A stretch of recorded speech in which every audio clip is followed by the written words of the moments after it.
Oh, okay. That might have worked. Let me check in with chat here.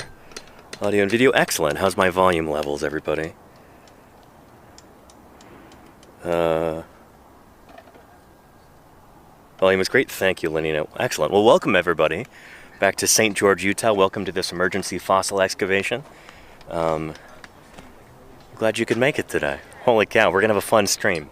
Feeling a lot better rested than I was yesterday. A little bit more on the ball, so yeah, it's going to be a good one. I'm glad you could make it. If anybody's here for the very first time, I'd like to myself real quick. Anduza, I'm a dinosaur paleontologist. I'm here on Twitch trying to do passion science outreach.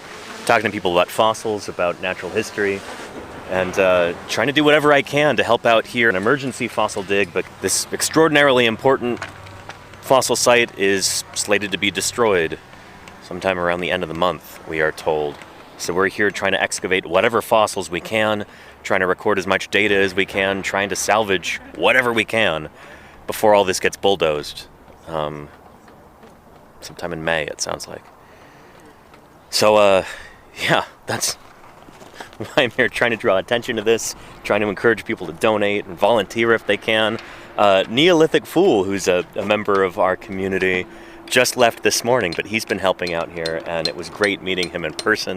Shout out to Neolithic, who I think is driving back home right now. Safe travels, Neolithic. Appreciate you.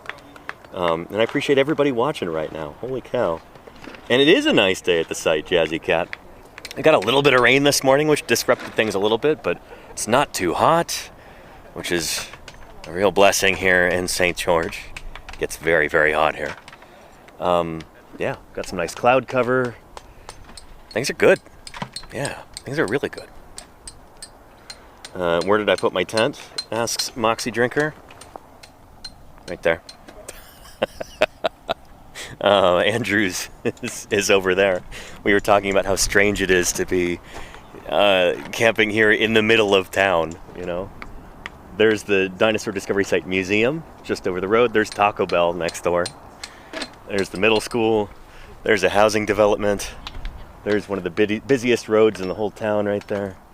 It's a bizarre place to be camping, but it's pretty posh, gotta say. It's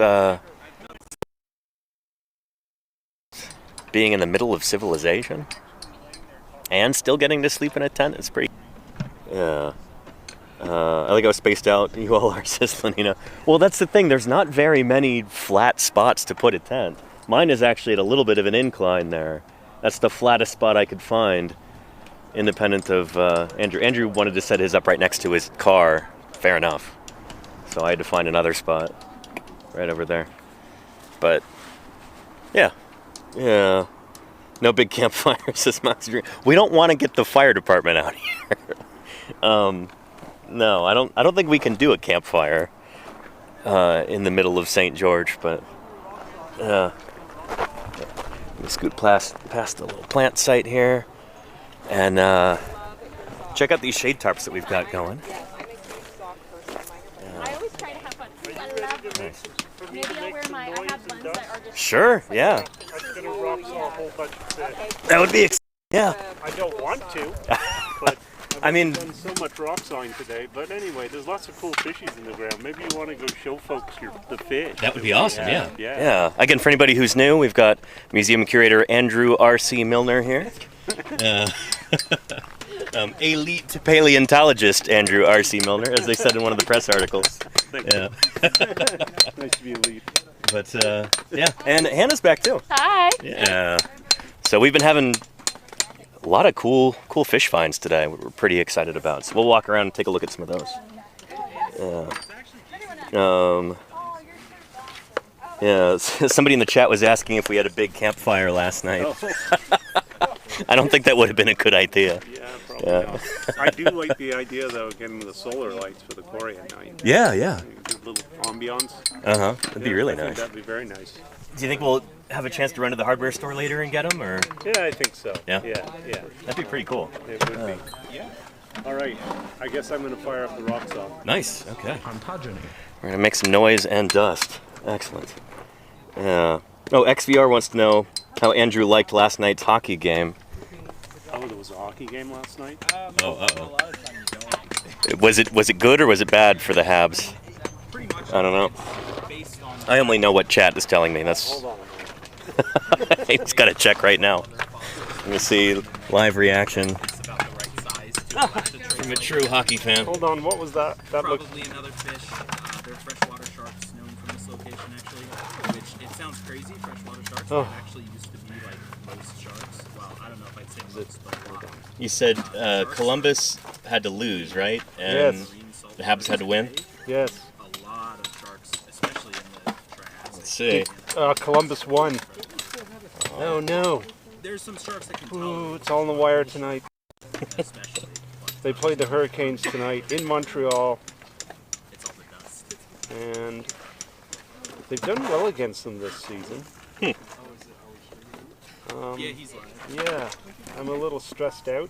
Well, Actually, Montreal beat them 4-0. Carolina beat Montreal 4-1.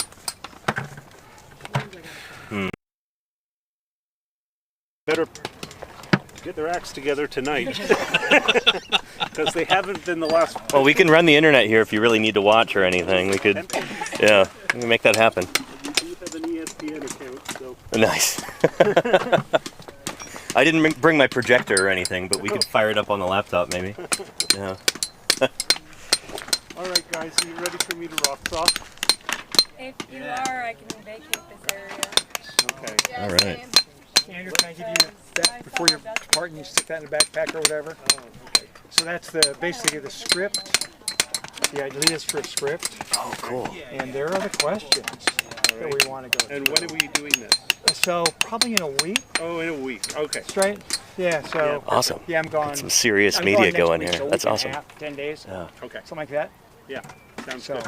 All right. I gave you my card, right? You did. Very So cool. what can you- Here, we'll go over here and let them chat about that. But yeah, Great. we've got quite a few volunteers here today, which is awesome. Unit 9 stuff you can just snap with your fingers. Hey, how's it going? You want to say hi to anybody at home? Yeah, I got a couple people watching. Oh, yeah? Yeah, I told a couple of my friends I'd be here. Awesome. On Twitch. Hi, Daniel's probably watching. Maybe Jasper, maybe Ryan. Hi. Awesome. So, yeah, just got here this morning. This morning. Yeah, and liking it so far? Yeah, it's really fun. It's, you don't get the opportunity to do something like this very often, especially Right. I'm from out east, so Uh-huh. it's you don't get anything like this. Pretty special, yeah. Yeah, it's cool. Awesome. I'm from Pennsylvania. Oh, okay, cool. Any Pennsylvanians in the chat? I'm sure there are. Yeah. It's a populous state. Apparently, I was on the flight over here. There were like 4 people from Pennsylvania. I'm like, Yeah. what? Let's see, we've got some people. Hi, Graham, and hi. Yes, hello. Yeah.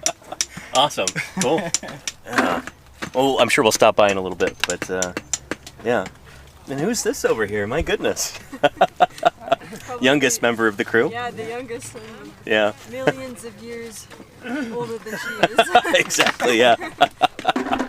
Very cool. There, we'll go scoot around a little bit. Let's take a look at some of those fossil fishes that were just uncovered today. Oh, Moxie Drinker says Maryland here. We have some other Marylanders in the quarry right now. We'll go say hi to them. Yeah. Golganix says can't start them early enough. There you go, yeah. There we go. We're getting a little bit of a drizzle. We've got some cloud cover right now.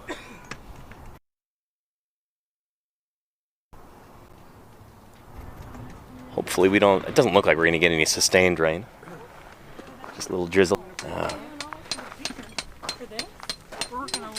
But look at that. Got a beautiful trench going there. Yeah. Nice. Very cool. So everybody, this is Mike here. Hi. Yeah. Hello to all my family and friends and my former 6th graders. Hopefully they can watch it at some point in time. Nice. Yeah. Yeah. Yeah. So I came out from Wisconsin to, I'm a retired teacher, came out to help out. I've been on one other paleo dig, and I happened to find this fish. Beautiful. yesterday. Yeah. Very nice. Look at the So, scales yeah, there. I took this hunk out here and I turned it over and it was just glistening with scales. Mhm. What we're doing here is what's called trenching. We started to cut in with a rock saw, but it was too fragile, so all morning I've been manually trenching it. Yeah.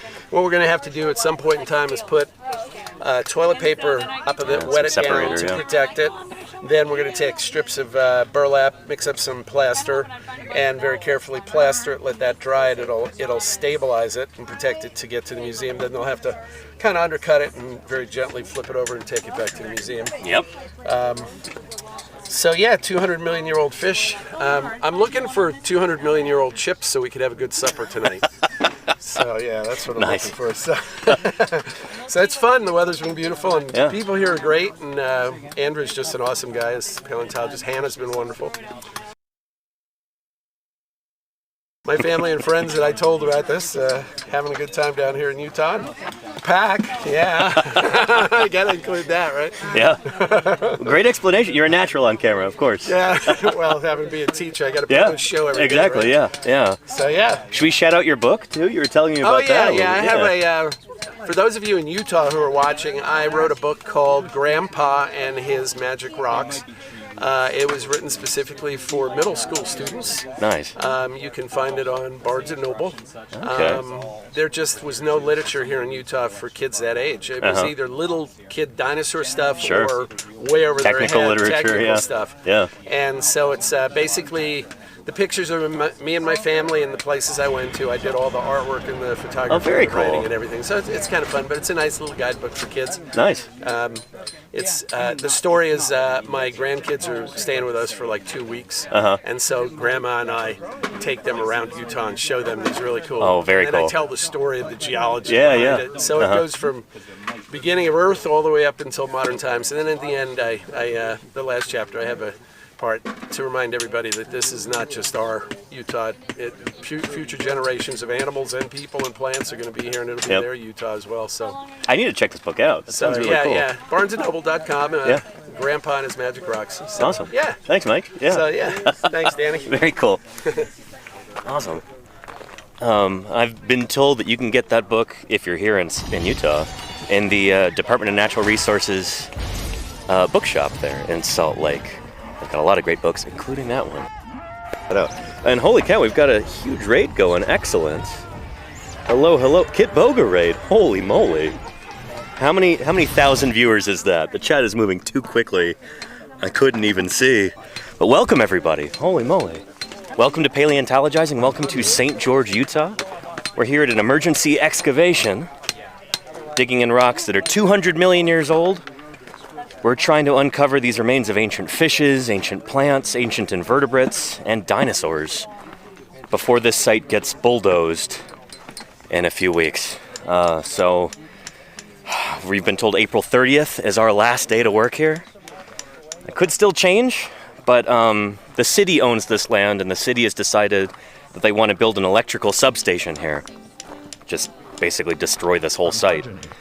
Even though we're finding incredible things here. Ancient armored fishes. We're finding not just the bones and teeth of dinosaurs, but also footprints, including some that record some pretty interesting swimming. It's pretty darn cool. So anyway, thank you so much, Kit Boga, for the raid. This is phenomenal. I really appreciate it. I'm trying to raise awareness about this, get people excited, get people to donate or possibly volunteer. We've had a few members of the Paleontologizing community, viewers of this channel, who have actually come out here and volunteered, and they've been wonderful. So I've been incredibly grateful to this community for all of their support for this important project. And I'm very grateful to you, Kit Boga, and the Kit Boga community. I appreciate you all. By the way, my name is Danny Anduza. I'm a dinosaur paleontologist. And here on Twitch, I do science outreach. So trying to give people an inside look into how fossil science works. What's it like to be a paleontologist? What's it like to do paleontological field work or paleontological lab work or artwork or whatever, you know? Show rather than just tell how these things work. And so that's why I'm out here. I was going to say in the field, technically in the field right now, but we're also literally in the middle of this town. There's a Taco Bell across the street. That's where I had lunch. The museum is right over there. There's one of the main streets in St. George, Utah. We've got a middle school there and a housing development. There's just these incredible fossil assemblages right here in the middle of town. It's kind of a magical place. SLC Punk says, this is so cool. I had no idea the stuff like this was on Twitch. Oh yeah, welcome to Paleontologizing. So during the summers, I usually stream, I don't have 7 fingers, but 7 days a week. And then when I'm back home in my office in the San Francisco Bay Area, it's usually 4 days a week. But feel free to ask whatever questions you might have, whatever you're curious about. I'm here to walk you through it, you know?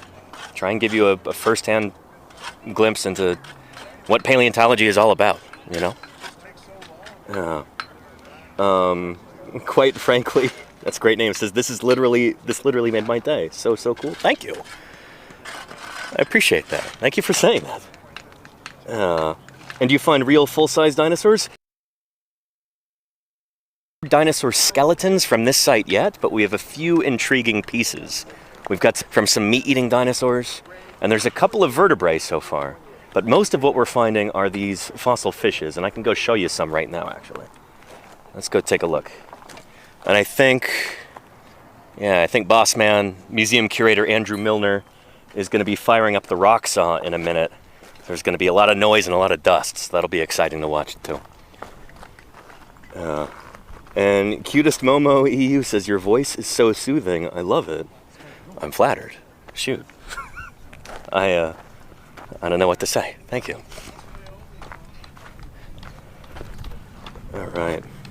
And Show Us the Bones says, you bet. Yeah. What is a dinosaur skeleton worth? Says Georgie. They're priceless, of course.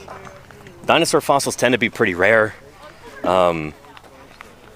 They belong in a museum, you know? That's a part of our collective natural heritage. It's, at least in the opinion of this paleontologist, not something that really should be bought or sold. There's some things that are more important than money, you know?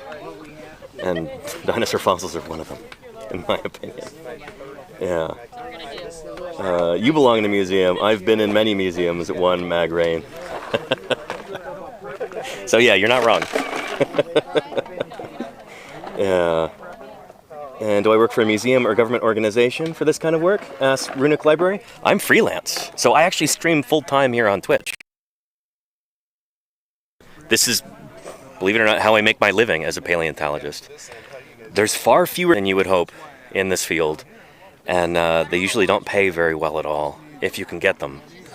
I've been able to carve out my own little niche, live streaming, doing science outreach full-time, and it's been a dream come true. So, call me the world's first full-time live streaming paleontologist, and you wouldn't be wrong. Yeah. I had no idea you could freelance paleontology. Well, you kind of couldn't until now. Like, this is, yeah, this is new. Do you travel all around? A fair amount, Snowy Owl, Canada. Yeah. I'm going to be in Wyoming for the whole month of June. Then from mid-July to mid-August, I'm going to be near Moab, Utah, digging up dinosaurs there. I'm really excited about that. I'm really excited about the Wyoming stuff, too. I'm going to do a lot of field work this year. Yeah. Anywho, yeah. Self-employed gang. There you go, diabetes, yeah. And how much schooling is required for this kind of work? Apple, Evil Addy, great question. It depends, yeah. So there are paleontologists who have got PhDs and have had like multiple postdoc positions before they get a full-time job, and there are paleontologists who are literally self-taught. So it runs the... But the thing is, in order to be here at this site, here, I'm going to try and keep my voice down because in order to be here at this site, you don't need any kind of training whatsoever. So we've got people here who, this is their first time ever digging fossils. And then we've got people here who've been doing this for decades.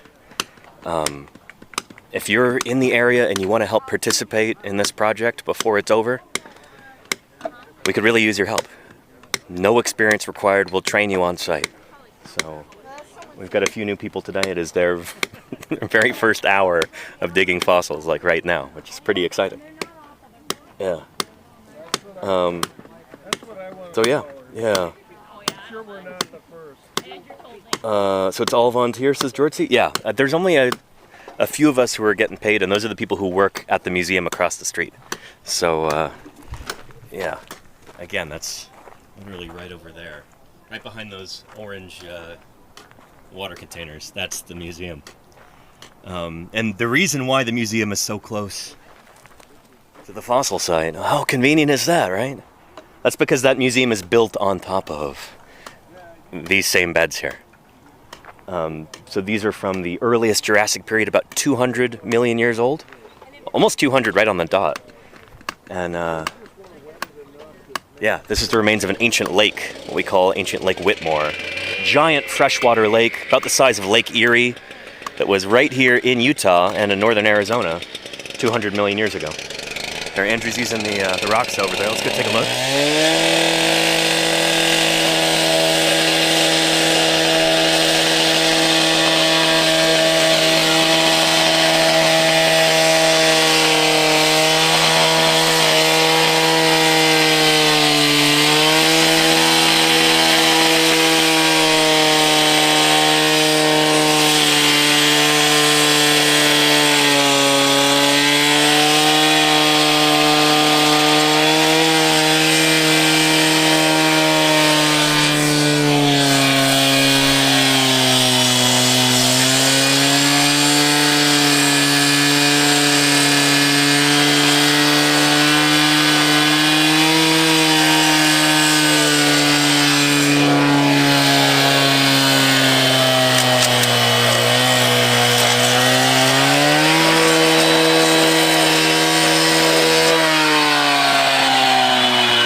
Normally in a situation like this we wouldn't be using a rock saw, but since we have so little time to try and salvage all of these fossils, we gotta take shortcuts.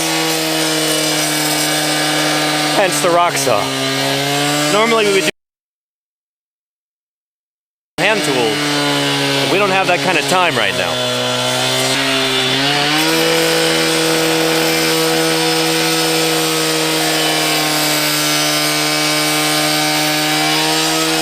Doing is he's cutting around this fossil fish in order to be able to get it out more easily. Rather than just using hammers and chisels to do kind of a slow trench around it, you can just make quick cuts like this. Saves us a lot of time.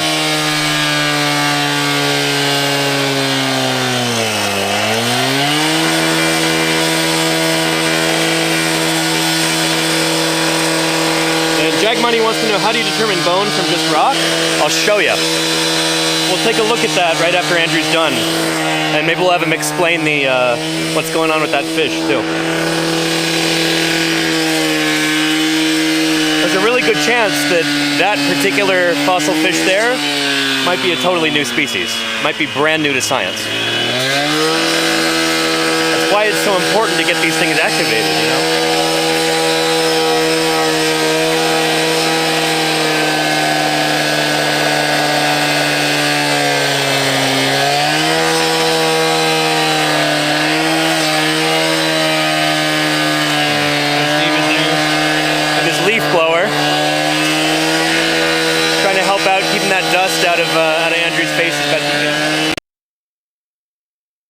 he's got a respirator mask on, obviously. Safety first here.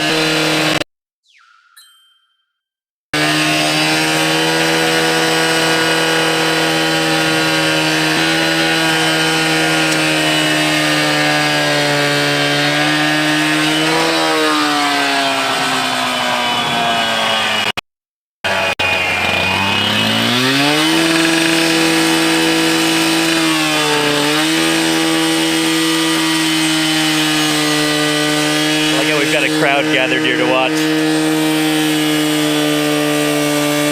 And Jazz's strange is, how do you know where to find fossils before it becomes an excavation site? I'll explain that when it's not as noisy.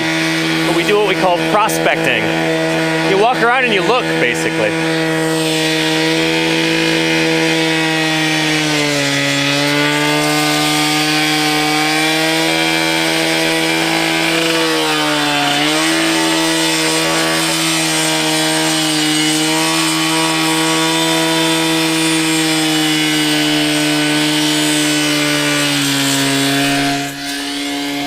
Might be a minute, so let's walk over here for a second where it's a little bit less noisy. Yeah, when we're trying to find fossils in the first place, we do what we call prospecting. So we we find rocks of the right age and the right type for whatever sorts of fossils we're after, and we go walk around and we look at the ground, we look for anything that might be eroding out on the surface, and that's a clue that there might be more underneath. So, yeah, that's honestly one of the most difficult parts of the job, is just being able to identify the tiniest fragments of, I don't know, if you're after dinosaurs, the tiniest fragments of bone that are weathered out of the ground. It might just look like a rock or something, but being able to identify the texture on it. Is this the exterior of the bone, or is it the interior? You know, what does the texture tell you about what kind of animal it is? What does the exterior shape tell you? So being able to identify animals based on tiny fragments of weathered bone on the surface, it requires a tremendous amount of experience and knowledge of osteology, knowledge of the bones, you know? Am I looking at a rib? Am I looking at a femur? Am I looking at part of a skull? All of these have telltale signs that can offer clues as to what sort of animal it is, what part of the body it is, all that. Honestly, that's probably the most difficult part of the job. The thing that requires the most experience is picking up a single fragment of bone from an animal that might be the size of a bus, with hundreds of bones, knowing what bone it is, what kind of animal it's from. I'm still not very good at this, and I've been digging dinosaurs since 2011. It requires a lot of experience. There's a lot that goes into that.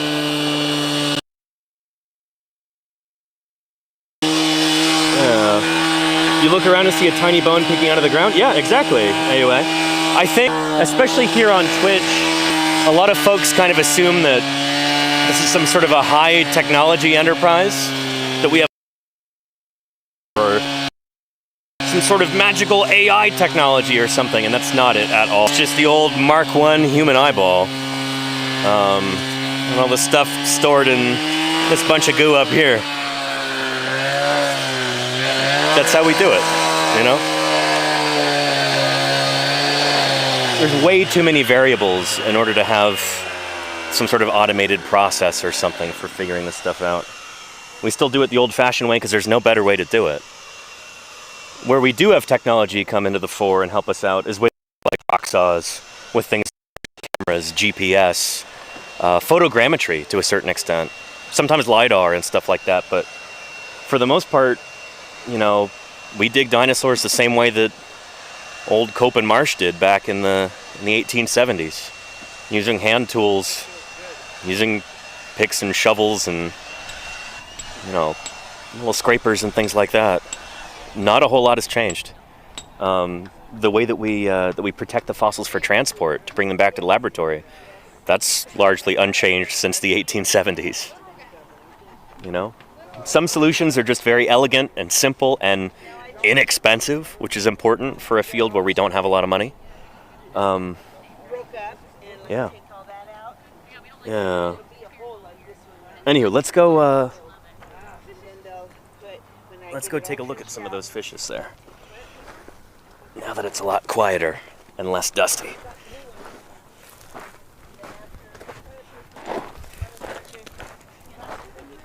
Plaster goes on after that, and then eventually they'll dig it out and it'll look like that. She's explaining the field jacket. Yeah. So the fossil that they want is on the bottom. But particular fossil, when they pulled it out of the ground, there was also another little fish, and you can see. Yeah, we'll take a look at this in a second. But here, let's go check in with Andrew while he's resting. We'll bug him for a second. Oh, but here we go. Here's a bit of fish right here. You can see some of the scales. They don't look like much when they're here in the ground. They, yeah, you just kind of have this iron concretion-y stuff around it, hence the red color. But this is actually kind of pretty, in my opinion. You can see some of the scales there.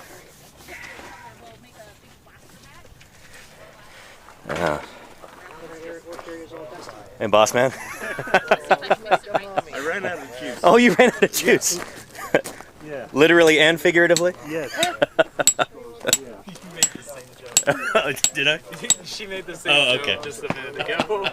He said I ran out of gas, and I said figuratively. And where do you have, is the broken saw blade over there? Yes, We might go take a look at that. laying there too. on the bank. Yeah. That was a little freaky. The saw started shaking like crazy. It's like, okay, I'm putting this down, turned it off. Good instincts. Yeah, and you could see the whole blade just wobbling. I don't know where the pieces of metal went that came off. Is that like over behind the Maybe museum they're right in now? the Smith's parking lot. It's a good thing there weren't any low-flying planes overhead. Yeah, pretty scary. I've had a carborundum blade blow up on me before, but not one of these diamond ones. Shoot. So anyway, I stopped it enough times. Like, okay, that's not right. I gotta put this down. It's too dangerous. Yeah. Is this kerosene? 40 to 1 gas. Oh, gotcha. Okay. Nice. I usually just buy the cans. Yeah. instead Rather of than mix it having- yourself. Yeah. And then you have to be careful with the stuff at the gas station. Will in the saw. Problem with rock saws. Shoot. Yeah. So I just like spend a little extra. Yeah. It's worth it. And stopping it early, better to shut it down before it runs out. It starts gonna fire up sputtering right and- away. yeah. So, Yeah. Looks like it did okay when you cut through. yeah. I was a little worried about that, but A little bit of crumbliness, but yeah, along this edge it was very crumbly. so what you can do now is just carefully clean all of this debris out from the edge. I might need to maybe make one more cuddle on that side, but I think now is a good time just to get this clean, hit it with glue again, get all the cracks solidified, and then we can start putting TP in these little spaces, like wads. Sure. And we'll put a cap over. So yeah, here, let me go over there and drink some water and make sure I stay hydrated out here. The air is a lot drier than where I'm from. And I can kind of give you some background on the site here too. Why this is so important. You know, help explain what's the depositional setting for this, what kind of critters were here at the time. You know, what was Earth like 200 million years ago? We'll talk about that in a second. Let me go get some water. Oh, and here's that saw blade over here. Andrew was using this earlier behind the museum, and look at that. It's just chunks of it. Just must have flown off, and he has no idea where they went. Rock is pretty tough. This is tough stuff.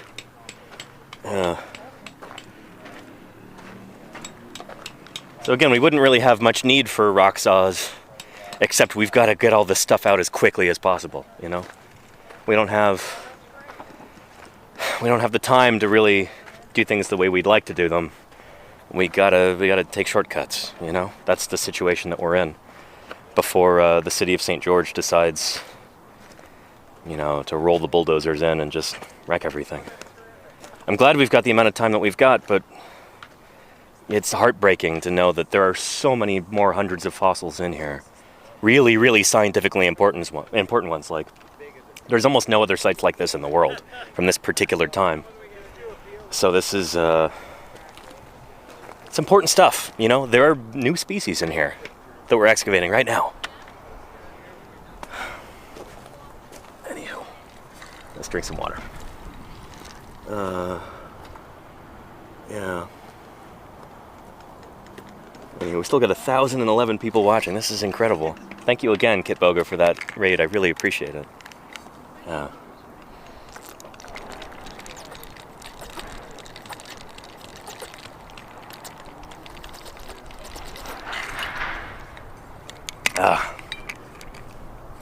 So, St. George Dinosaur Discovery Site. If you're ever in St. George or anywhere nearby, even if you're in like Vegas, this is not a long drive from Vegas. That's the museum you want to go to right there, the St. George Dinosaur Discovery Site Museum. Like I was saying earlier, the reason why that museum is so close to this fossil site is that museum was literally built over a track site. So there's footprints of dinosaurs, of ancient, you know, crocodile-like animals. There's traces from fishes. There's all kinds of stuff, and it's there where it's been for 200 million years. The museum is basically a shell built over the rock there. And if you want to, check out the VOD when Andrew and I did a tour of the museum a couple weeks ago. That was pretty incredible. Got a VIP tour, got to go behind the scenes. It's pretty awesome. So anyway, that museum is built on site, and there's some incredible traces in there. The one that I always get most excited about is a big meat-eating dinosaur that was sitting down on the ground. So there's traces of its hind limbs and its into the mud, and part of its tail, and then its hands pressing into the mud too. So it shows us how these animals sat down and the angle at which they held their hands as well. They didn't walk around, you know, like this, bunny hands like that, or like Mr. Burns from The Simpsons. No, their palms faced each other. So Andrew likes to say they could hold a basketball, but they couldn't dribble it.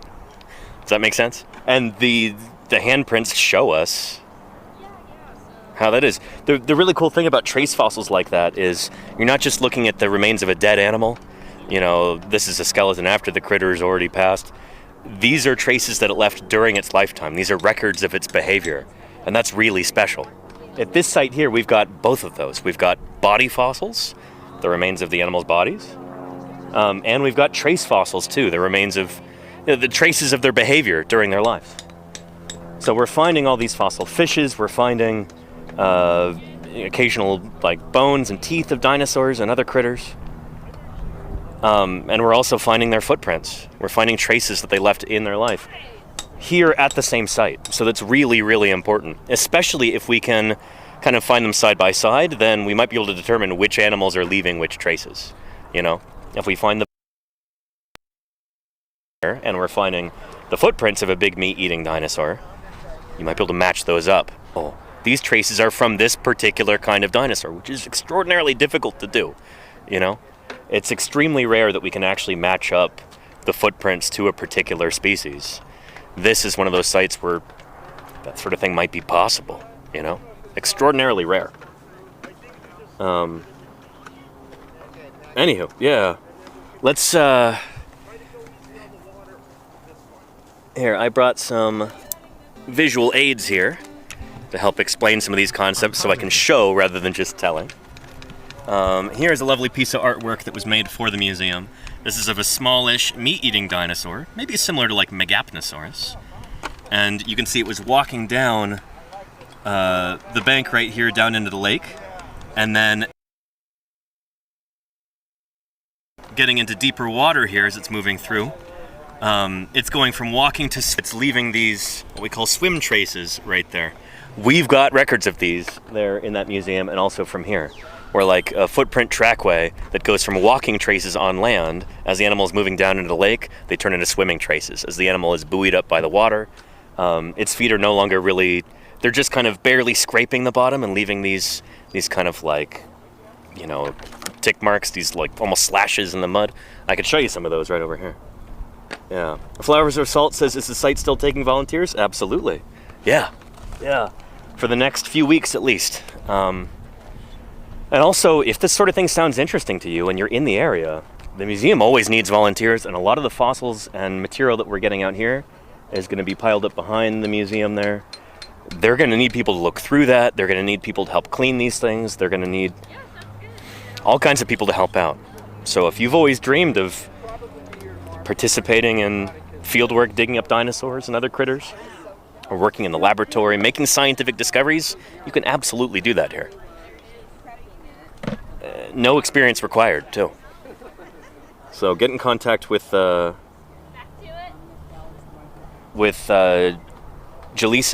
deputy curator at St. George. Is it dinosaurs.org? We should have a command for that in the chat. But yeah. DNH says, do they use toothbrushes to clean fossils? Occasionally. Yeah. Every once in a while. Yeah, especially in the lab. You know, all kinds of different brushes, including old toothbrushes. You're not going to use the same one that you have in your bathroom at home, but, you know, old toothbrushes are ones you get from, you know, a dollar store or whatever. Here. We've got some blocks right here containing some dinosaur tracks. The lighting isn't ideal right now, but we'll take a look at some of these. Yeah. Here's a pretty one right here. Again, the lighting is not perfect, but three-toed dinosaur track right here. Heel, toe, toe, toe. So this is from an animal pretty similar to this guy, probably. Yeah.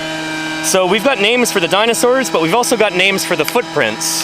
Again, I talked about how it's difficult to match up an extinct animal to its traces.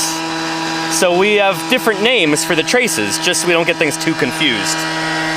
So this track right here, this morphotype, this shape of footprint, we call graulator. So 3 toes, kind of narrow like this. What you're seeing in this illustration is the outline of the footprint, and also you've got the toe bones in there too, to try and basically match up the footprint to the animal. Does that make sense? So the big, I think the most common dinosaur tracks we get around here are graulator and then Eubrontes. Eubrontes is the big beefy one. And Eubrontes is a dinosaur, well, he was left by a dinosaur rather, that would have looked maybe something like this. Let me find that.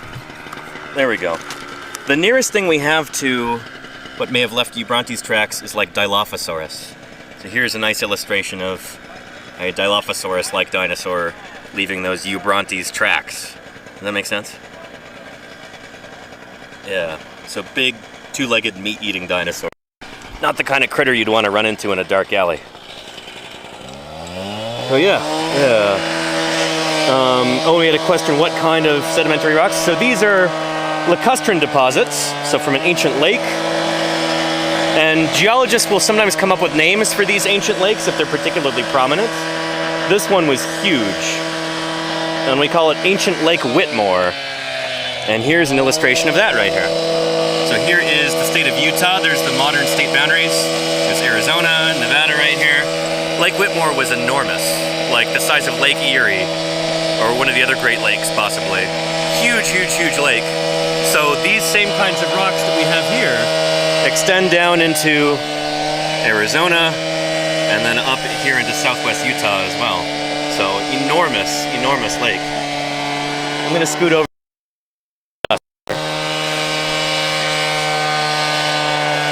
Which is gonna be tricky. It's heading this way. I'm gonna hold my breath.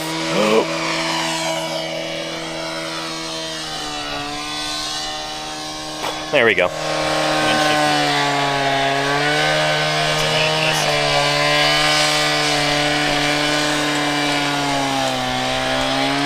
Here it comes. Yeah.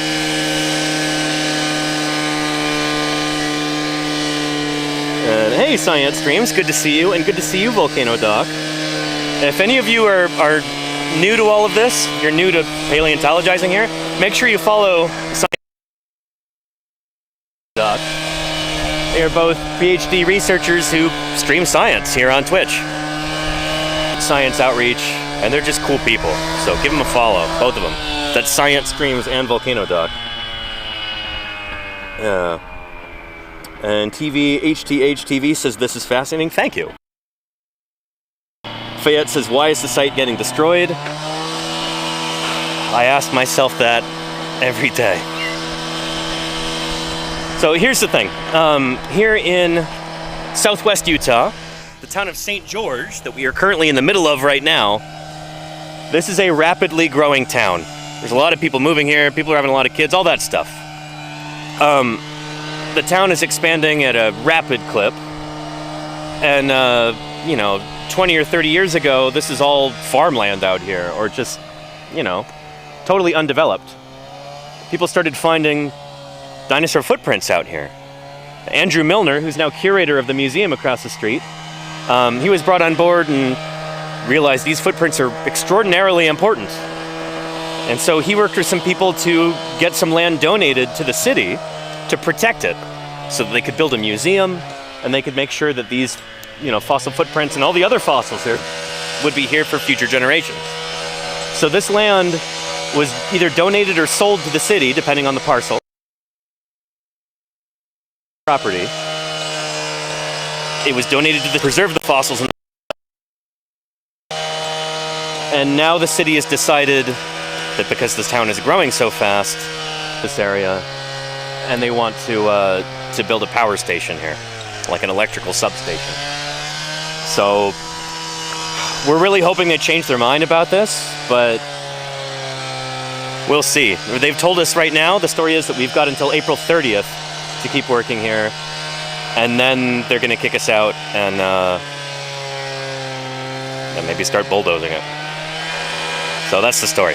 Yeah. How's it going, Mike? Yeah. Hey, one thing I wanted to point out is any kids who are watching this, you may watch Jurassic Park and think that paleontology is glamorous and things like that. It is not. It is a lot of very hard work, a lot of physical work. Yeah. Sometimes you have to hike back 2 miles to a dig, and it can be dangerous for the paleontologists. It's true. I've had friends roll 30 feet down a hill and fortunately not bust their head open and things like that. So it's hard work, but when you find something, it's worth it. It's really it totally is, And one of the things I like most about it is that you're contributing to something that's larger than just you. Yeah. It's like when I find a fossil, there's going to be a note attached to that for hopefully hundreds of years into the future as it sits in a museum. Long after I'm dead, people will be able to look at this and study it and who's this Danny Anduza guy? Huh, interesting. Yeah. I have 5 Farwitz Plateau that are in the museum up in Salt Lake City. Very nice, with my initials, MBM.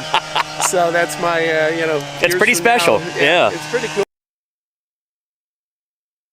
We're finding fish and anything is really cool, and you never know when it's a new species. Pretty cool too. So. And that's extraordinarily, exciting. When here's a critter that lived 200 million years ago, and this is our first glimpse at it, and to just be able to know what kinds of organisms were alive back then, that's such a privilege. To be the person who finds that and is able to make that contribution to science, that's really special. It's something to be proud of for sure.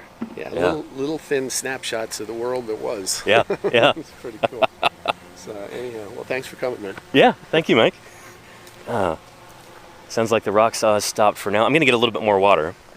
And we've got a drone going overhead, too.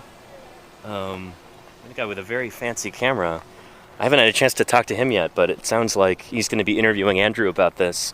And judging by his equipment, I think, this guy means business. I'm excited. Hopefully that means more press coverage and more support for what we're doing here, Sorry if the lens on here is getting dusty. Here, chat, hold still. I'm down. Don't fidget. Here, hang on.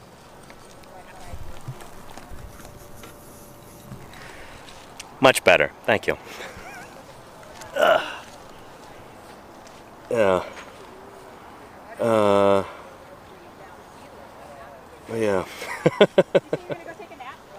Netflix documentary one? Oh, hopefully soon. Elysium playing. We'll see. Let me rehydrate here.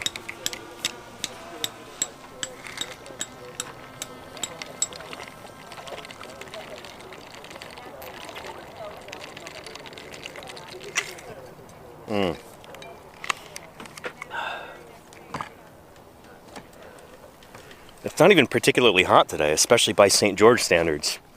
But, yeah. Feeling it just a little bit. This is good practice for later on in the summer when it's going to be 110 every day when I'm out working near Moab in Utah. Oh boy. Yeah. And bird common in your line of work.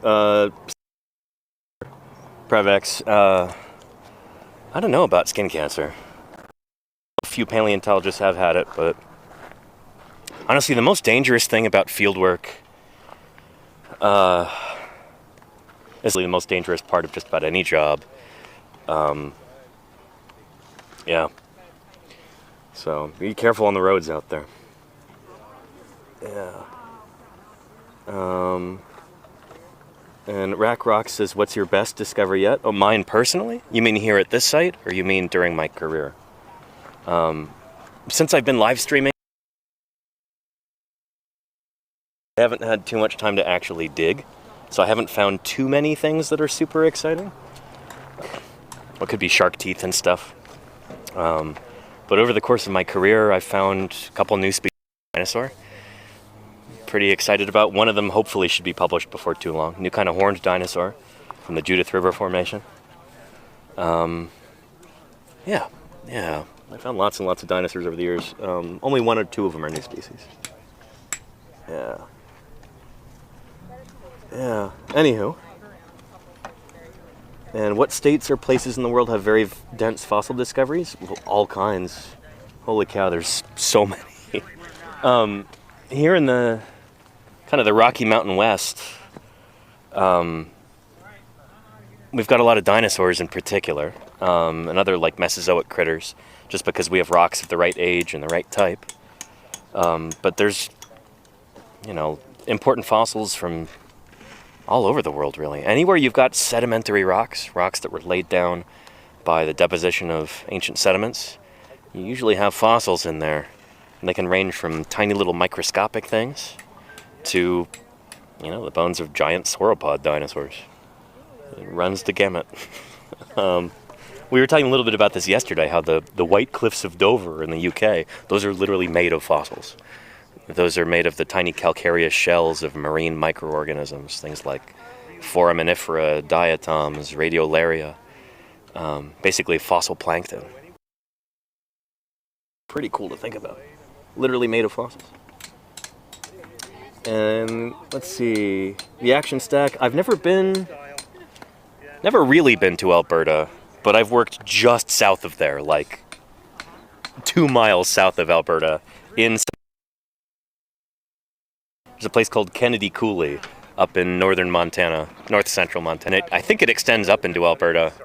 So some of those rock units are the same in Montana and Alberta, so yeah.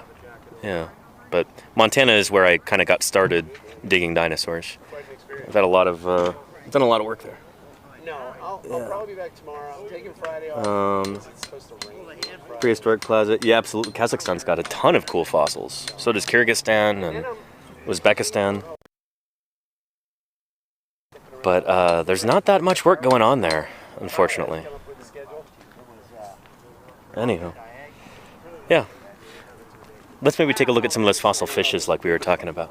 Right. But my family's getting together in Michigan right around the 1st of May. And Basil Bala says, do you ever think you could be standing over a 50-foot dinosaur just a few feet under you? I've literally done that, yeah. So there is, actually where I found that ceratopsian, that horned dinosaur back in 2012, when I was telling you about new species. That was literally a couple meters away from another site called Three Bones, because somebody found 3 bones there side by side. And that was like maybe a decade prior, something like that. I don't know. And think about how many times people had walked over that same exact spot where I found the horned dinosaur, just under the surface. That's how we find these things, is we don't just go out and dig a random hole somewhere. We do, like I said, prospecting. So you look for little bits of bone that are eroding out on the surface, and that clues you in that, hey, there might be more underneath. And sometimes that means that you don't see it until there's been just enough erosion to start exposing it, you know? Yeah.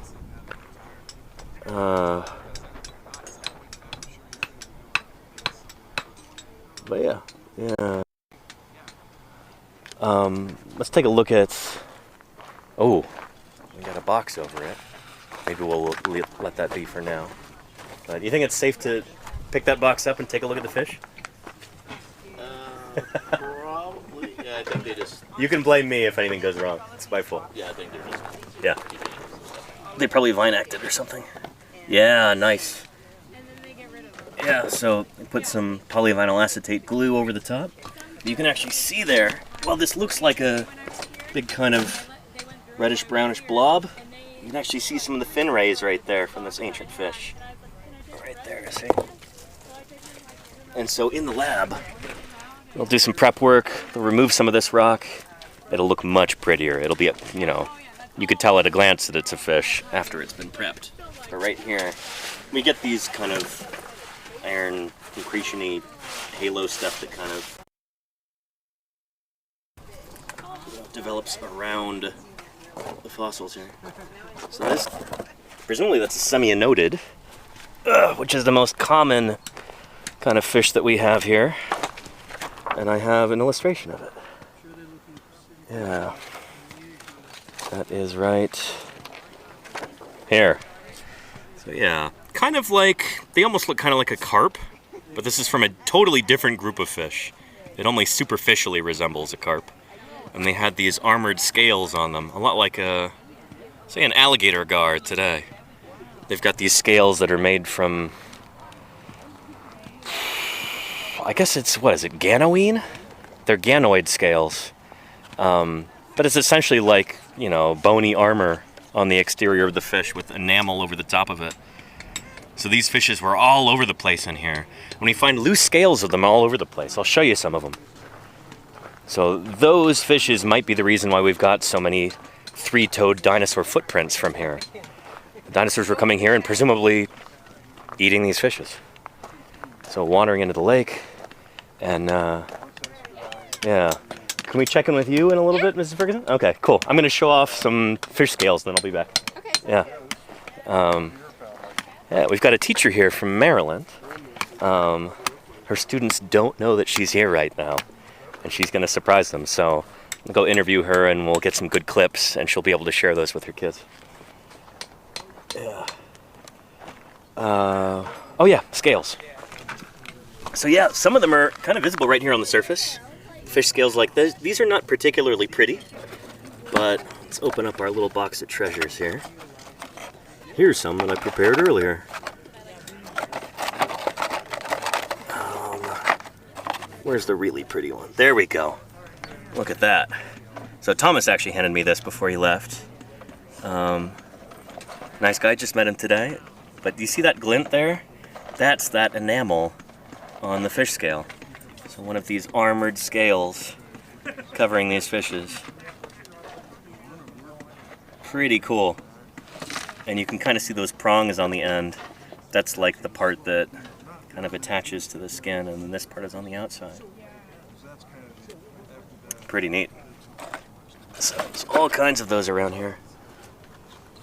Again, from this kind of fish, semi-anodids.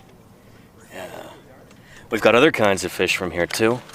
We've got coelacanths. Here's a representation of Chinlea, this lobe-finned fish. This is very close to the origin of tetrapods, so land-living, bony animals.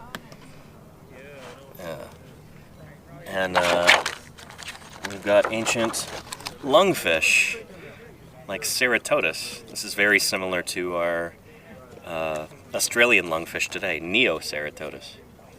So Andrew was telling me that they've got a really nice tooth plate from one of these guys that was just found last week. Yeah, and then we've got hybodont sharks too, like this guy, Lysodus. These are freshwater sharks. And the males have these little horns on their heads. And then they have that big spine there at the anterior part of the dorsal fin. So at the front part of the top fin, Got this big long spine. That's probably a defensive measure to keep them from getting eaten by coelacanths. This is the biggest fish that we had here. Are these big old coelacanths, and they were probably snacking on these sharks anytime they got the chance. So these coelacanths, these guys could be probably over 2 meters in length, judging by some of the material that I've seen. So it's like a 6 foot long fish cruising around, just eating whatever it can fit in its mouth. Pretty cool. So how long are those sharks? We can ask Andrew, but I don't think they're very big. All the teeth and spines that I've seen from them are fairly small. Actually, maybe we can bug Hunter for a second. Is that okay, Hunter? About how big are the Lesotus sharks, you'd reckon? I don't know if I have a good guess off the top of my head, but yeah, they are pretty small because the teeth, like the little dorsal spines, maybe are like that long. Oh, okay. That's bigger than I thought. Like we've got the one hanging up in the exhibit in the museum. Uh-huh. And then the teeth are tiny though. Like the largest that we have are like the size of a grain of rice, and then they just get smaller from there. So, yeah. Pretty small little freshwater. Gotcha. So if that, could you show us again how big the spine was? There's about like that long. Okay, yeah. Yeah, with the little barbs on it and everything. So judging by this illustration, if we want to do like a proportions thing, where'd it go? Elusive shark. There we go. So if that's about the same length as the head, then this guy's maybe be about maybe a meter long, something like that, if the spine is... Probably be a few feet long at the most, I would imagine. Okay. Yeah, about 2 feet long, something like that. Which should be, what, about 0.6 of a meter, something like that. Yes, not a very big shark. Top of the food chain in this environment. Thanks, Hunter. Again, they'd be get-outs, probably. Yeah. Belt-fed Yeet says, that's how I eat, whatever fits in my mouth. As long as you chew. Baby sharks, oh no, beehiving. I apologize. You've all got that stuck in your head now. Fayette says, have you ever been to a dig site in Argentina? Not yet. Hopefully someday soon. Inshallah, we'll see. Yeah. Pumpkin the Cat says points for the metric scale? Oh yeah, I'm a scientist. It's all about metric. But yeah. You could pet it if it was alive. Well, you can pet most things, Mozart rules. Provided they're not too hot or cold. You know? Yeah. Where are you right now? He is in the lake. This is true, Karun and beehiving. Yeah. Ancient Lake Whitmore, which is...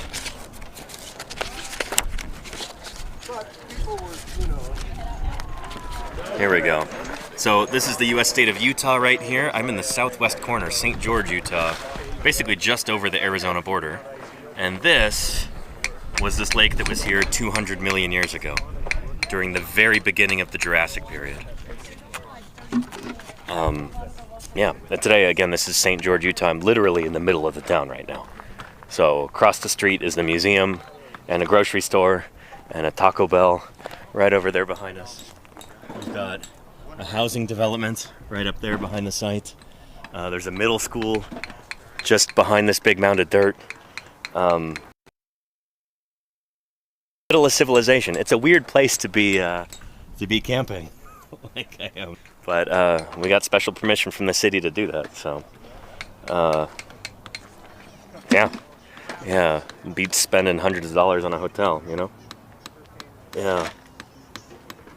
Do you have a saloon? I don't know if there's any businesses that have saloon in the name, but we'd have the modern equivalent nearby, certainly.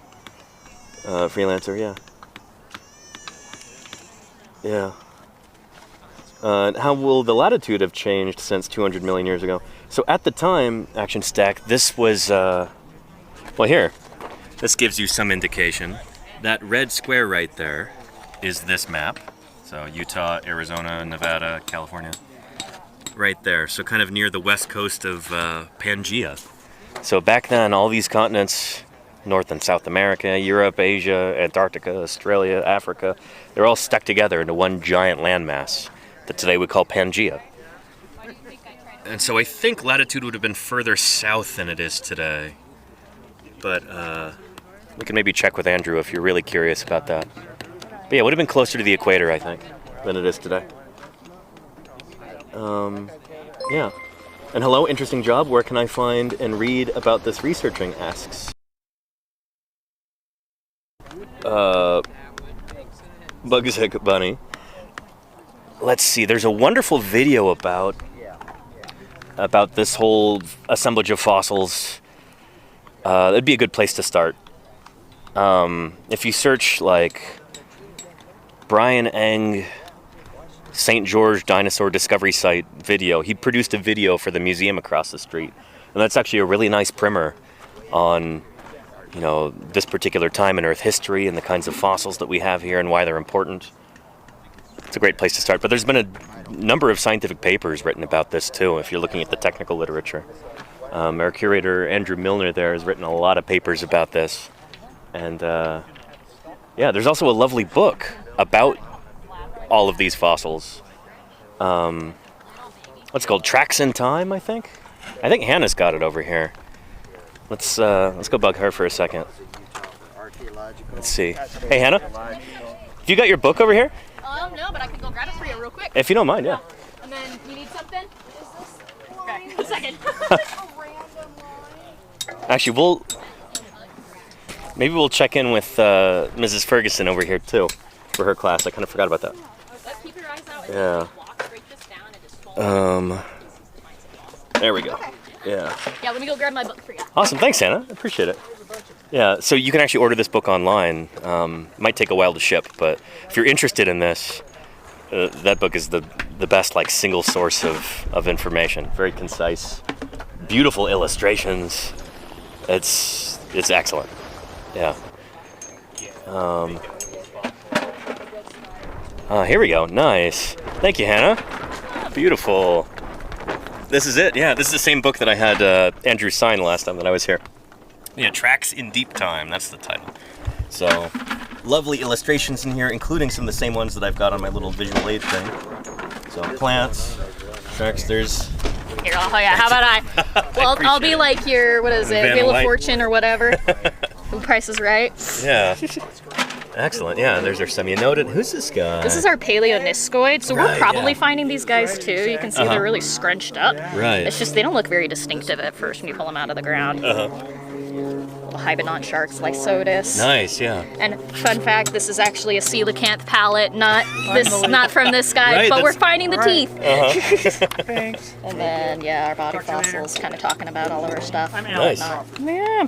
I don't know. Yeah. What else you want to see in here?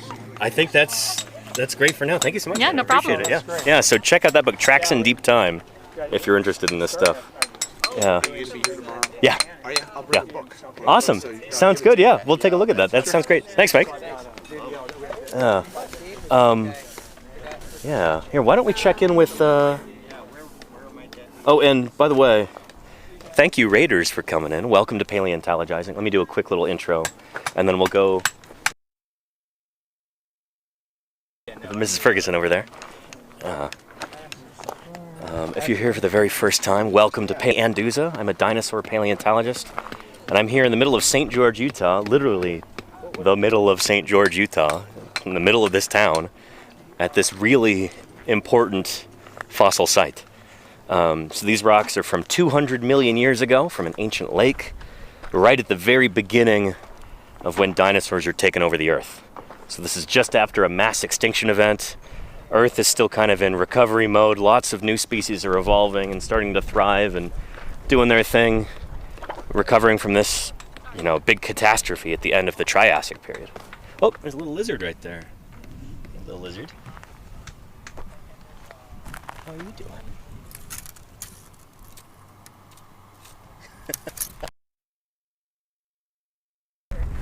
Yeah, so we are across the street store in a Taco Bell, but also the St. George Dinosaur Discovery Site Museum, which is built on site over these really, really important trackways, footprints, traces from all these different organisms, including dinosaurs, walking around doing their thing on the banks of this ancient lake here. The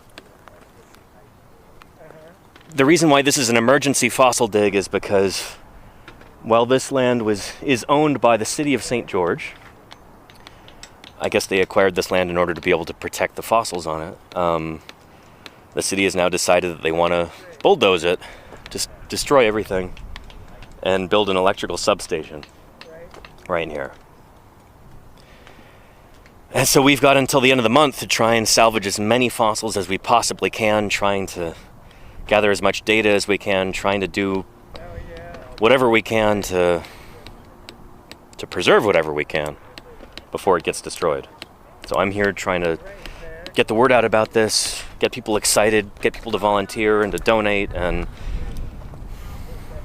again, just doing whatever we can for the sake of science before we can't do that anymore. So that's why we're here. Yeah. 200 million years, and they want to build a substation. There you go, Jag Money. I mean, yeah. This is really important because we're finding all kinds of really scientifically important fossils here. The remains of ancient fishes, ancient plants, ancient invertebrates, and then dinosaurs too. Footprints and bones and teeth. It's all here. And it's such an... Well, it's trying to figure out how life recovers an event. Who dies out, who survives. It's important stuff to know, you know? If you're interested in preventing your own species from going extinct, it helps to know what causes mass extinctions and why certain species survive and all of that stuff. It's important information, and that's what we're trying to figure out here, bit by bit.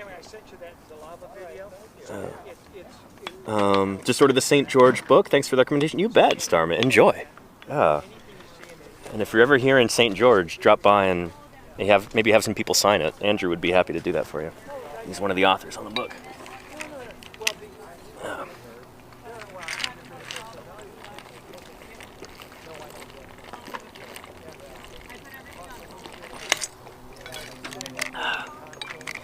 This is mostly ice now. I'm going to have to fill it up with some more water in a little bit.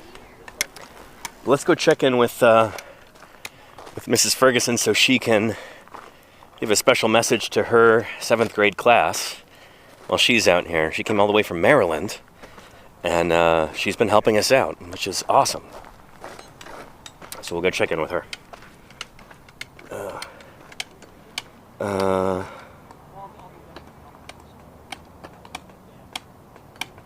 Let's see.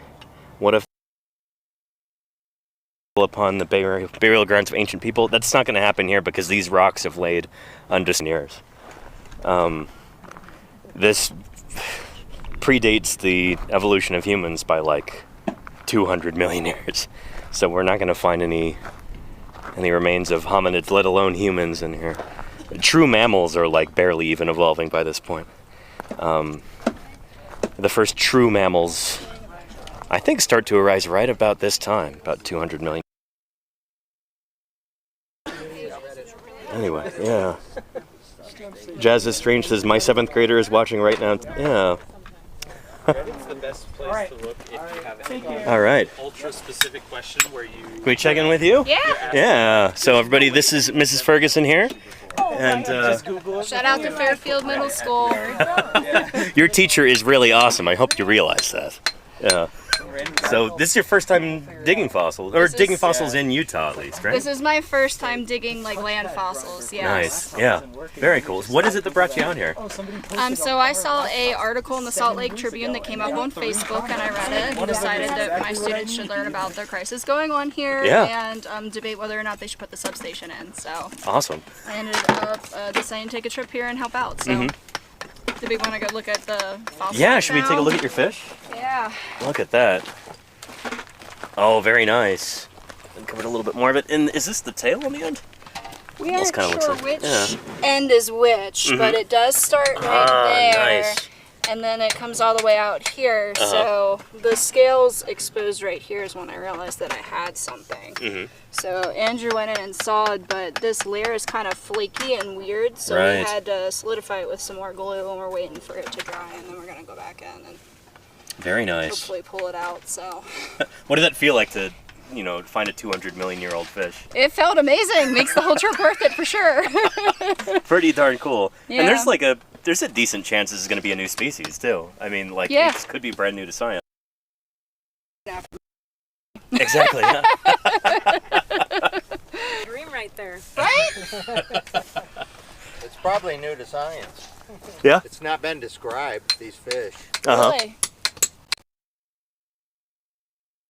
Holy cow. Again, I love the idea that anybody who's interested can come out and help here. Thank you for, donating your time and everything, coming all the way out here. This is pretty darn cool. We're grateful for all the help we get, so. Yeah, well, thank you. Yeah. Awesome. Very cool. Here, let's take a look. Ooh, take a look at another fish over here too. So again, for anybody just joining us, this is going to be most likely a semi-anodid fish. One of these bony scaled guys that were really common here 200. Nowadays, the closest living relative of this kind of fish would be a gar, like Lepisosteus or Actrocosteus. Like Actrocosteus is your alligator gar from the American South. They've also got those bony scales like that. But these guys were everywhere 200 million years ago. They are the most common kind of bony fish we have here, as far as I know. Yeah, gars are very cool chaotic, and they're really neat. Yeah. Yeah. Can we come take a look over here? It's I have. This is beautiful. Something they said was unique is I've got some tail. Yeah, the fin rays there. Fins there. It started. This is what I found first, and of course the stain, and then there's some nice scales there, and those tails and. Awesome. This is gonna look great when it's prepped in the lab. Holy cow! Can't wait. Yeah. I think it would be. I mean, I can wait. I'll come back in 20 years and see if they got to it yet. Yeah, there's a lot of stuff to go through, but that's why they need more volunteers in the lab and everything too. I think maybe this winter I'll come back because I'm from Idaho and. Oh, nice. Okay.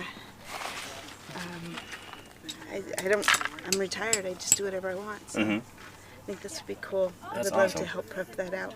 Thank you so much for coming here and helping us out with this. I love it. I had no idea. I don't even remember how I found out about it. Yeah. I was in Green River, Utah, doing their annual rock explosion. Oh, nice. Did you see Jim Kirkland's talk there? I did. Yeah. Oh, in fact, that whole weekend was all petroglyphs and pictographs, and it was amazing. I'd never seen so much. It was amazing. And then somewhere along the line, I heard about this, and I'm like, well, I'm in the hood. Yeah. It's only 4 hours, so. Yeah. Awesome. It's very cool. Very, very cool. Yeah. I don't think I caught your name, actually. I'm Michelle. Michelle, I'm Danny. Here, let me shake your hand. Try to hold the camera with the other hand. Good to meet you, Michelle. Danny. Thank you for your help. Oh, thank you. And nice work. This is this is going to be a beautiful specimen. Holy cow. I'm very excited. Yeah, and very good chance it's a new species. Wouldn't that be amazing? Yeah. Exciting stuff. Slow and steady wins the race. Thanks for your time, Michelle. Thank you, Danny. We're not finding a ton of stuff. Yeah, this upper layer is spotty, but... Yeah, I did just find something large-ish, but it's some sort of big piece of bone. I got the other half of it. I got another piece. Well, what did I just do with the other piece? Oh, here it is.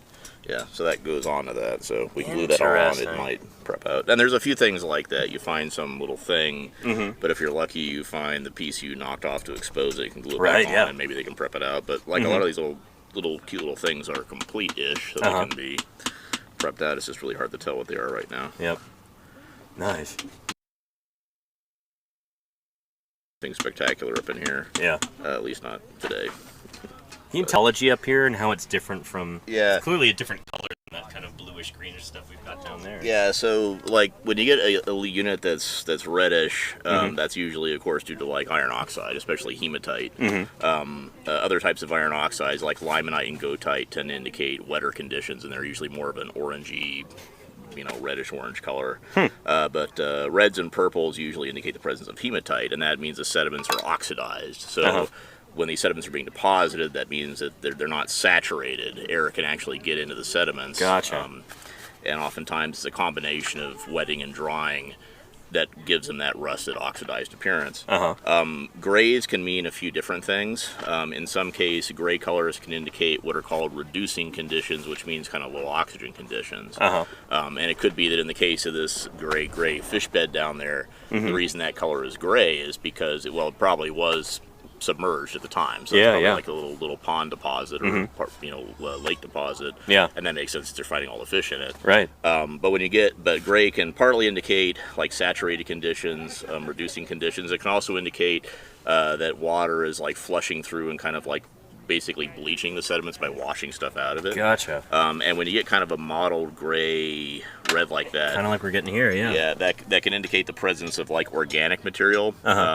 So like roots will oftentimes have these kind of grayish halos around them because basically they're decaying, and that process consumes oxygen, and that creates kind of a gray color. But you can also kind of get some of that if you've got water. If water tables are elevating and dropping and elevating and dropping, if the water tables are kind of fluctuating, that can also create this kind of mottled appearance sometimes. Nice. So there could be a few explanations for it, but either way, it indicates some sort of soil forming process. Gotcha. And that's usually not super great for fossils, generally speaking, because soil stuff forming tends to decay. Indicates weathering. It indicates that fluid is passing through. It indicates plants are digging their roots in and birds are crawling through the sediment, and all that stuff can do bad things to the remains of any living things that are buried in there. Right. So soil forming is not usually super great for fossil formation. Yeah. Which explains why, the best stuff we found up here so far has been isolated bones and a few teeth and stuff like that. Yeah, little bits and pieces. But they're, isolated teeth of dinosaurs, so that's exciting. If you like dinosaurs like I do. Not everybody does. There are some, and then like the layer on top of this was pretty coarse grained. Like there's places over there where it was just distinctly sandy and conglomeratic. So there could be little stream channels or maybe little sheet floods from a river or something like that. So, something was some sort of higher energy conditions were washing stuff in. And sometimes you can find bones and teeth in deposits like that, but at least here that hasn't been super productive either. So that was like actually the least productive layer. It was that for most conglomeratic. But, nice. So it's interesting. It's very different from like a lot of the stuff in the Dockham, where I'm kind of used to finding stuff in sandy or gravelly deposits is oftentimes where you find stuff. But for whatever reason, in like the Triassic deposits, in most places you don't find these nice hard kind of greenish gray beds that are full of these nice fish fossils you can take out of nice hard sandstone blocks. That's kind of that's something you see in kind of the uppermost Triassic, so like the highest Triassic units, like the Rock Point member, the site that Andrew worked over in Lisbon Valley called the Schaefer Fish Quarry is kind of like this. It's lithologically similar to this. It's in these very fine grained, very hard siltstones, and you can pull things out in slabs. Nice. But so most of the Chile doesn't have that. And this also kind of highlights what I was talking about earlier, how we've got people in the quarry who kind of run the gamut of levels of experience. We've got people who, it's their first day digging fossils here, and we've got people who've been doing this for decades. Jeff, would you want to introduce yourself again to anybody who might be new in the chat? We've got a bunch of new people. I'm Jeff Martz. I'm currently the curator of paleontology at the Museum of Texas Tech University, and I kind of specialize in the Triassic period, so I work a lot on Triassic vertebrates and Triassic sedimentology.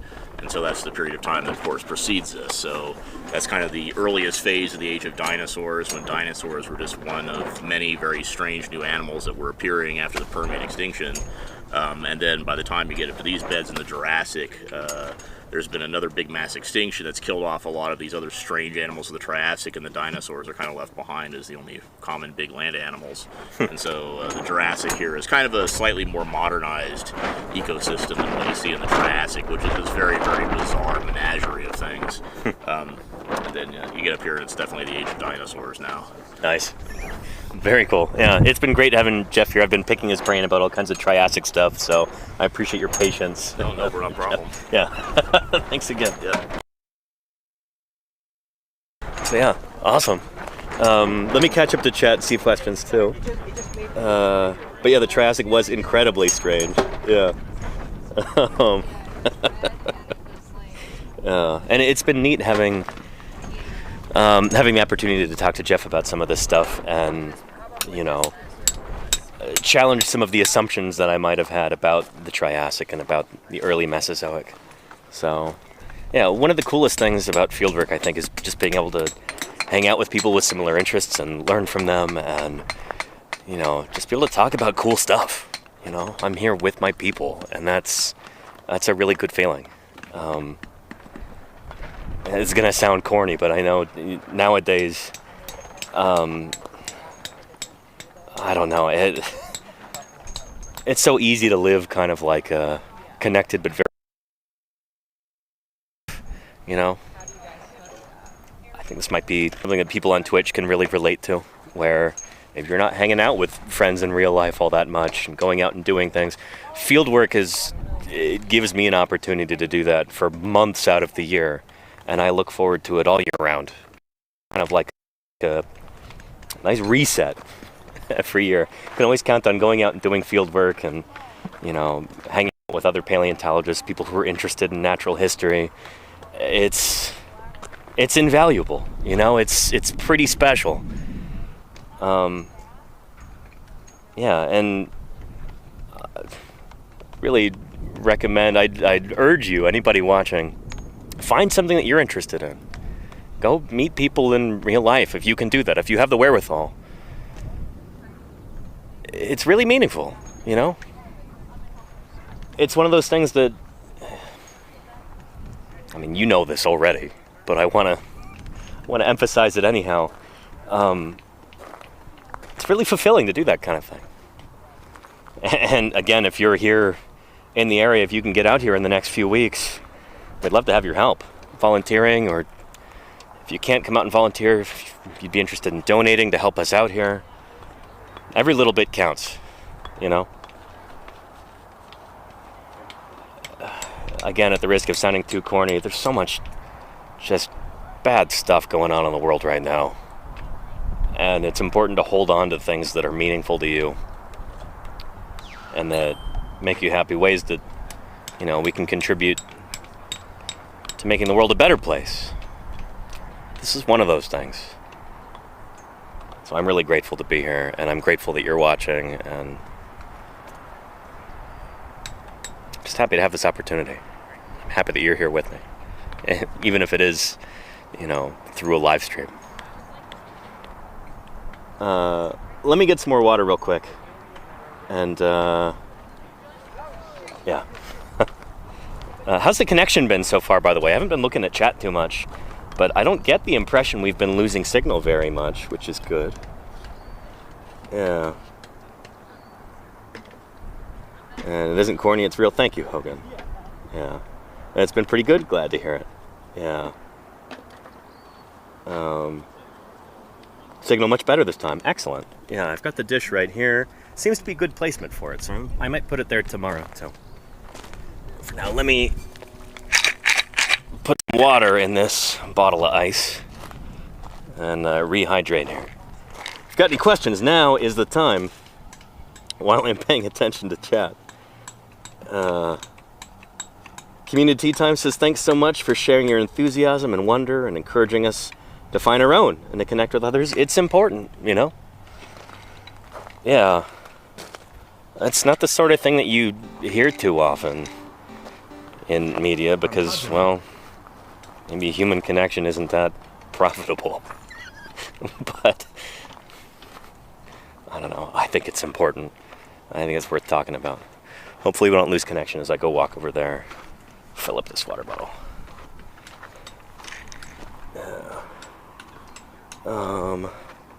Jag Money says, I'm so happy Kid Boga raided today. This is amazing. I'm so happy too. Again, welcome to Paleontologizing. I was going to say this is what it's like all the time, but not always. For a big chunk of the year, I'm at home in my office, but still talking about the same stuff. Still talking about fossils, talking about natural history and why it's important. All that good stuff, even if I'm not actively digging fossils for much of the year. There we go. Trying to do this all one-handed. There we go. Excellent.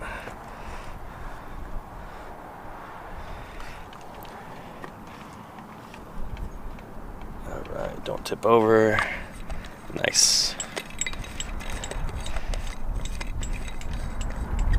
Yeah, I'm getting ready to spend a whole month out in the field for June. And then mid-July to mid-August, I'll be back out in the field, and then maybe again in September. Lots of field work this year. Very excited about that. We're going to be digging up several brand new species of dinosaur in Wyoming in June, and then some more new species near Moab, Utah, July and August, and then September. A lot to look forward to, for sure.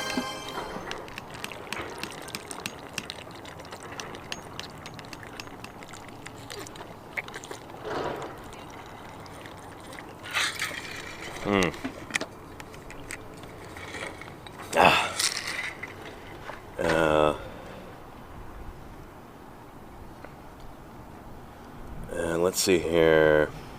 First anomaly says, anyone know where I can watch the new Walking with Dinosaurs? It'll be on PBS here in the United States on June 16th. It'll premiere. That's what I've been told.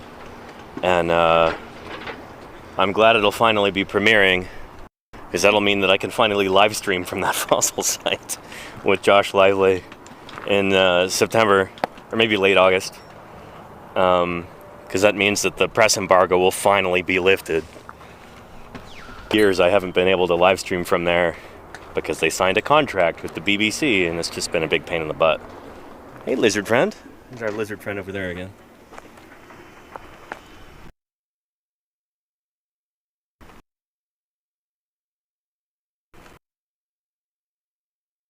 How you doing? Sure what kind of lizard you are, but you're very pretty. Could be a side blotch lizard.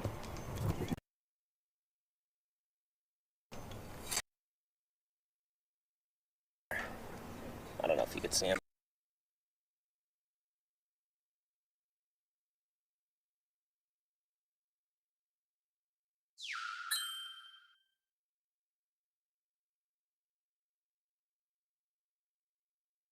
Lizards kind of show up during the Jurassic, but yeah. Unless you're referring to dinosaurs. Dinosaurs are not the ancestors of today's lizards, not by any stretch of the imagination. But birds did evolve from dinosaurs. Birds are modern dinosaurs. And we've had some birds in the quarry. Yesterday we had that red-tailed hawk fly overhead. I've been hearing hummingbirds today. I saw what I think is probably a rock wren earlier. So we've got birds around too. No roadrunners yet. I want to see a roadrunner while I'm down here, but we'll see.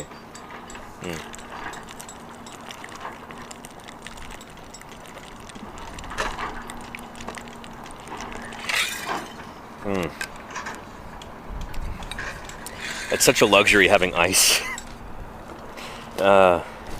During lunch, I made sure to fill up both of my water bottles as full as I can get them with ice. And oh man, it's a nice thing to have. Oh boy. I believe you have to look down from the top of a cliff to see a roadrunner. Oh, and a coyote. There you go, DNH. Yeah.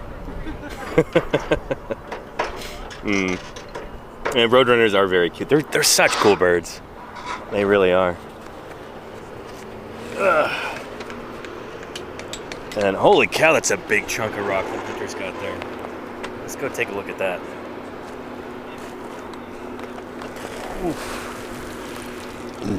So this is one of our big things that we're trying to do currently, is using jackhammers, remove big chunks of rock like this, like Hunter's got there.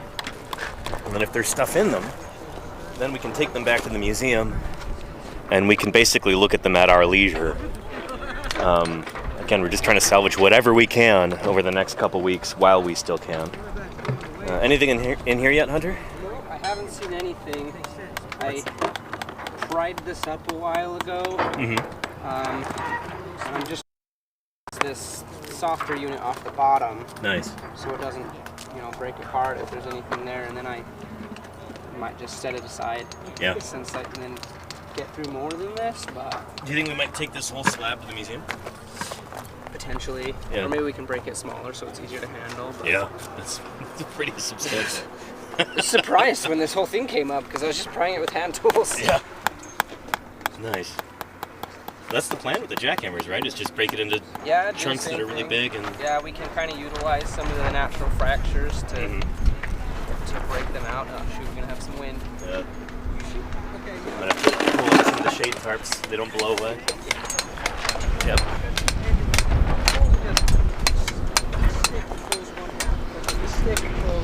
There, I'm standing at the ready. I guess I have to jump up and grab one of the shade tarps.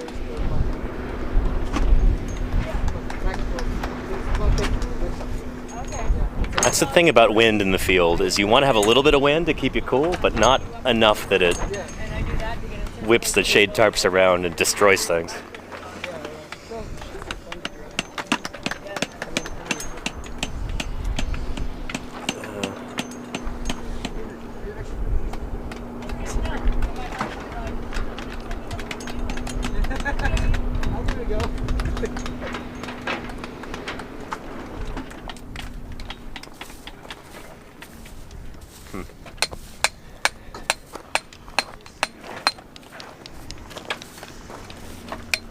We'll go bug Andrew over here. By the way, this is where I was working earlier. My hammer and knee pads and everything else. I haven't gotten to actually do much real digging today. Been helping out with a bunch of other stuff and trying to get ready for the live stream and everything. But found some nice scales, but that's about the most exciting thing I've found so far. Yeah. And Baranoshu saw your video on the Walking with Dinosaurs. Oh, nice. Yeah. So that's the thing about Spinosaurs. Spinosaurs in general are pretty fragmentary. So it's difficult to tell what their overall body plan was like in detail.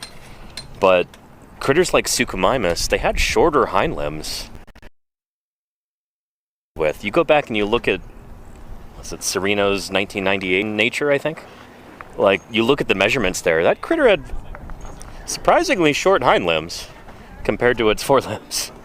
But, yeah, the one from Ibrahim et al. 2014 with all the different colored bones, you know that diagram. That's a mixture of different kinds of Spinosaur, almost certainly. So, again, we need more fossils to really be able to figure out what's going on there. Yeah. Anywho. Thank you again, Claire, for putting together that video. That's awesome that the people are seeing that. Good stuff. Yeah.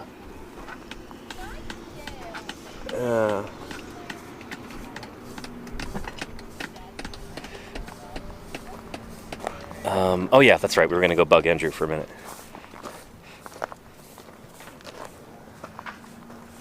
See if he's got anything new and exciting.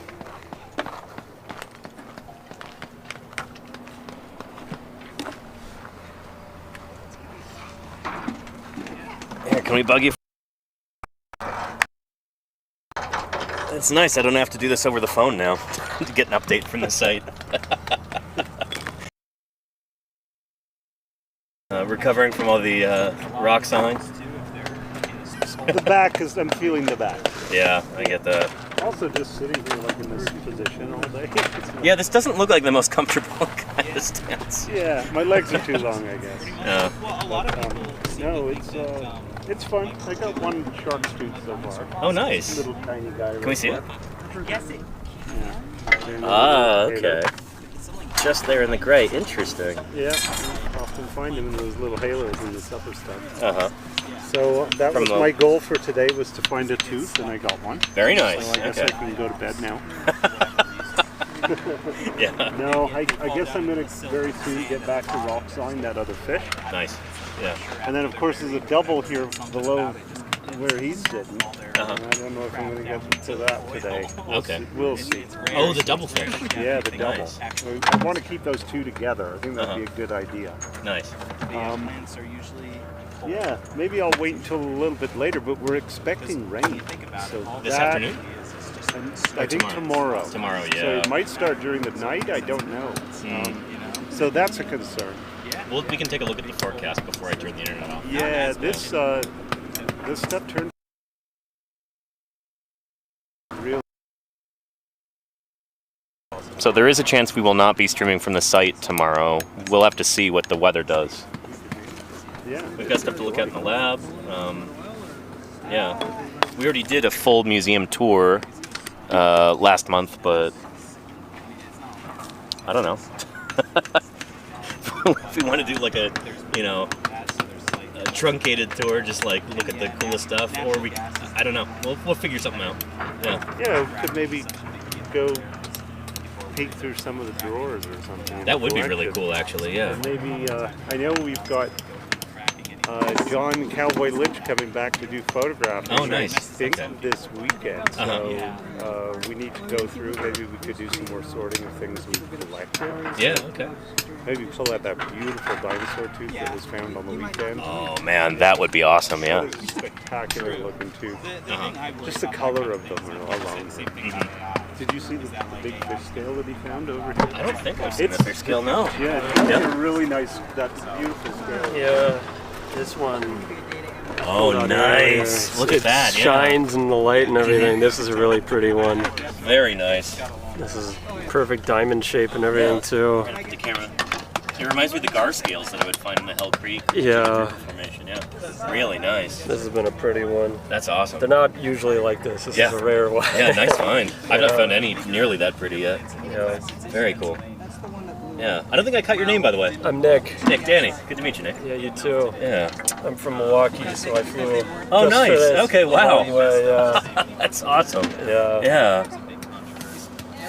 Very, very cool. Yeah. Great to have you here. Thank you for your help. Yeah, really for appreciate sure. it. Glad you're finding cool stuff, too. Yeah. I'm still holding out for something big, but we'll see. I mean, this is the place to find dinosaur bones up in this layers. Yeah. Cross your fingers. Find us a maxilla or a dennary or something with some teeth in it. Nice. Yeah. That would be really, really nice. Anyway, we'll see what happens. Yeah. Maybe just under here. Yeah, watch us find a coelophysoid skull complete right here. Oh, man.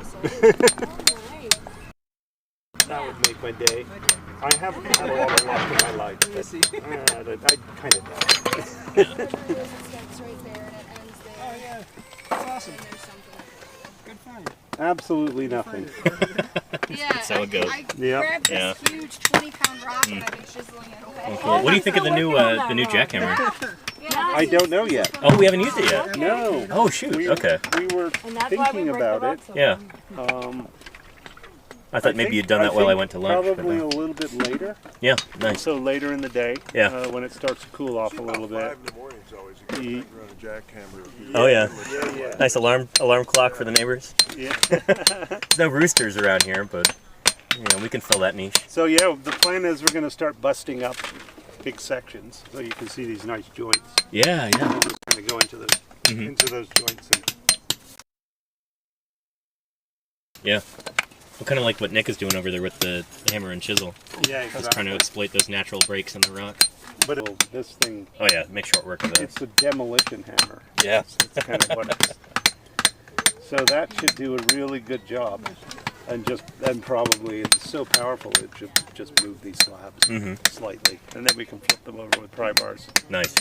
And look underneath and see if there's any bone. And of course, look along the fractures and pick through all the loose stuff just to make sure. Yeah. And then the plan is to move them over there into that big rock pile. Okay. And move them off site in case we have to leave. By the 30th if the substation's moving forward. Right. So we're kind of having to hurry up the game and try to get as much rock removed and processed as possible. Right. And then when Ammon comes back, he's not coming this coming weekend, but the following weekend he's going to be back. Okay. And I'm hoping we can have enough material cleared so we can go after more fish. Nice. Okay. You can see the fish that are coming out today. They're so beautiful. Absolutely spectacular. Really nice. Yeah. Yeah. Yeah. So, and they're going to look gorgeous when they're prepped. Oh, it's going to be fantastic. I can't wait to see them. Yeah. Hopefully we can get them processed in the next couple of months. Yeah, and again, I wanted to emphasize that point too. Even if and when the fieldwork portion of this is done, and you know, we don't need volunteers for fieldwork anymore. We will need volunteers to help in the laboratory, to help with processing all this stuff. So if anybody's interested in helping out, we could really use your help. So one of the things we're talking with Josh Lively at the Prehistoric Museum is actually sending some specimens out on loan. Nice. So for example, the big lungfish tooth that we found last week, no, the week before, that's with up at Salt Lake City. Okay. So we've got it on loan with the Natural History Museum in Salt Lake, and now. Nice. Getting that prepared because this is such an important fossil. Excellent. That's happening. Then the Prehistoric Museum is looking to also take specimens to prepare. Beautiful. So it looks like we're going to get some prep, which will be fantastic. And we do have about 20 or so volunteers in our lab now that are signed up. You know, we've got them on schedule. Yeah. Of course, our big thing is making some room in that lab. Yeah, it's so jam-packed full of stuff. Oh, there's so many fossils laying all over the place. So we've got to try and find somewhere to put all this stuff temporarily. Right. And then we've got lots of people that actually want to start preparing some of this material. Nice. I know Hunter is very excited to get going on a couple of projects. Me too, The dinosaur bird and that big bone that was found on Sunday. Yeah, what in the world is that thing? Yeah. I don't know. It could be over 10 inches long. You know, if it is the same continuous bone. Yeah. But we know the bone is a good 6 inches at least. So it's a pretty good size element. Yeah. So work out at the lab. There were 2 dinosaur teeth found right next to it. Oh. Yeah. That's intriguing. could be dinosaur. Yeah. Nice. Very cool. Yeah. Well, awesome. Thanks, Andrew. Thanks for letting us bug you for a while and no worries. let you get back into it. But we'll go take a look around and see what else we can see. Yeah. I'm gonna get some more water also while I'm thinking about it. While I'm not too far away. Yeah. Good stuff. The digging sounds are really satisfying with the camera here, says Cow Rocks. Well, I'm glad you enjoy that because there's going to be a lot more of that this summer. It's more hammers and chisels and field paleontology ASMR.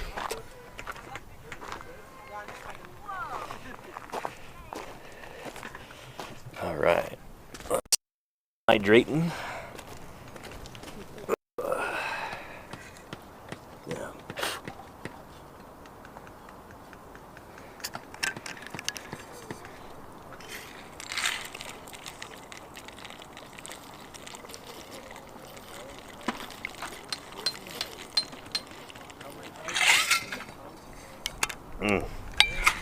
Oop.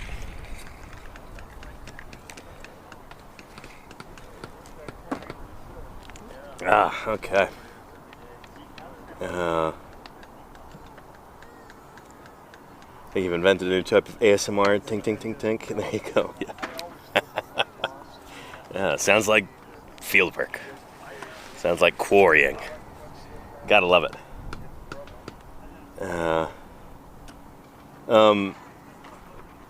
Anywho, if there's anybody who's just joining us, 768 people watching right now, not too shabby. Welcome to St. George, Utah.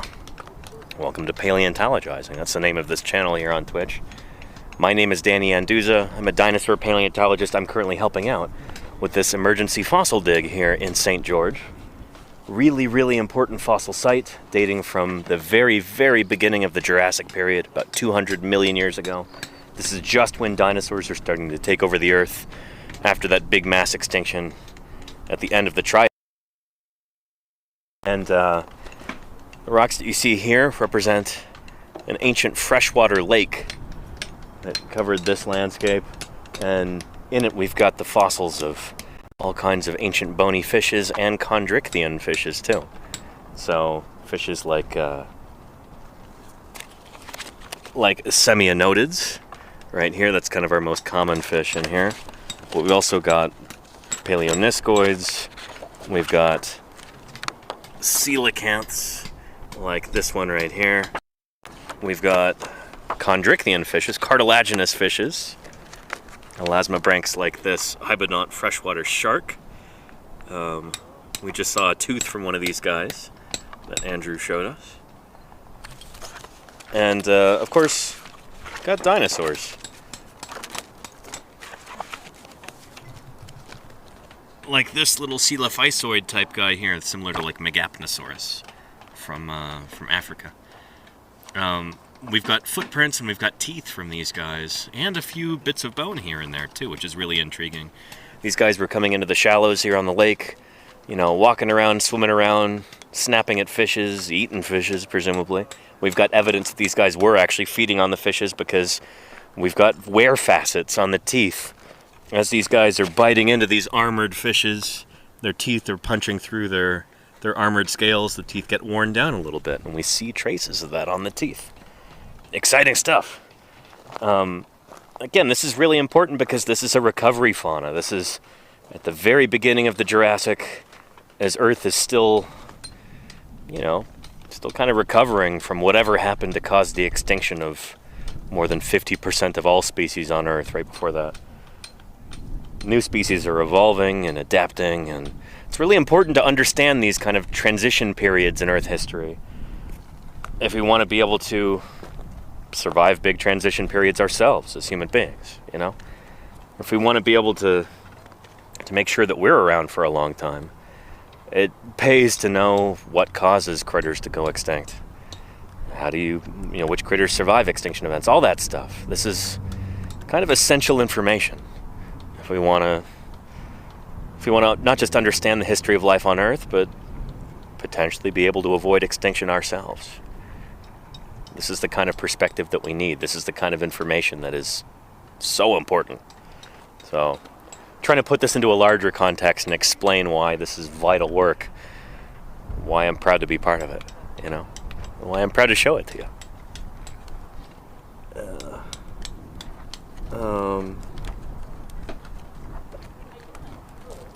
Anywho, yeah. Armored Fishes, my new metal band, says our animus. I mean, yeah, these guys they're cool. They're not the most hardcore fish in this fauna, though. These guys are pretty common. The fish that seems to be at the top of the food chain in here, again, are these big coelacanths. So these guys are eating the semi-anodids, they're even eating the freshwater sharks. These big coelacanths. Coelacanths are probably my favorite non-tetra fishes. And maybe that's cheating because they're very close to the origin of tetrapods. Animals with bones that, you know, live on land, they evolved from a critter not too different from this. Probably a little bit more similar, actually, to this, our lungfish. Andrew was talking about that lungfish tooth that was sent up to Salt Lake. It's currently being worked on right now because it's so important. That came from right here just a couple weeks ago. And kind of in honor of that, I 3D printed a big old lungfish. So let me show that to you, Chad. Have you seen this yet? Have I not shown this to you yet? Let's take a look. I think it's over here under the table. Hopefully it's not getting too much direct sun because that can kind of warp the plastic. But here we go. Big old lungfish. This is life size. An Australian lungfish. So the genus name is Neoceratodus. There we go. Take a look at that. It's kind of hard to fit in frame. But yeah. So I printed this for the museum here, which again is just across the street over there. We might be streaming from the museum tomorrow. We'll see. If it rains here, we might have to retreat inside.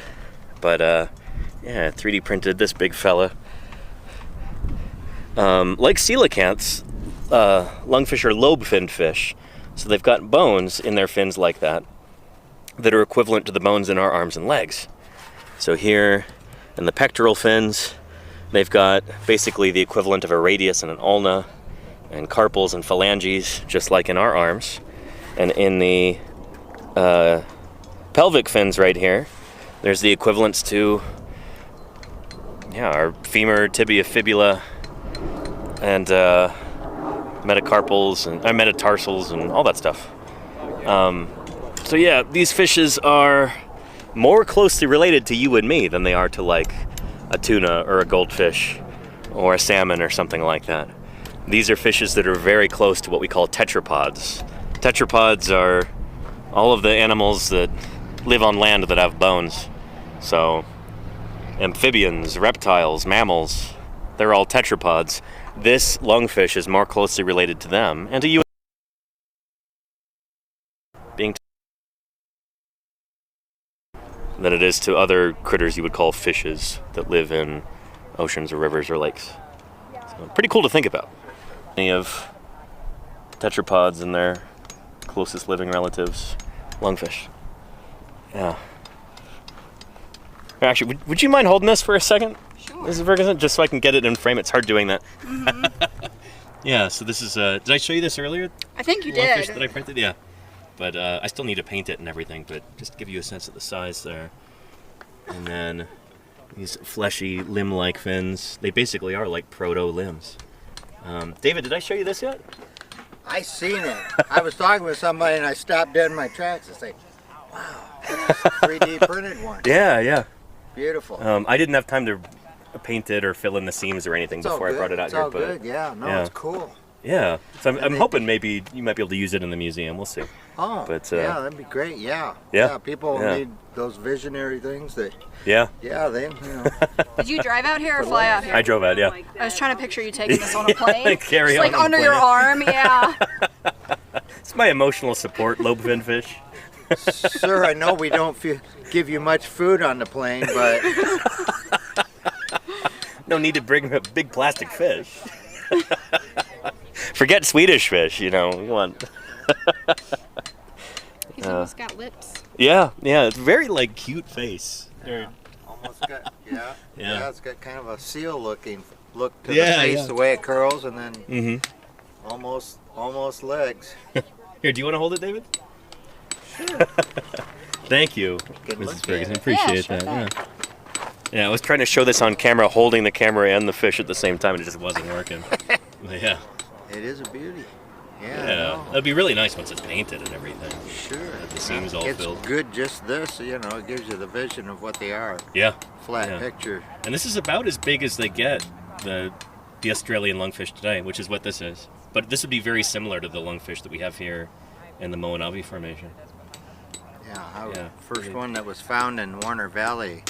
I was with the lady that found it. She also works at our fish there, and Sally Stevenson is her name. And her and her husband are there almost every day. We had to shut the Dell lab down because of this. Otherwise, you can always bet Steve and Sally are there, and they've been helping for as long as I have, 20-some years. That's awesome. But and she's our fish whisperer as far as getting them out of the getting them out, because it's such time-consuming work. It's so beautiful when they come out. It's like, wow, I can't believe you got all that matrix off. She'll go, it's very, very hard, but it looks pretty good now. What do you think, David? It's like, looks beautiful, because if I had to do it, I'd have given up. Yeah. Nice. We need more people to do this now that we have so many of them. We need a proper, bigger lab and more microscopes and more people willing to do this and other things. I was talking to Andrew about that, how, even if and when the work stops here on site, we'll still need volunteers to work in the lab, work on the stuff that we've found here. And we train. Yeah, you don't have to have any experience whatsoever. As long as you're willing to learn and take direction and, show up, we can teach you how to do it. You can become a fossil preparator. So, yeah. Awesome. Thanks, David. Appreciate it. Yeah. Yeah, if you wouldn't mind just putting that on the table or somewhere out there. Can I run around with him and make him fly? Is it a flying fish? I love the videos of the flying fish. Yeah.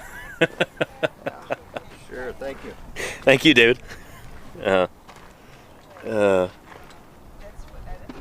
Anywho, yeah. Make it into a drone, says DNH. Oh no. Yeah. And Elvic says, can you make a living prepping fossils, or is it a volunteer thing? It usually is a volunteer thing. in order to actually be able to make a living doing that, there's only like, I don't know, there's certainly fewer than 100 professional fossil preparators in the U.S.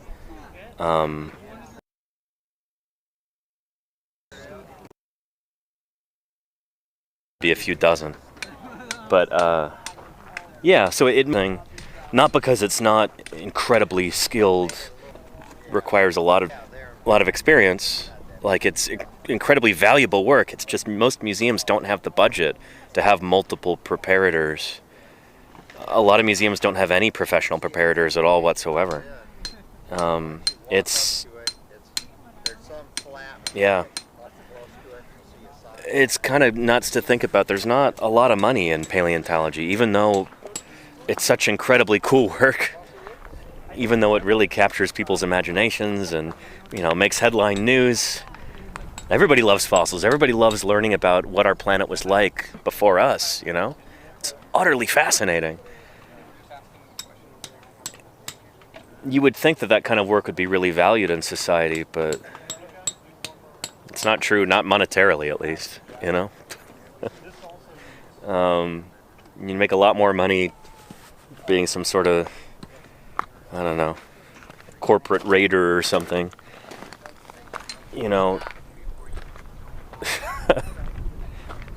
Destroying businesses and putting people out of work. Make a lot more money doing that than you will doing stuff that makes the world a better place, like, science. Anywho, let me step off that soapbox before I get too disgruntled. You know what I mean. Yeah. Yeah. Oh, and if you're interested in fossil preparation, go follow Fossil Preparator, who is streaming this stuff on Twitch. That's Steve Clausen, who is a professional preparator himself. If you're curious about doing fossil prep work, what's it like cleaning fossils in the lab, he'll show you firsthand. And most of his stuff is like very chill. He doesn't really talk very much on stream. He doesn't pay that much attention to chat, so it's a great place to just go and relax. But if you do have like career questions for him, I'm sure he'd be happy to answer them for you when you can catch his attention. Steve's a good guy, and he knows a lot. Like, hopefully that goes without saying, but oh man, he's soft-spoken, but when you can get him to talk about stuff, he's a wealth of knowledge. Focus on the positives for now. There you go, Petrodactylus. Exactly. Yeah. Yeah.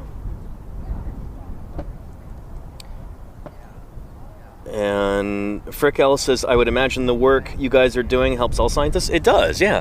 That's a point that I try and get across a lot on these streams, is that science is integrative. Science is collaborative. The days of the lone genius are long gone, if they ever were here at all in the first place.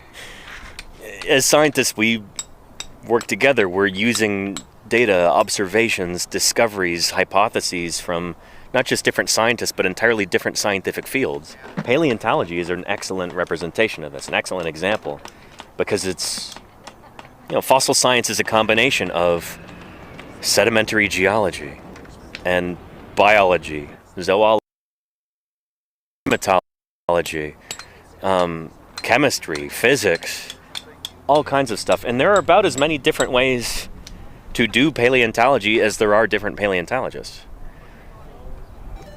Since we're working with often very limited information, and there's a zillion different variables to consider, there's so many different ways that you can approach different questions, different problems. We've got paleontologists here in the quarry who specialize in certain groups of organisms. We've got paleontologists who specialize in particular times. Like Jeff Martz works primarily in the Triassic. We've got paleontologists who focus a lot on trace fossils, like Andrew Milner, although he also works on body fossils too. And paleontologists with different backgrounds, people who started off in chemistry or physics or computer science, or I know paleontologists who started off as plumbers or, you know, people in other trades like that. People who started off as teachers. People who started off, you know, just rock hounding on the weekends. There are paleontologists who are high school principals during the work week, and then at night they work on fossils, they work on writing scientific papers, and then they go to conferences and present their research. I guess the point is that there are so many different kinds of people who work on fossils, so many different perspectives, and it takes all kinds of folks, you know? It takes all kinds of folks.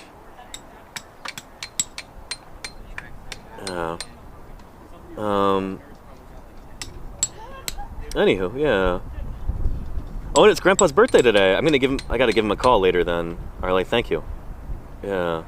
Takes a village, as they say, says Ars Animus. There you go. Yeah. Yeah. Saying that they work on fossils at night makes them sound like an awesome Batman hero, Petrodactylus. Even cooler, they're real, you know? Yeah, I'm gonna drink some more water and I'll put on some chapstick. Yeah, but let me know if you got any questions, chat. Now that I'm trying to be as responsive as I can. We'll go look around for a little bit more.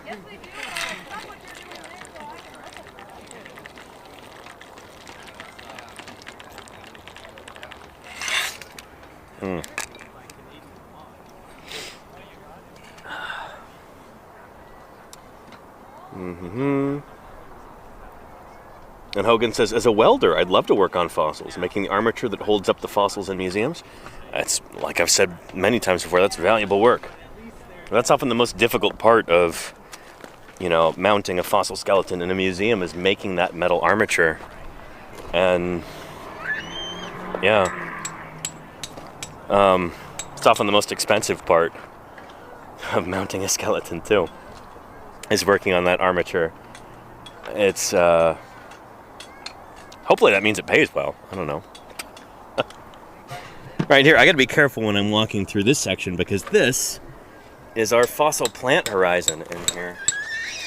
It's not as...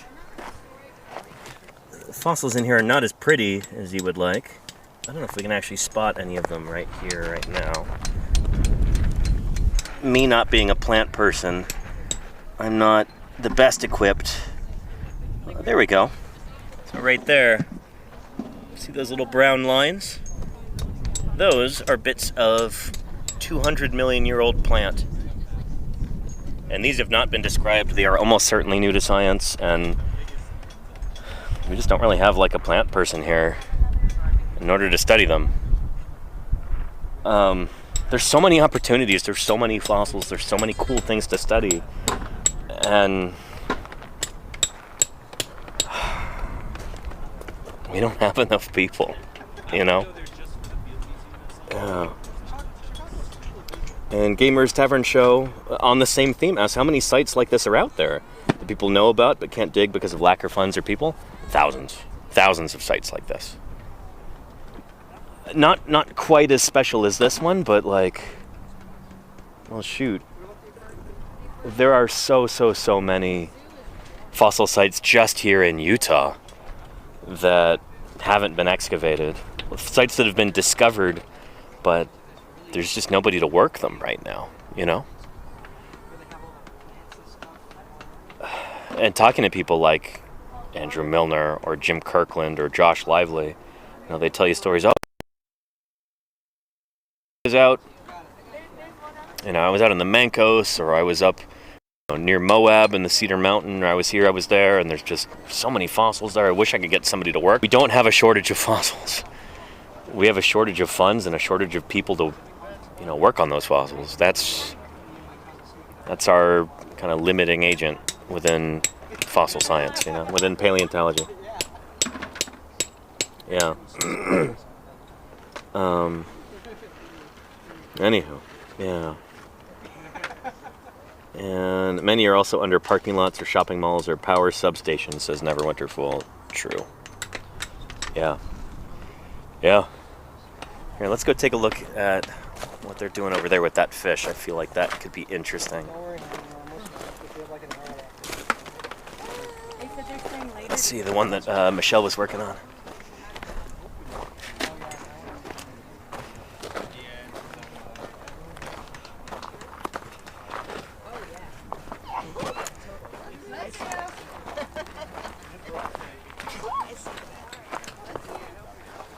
All right. So Another fish. Yeah. Right over here. Oh, another Yeah. brand new. Oh, very nice. Oh yeah. brand new. Excellent. Million years old. Look at Thank It's you. an articulated fin right there. Look at that. Yeah, you see the fin rays right there? Work for the rest Looks like of a your scale there. Is there glue on this yet? Not yet, no. So that's just a natural Found sheen. it 5 minutes ago. Beautiful. Nicely done. Gorgeous. Yeah. Yeah, we're not sure what he's doing inside of there. He's like all folded up on himself. What else do you want? Nice, very He didn't nice. want those, did he? Let me just make sure there's nothing on them. I'm sure. Yeah. See, very cool. Just 5 minutes ago. Awesome. Yeah. And again, it's not even cleaned up yet. Think about what that'll look like in the lab once the rock is chipped away and everything. If we're seeing that much of the fin rays right now, and we've got that kind of sheen fresh out of the ground, a little bit of cleaning, imagine what it'll look like, you know? And it's a new species. Very nice. And he did the prep on that beautiful fish in the museum. Yes. The one that you see in the Yes. detail, the skull. I wish we had a bunch more Jim Williams type preparator people. These are really delicate. Oh, yeah. Very difficult to clean. Mhm. But, you know, Everything's so flaky. get the right people on the job and they come out beautifully. Yeah. Yeah, the question was, how long is it going to be until we get around to prepping all of these? Uh-huh. We have now over 50 fish from this layer. Nice. Wow, that's amazing. I wish we had an army of Jim Williams. So we can get them all done. Right. And then we could make a wall of Monavi fish. Yeah. Oh, that would be so cool. Forget about Green River Yeah, fish. put Let's Green do River a to shame. wall of Fantastic, that's where it's at. Yeah, that would be sweet. Because these are beautiful fossils. Yeah. And I love what I'm seeing on all of these nodules. Just like, wow. Just the way you can see the layer in there. How All they're the scales. like a real freaking fish, like a scale. You can see the little layers. And you see the tail here, probably part of the caudal fin. That could be the anal fin, maybe too. But I think this is the back, and I believe this is the skull in here. This might be the pectoral fin up front. We're imagining the eyeball is in there somewhere. See how this is kind of bulged up? Uh-huh. The scales around the back of these fish are really thick. Huh. So maybe that's why it looks so interesting. So bulged up. That's a possibility. It's these higher. So semionodids, and I see you've got your picture right there. Yeah, yeah. So yeah, semionodids from the back of the skull to the front of the dorsal fin. Here. And you can kind of see Oh yeah, totally. Oh, that's so much. Oh. these scales here. Yeah. And they're all unique in different species. At this site, we have 4 different morphotypes of jaws that we found so far, and they all have different shapes. They also have different shapes of teeth. Oh. So they're almost certainly different taxa. Oh yeah. Probably eat There's only different things. one named species from the Monavi Formation. It's Lophianotus canabensis. Uh-huh. And yeah, we've got way more species. Yeah. from this site too. Also, canabensis is really, they're little tiny fish, little 3D guys. They probably occur here, but I'm really excited to see what some of these larger fish are. We just need we need Sarah Gibson to come back. She needs to move out west. She needs to quit her job in Minnesota and come back here. She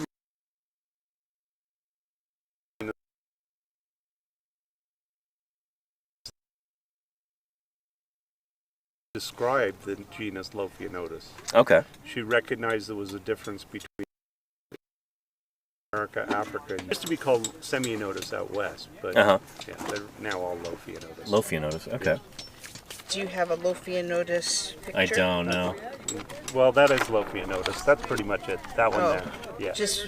Which is a group of fish called the Semionotus. Yeah. So it's one of those critters. And I'm wondering, the little fish that Jason's working on over there, the jacket in the jacket. Yeah. That's probably a very short fish, but it's almost like a sunfish shape. Yeah. Weird. Very round. Like almost tiny scales all over it. So is that like a paleoniscoid, or do you think it's something different? I don't know yet. I don't know. Yeah. We could see the lateral line on it. Oh, interesting. Well. Yeah. So that is going to be an important fossil. The only problem with it, it's got a root, a thick root, going through these series of cracks through the fish. And it's going right through the skull. So the skull is still in that rock, but it's going to be extremely careful preparation. Yeah, yeah.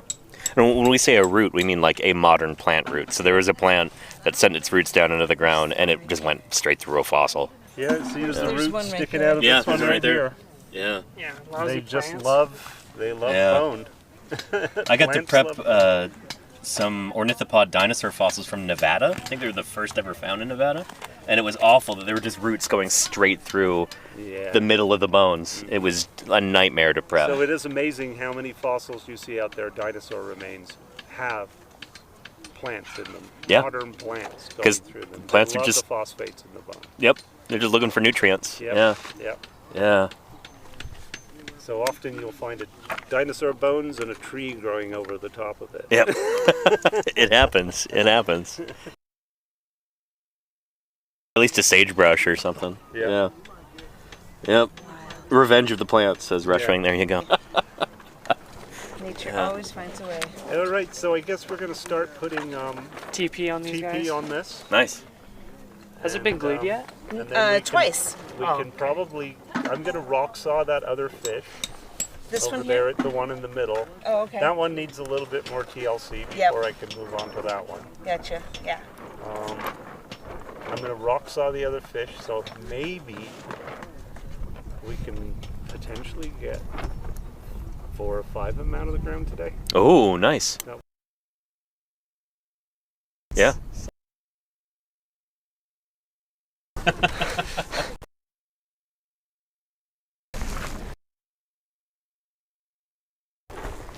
So you guys are going to teach me how to toilet paper it, right? Yeah, put on the separator, yeah.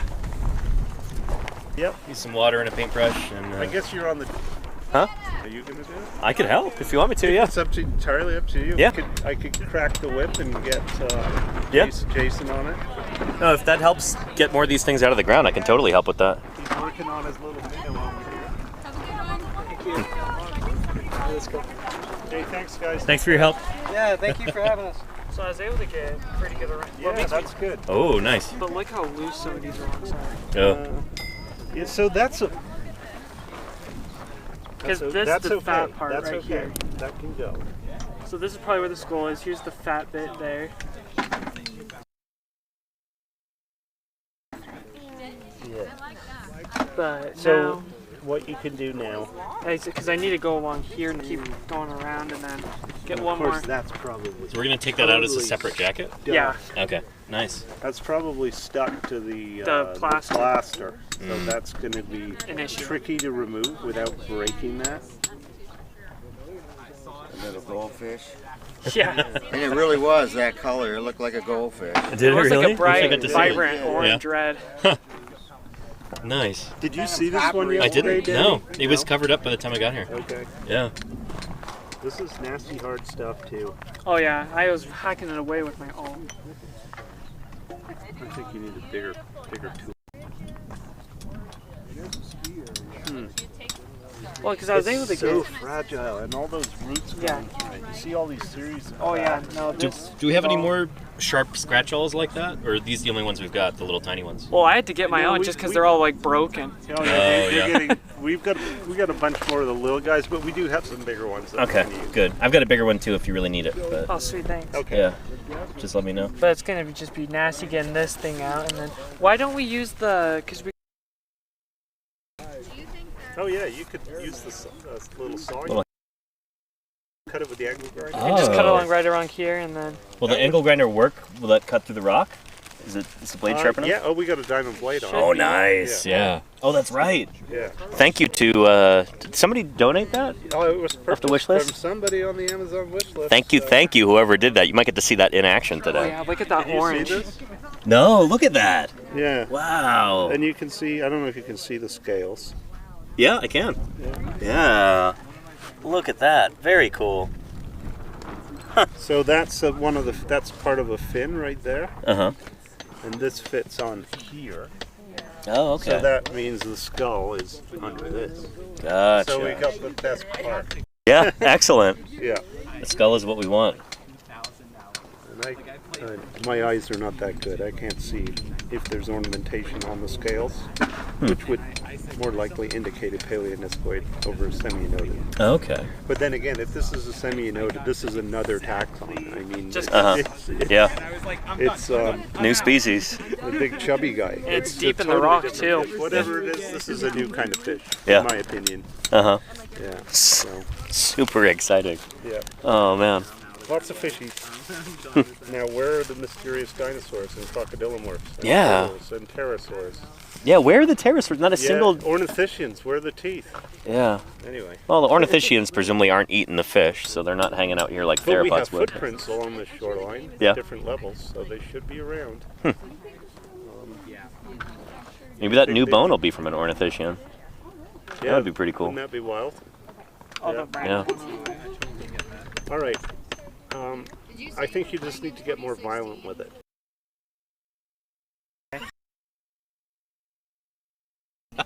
But don't break it. Really exercise some of that rage, but do it in a Find the productive healthy way. balance between rage and.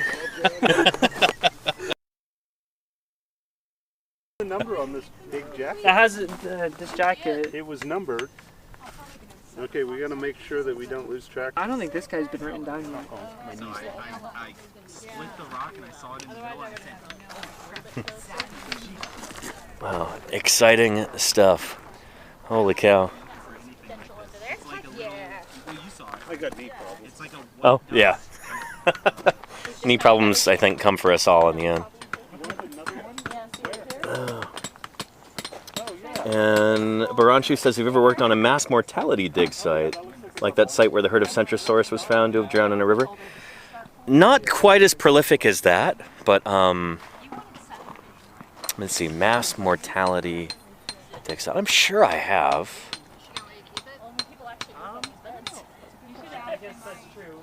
Let me think. Especially with dinosaurs. I wonder if our iguanodont bone bed in the Cedar Mountain Formation would count. I guess, yeah. If you wanted to count that one, then yeah, you could. Got a whole bunch of iguanodont dinosaurs that all died in the same place. Might be multiple species, though. What Jim and Karen are saying about it. But yeah, this is at the very, very beginning of the Cretaceous. Another after the Jurassic Cretaceous extinction. The beginning of the Cretaceous, iguanodonts and a few bits and pieces of other dinosaurs. From like an ancient swamp. But yeah, new stuff, about 140 million years old. Yeah. But yeah. Couldn't get supper cooked fast enough. Snowy Owl Canada, welcome back. It's good to see you. Yeah. And Drag Money says, if this lake dried up, wouldn't that be considered mass mortality? It didn't dry up suddenly. So like this would have taken maybe tens of thousands of years, maybe hundreds of thousands of years to dry up. Yeah, this lake was around for a while, we think. I mean, think about the Great Lakes today, Lake Erie, Lake Superior, Lake Michigan. How much water there is there. We're talking about a similar sized lake here, you know? And it would have been around for a very long time. And then eventually when the climate changed, when the landscape changed, the lake drained or dried, it would have taken a long time for it to do that. Yeah. Yeah. I live off Lake Ontario. Yeah. Picture it like that size lake here, but here, I'll show you a map. Well, first, yeah, nice little representation. There's your semi-noted fish right there. There's a dinosaur swimming around. Now, let's find Lake Whitmore. Where's that figure? Here we go. So yeah, here is the U.S. state of Utah and Arizona today. Those state borders did not exist 200 million years ago, but Lake Whitmore did. So, enormous lake. Inland lake. It was kind of near the coastline at the time, but it was inland, we think. Doesn't seem to be like marine influence here, to my knowledge. That could change if we were to find some evidence of that, but for now, our general thinking is that, that this was an inland freshwater lake. Toilet paper part. Yeah, put some separator on. Party. Nice. What I like to do is I like to lay it nice and fold it over. Probably could have used a bit of a longer strip. Whatever, we're working here. Get it there. Obviously this stuff is super crumbly, but I don't think So what we're doing here, this is an essential part of extracting these fossils. We can't just pull them out of the ground, they'll crumble into a zillion pieces. So what we have to do is build what we call a field jacket. That's what you're looking at right here. So we take layers of burlap soaked in plaster of Paris. We basically make a big bandage cocoon thing around the fossil. And then we flip it over, clear some of the rock away to make it a little bit lighter, and then we do the underside. So you're actually looking at the bottom of one right here. Now, we can put the plaster-soaked burlap on. We got to make sure that there's a layer of separator there so that you don't have direct plaster on bone. We don't want the plaster on the surface of the fossil. It could really mess it up. It's a nightmare in the lab to clean that off. So you put a nice layer of first. It could be paper towel, it could be toilet paper. In the old days they used newspaper. I've seen people use aluminum foil before, but most folks will use paper towels or toilet paper. Which, I guess if you're from a Commonwealth country, let me translate that for you. That would be kitchen roll and loo roll. If you're from the UK, for instance. I'm sure we've got some UK viewers watching right now. Have we talked about what's preferred for toilet paper in this field? Uh-huh. So we like 2-ply. Two-ply. Right now we hate Charmin. Really? Yes, it keeps tearing so bad. Shoot. So the perforations are just too Something too like strong? it, yeah. It just rips like crazy. Huh. We want 2-ply, no Charmin. All right. Don't squeeze the Charmin. Right. That's for you old folks. Me. Mr. Whipple. Where we're going. It's extra fun when it's windy and it tries to get away. Oh, from yeah, you. It's like you're ribbon dancing. Not something I've ever really hand done. it to the rescue. Okay, good. I was going to show I know, you. I started on that one. Sorry, David. I'll help you out. Oh, it does. No, it's fine. I got one sheet on there and was like, wait, I got to do a different one, actually. Yeah. So we'll come back here in a few minutes, if I remember, and we'll... you think you're going to use gypsonas or like proper burlap on this? This guy's just big enough. I think we might end up having to go for burlap. Yeah. Those other jackets, like that one that David's doing, Mhm. maybe we'll do gypsona. We've got a smaller jacket down there that's definitely going to be a gypsona. Okay, nice. We'll get to see all different kinds today. Yeah, excellent. What's gypsona? The gypsona is nice stuff. So Michelle was just asking, what's a gypsona? Gypsonas are these pre-made medical bandages. Here's a really little one right here. But they actually use these. Whoa. Yeah, That's the fourth time that thing's got me. we need to put some flagging tape. on that. Where do we have the flagging tape? It's over there. It's a little. Let me go get that. Yeah. Yeah. Yeah, when you pull these poles down, it's dangerous. Yeah. It's like a minefield. We don't want people tripping over those, so flagging tape. Oop! I just stepped on one. Not watching where I'm going. All right. Let's look in our little midden of stuff. Find that tape.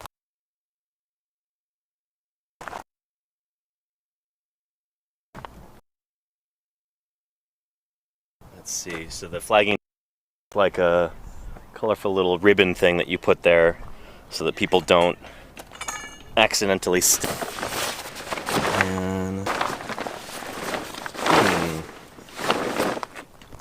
Not seeing it so far. Should be pink. Oh, I know this is riveting content right now. So exciting. We're searching for the pink tape. Might be in here. Burlap. So you see, we only used the very fine in field paleontology. Well, I think, again, folks in the UK might call it Hessian, but this is only the finest quality material imported directly from France. We call it Berlot. Berlot. Kidding, of course. And we've got plaster of Paris in here. If it's not from the Paris region, it's just sparkling gypsum.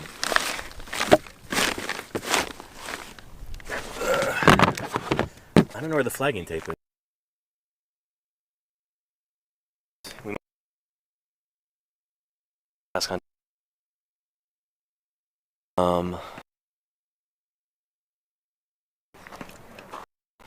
We almost just need a can of like orange spray paint. Spray down the stakes some up at hardware tonight or something. Yeah. Very cutting edge. Exactly, Golganak. Yes, only the finest, most expensive materials here. Like burlap and trash bags. Toilet paper.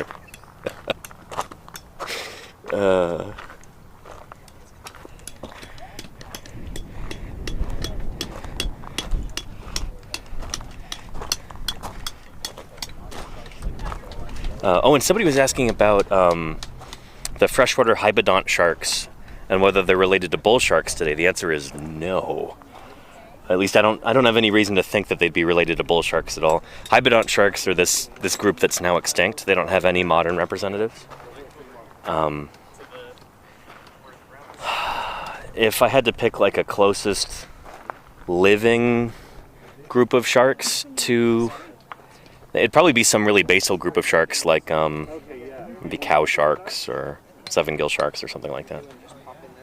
Just a guess, I don't know. But I don't think they're anywhere close to bull sharks.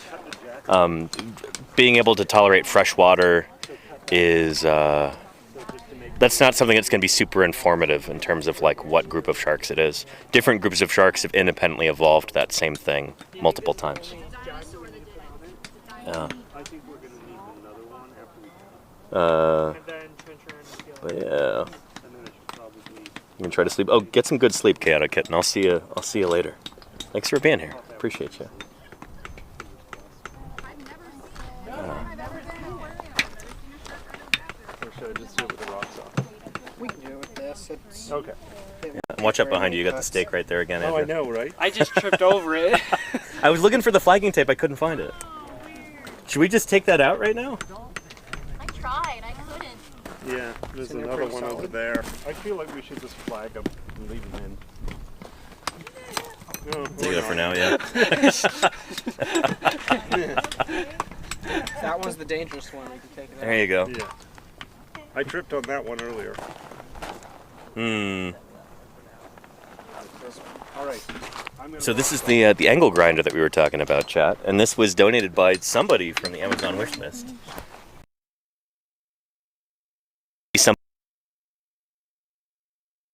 If so, thank you.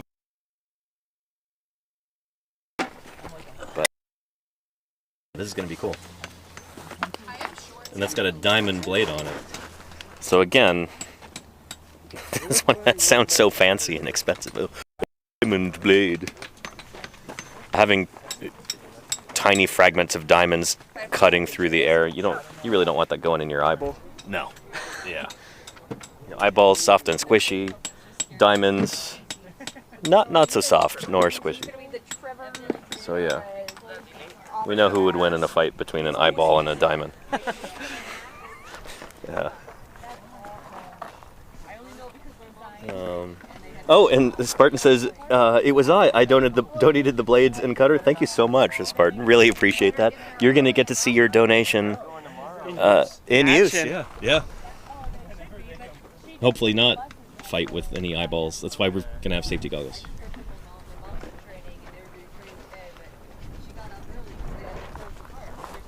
Nice. And that's cool. It's a battery operated one too.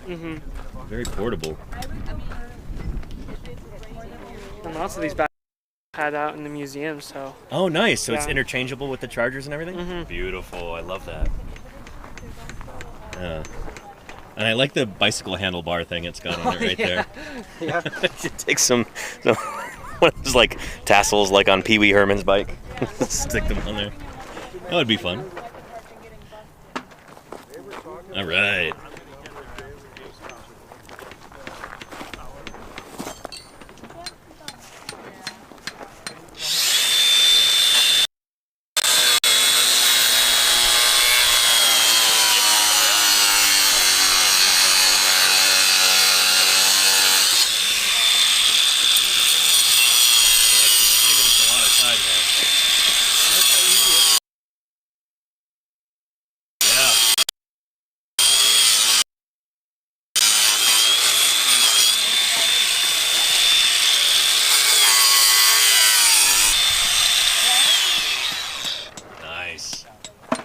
Did you say donated it? One of our chatters here, So Spartan. So Spartan, thank you. You're a real one. Seriously, yeah.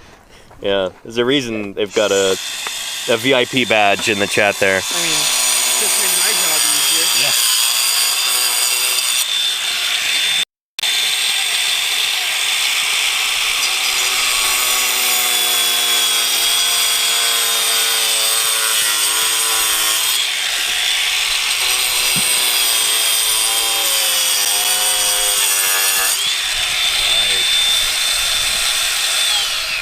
Beautiful.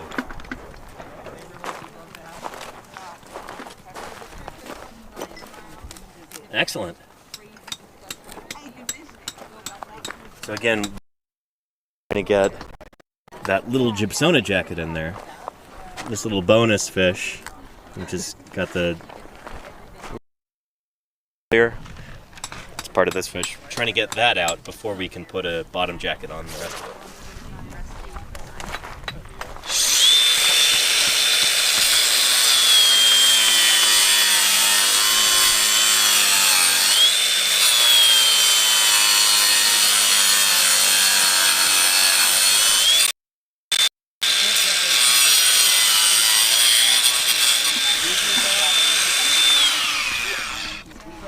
Nice.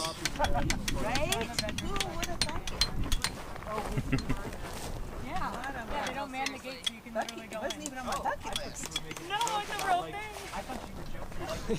Seeing how where the fish is, so he doesn't cut into it. Hey Jason, I have a question for you. Yeah. It's a real thing. If you go early enough, you get them free. You're going to be cutting these out?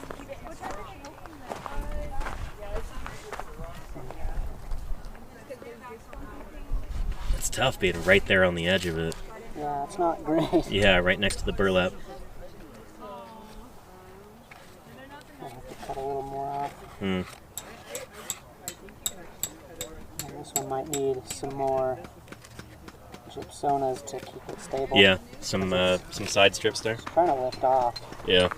So I might need to trim away more of the jacket. Yeah, you're gonna have to get pine. Oh, dang.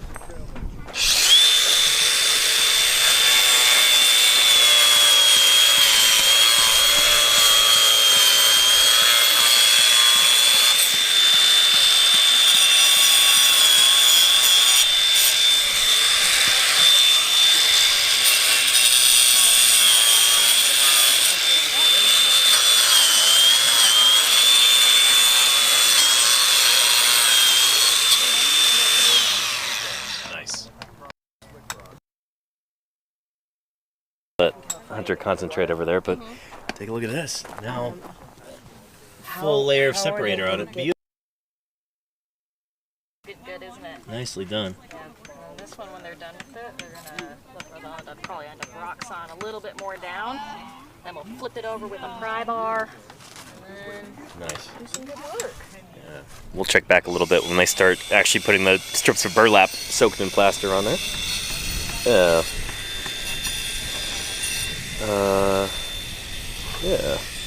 Man, let me go get some more water and see what else is going on over here.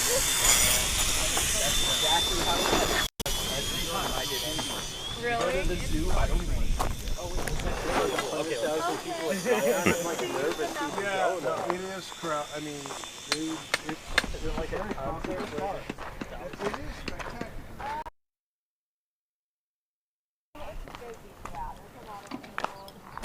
All right. I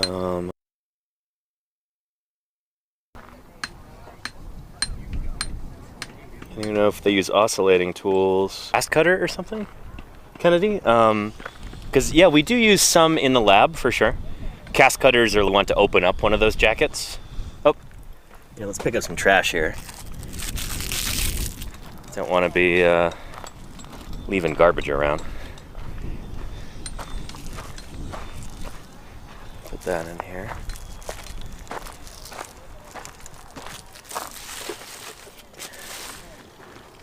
That was pretty cool, Andrew. We had the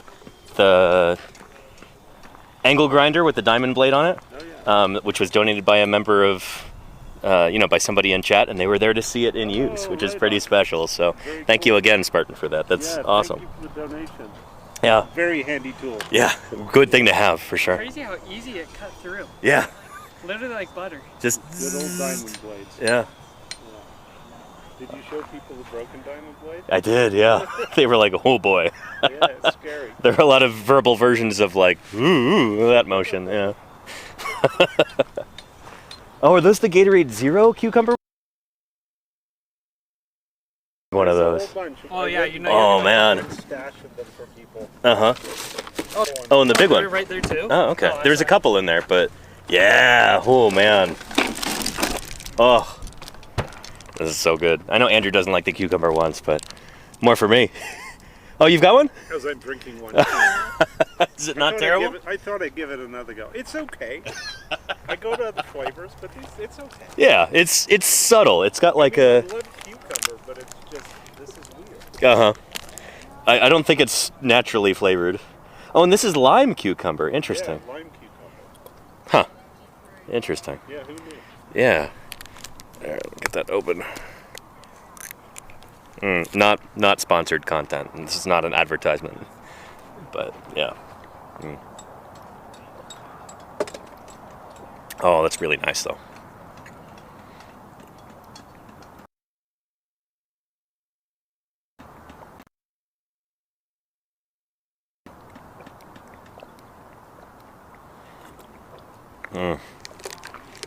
Like sports drinks. Really sweating profusely. If they're like the full sugar ones, but zero sugar, I don't worry about it as much. Yeah.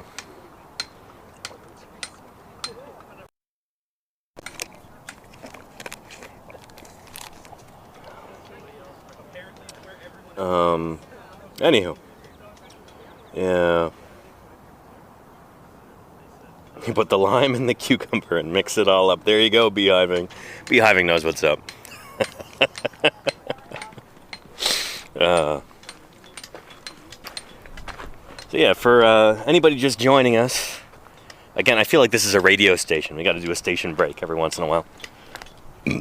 Welcome to Paleontologizing, broadcasting on twitch.tv/Paleontologizing. My name is Danny Anduza. I'm a dinosaur paleontologist. I'm here in St. George, Utah, helping out with this emergency excavation here. We're trying to get as many fossils out of the ground, salvaged, numbered, saved, before the site gets bulldozed.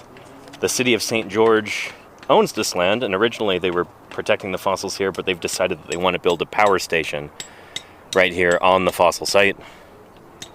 Extraordinarily important fossil site scientifically. We've got multiple new species that are coming out left and right. But at this point, as things currently stand, it looks like they're going to be rolling the bulldozers in here in just a few weeks. And so we've got very limited time to try and salvage whatever we can before then. So I'm here streaming, trying to get the word out about this, trying to get people excited, trying to get people to volunteer. And we have had several volunteers here from the paleontologizing community who have made the journey down to St. George, and they've been a tremendous help here. We've had a lot of people make donations online. We've had people, share this stuff on social media to try and get the word out. It's humbling, the level of support that we've gotten from this community. I am truly, truly grateful. And while I'm not streaming, I'm trying to help out with the excavation and the logistics and everything else too. But right now, I think the single biggest contribution I can make is just trying to get the word out about this. So thank you for being here, everybody. I appreciate it. Let me know if you got any questions right now. It's a good time to ask them. Yeah. But yeah. Beehiving says, I wish I was out there cooking for you all. I had to have the smoker going all day. Can you do vegetables in that too? For the non-carnivores? I bet you can. Smoked potatoes sound pretty good. Peppers and stuff. Anyhow.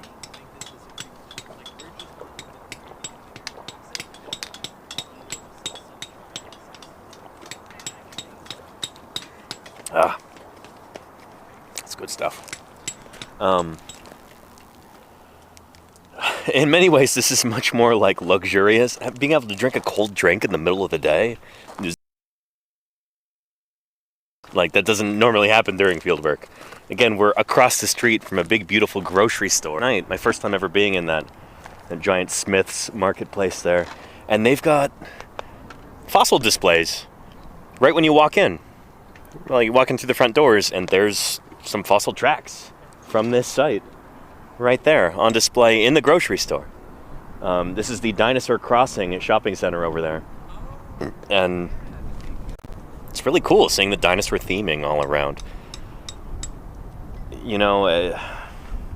There's a lot of public enthusiasm here in St. George for this museum, for these fossils, for the story that they tell.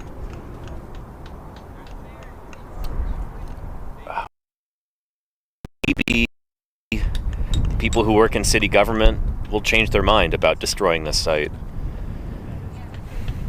I can hope, We'll see if reason. Yeah. I am, yeah, on Twitch right now. Thanks. Yeah. Yeah.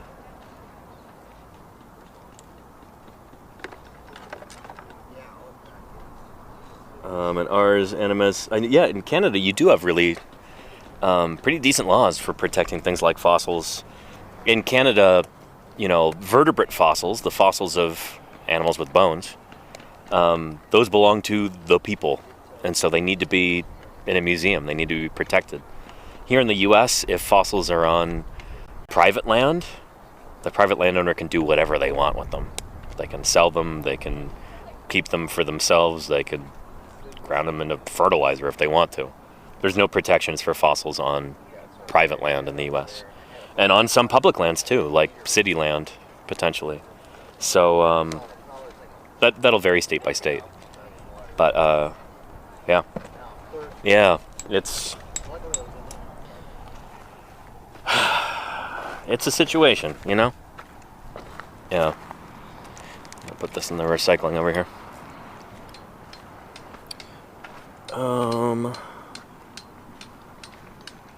Yeah.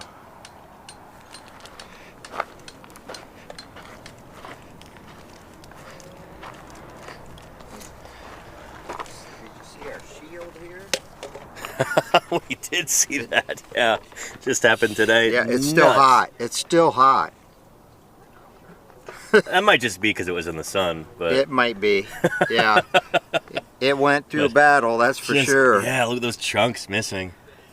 Yeah. Crazy. And it's not just one chunk, it's boom, boom, boom, boom. Yeah, once it chunks, it can. Yeah, I guess it just throws off the weight.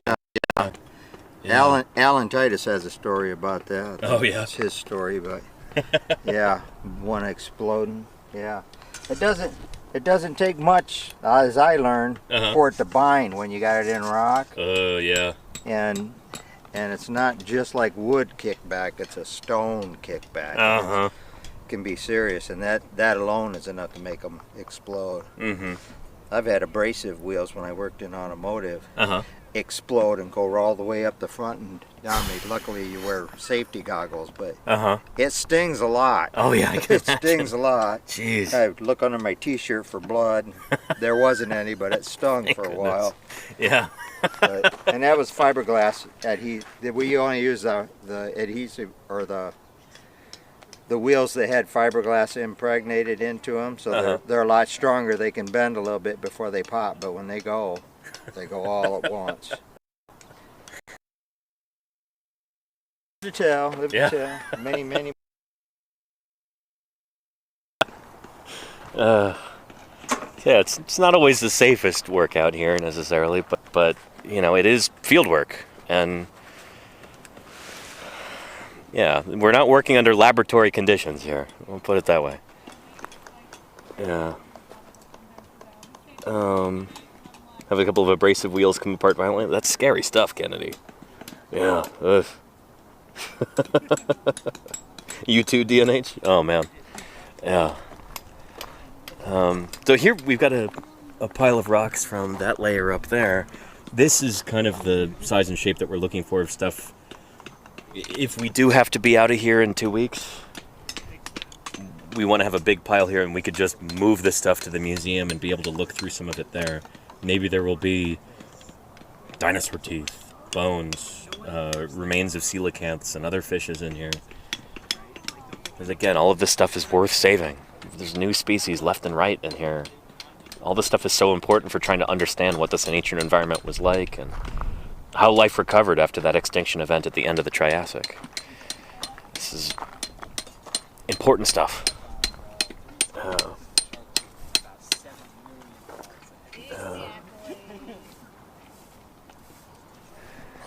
Here, we'll go check in over here. Dang. Got a long fish. Yeah, we got the toilet paper all finished up on that. Very nice, yeah. That's a thorough job. This is It's a little crumbly on top, so I wanted to make sure we got enough layers on there. Yeah, excellent. Oh, looking good. I think David got that one over there too. Oh, did he already get that separator on it? Nice. Yeah. It's so funny how rectangular they are. I know, Not right? They're really nice. Just the rocks just right angles. Oh, Yeah. They're already perfect. Yeah. Looking like the Green River wall. Right, yeah.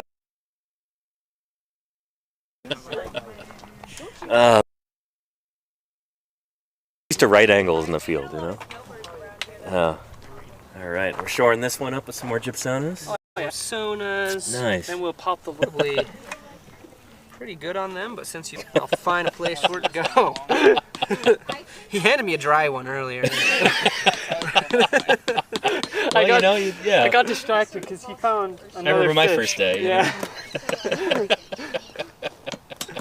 It's not Jason's first day, that's the joke. I swear I've been out here for like 3 months now.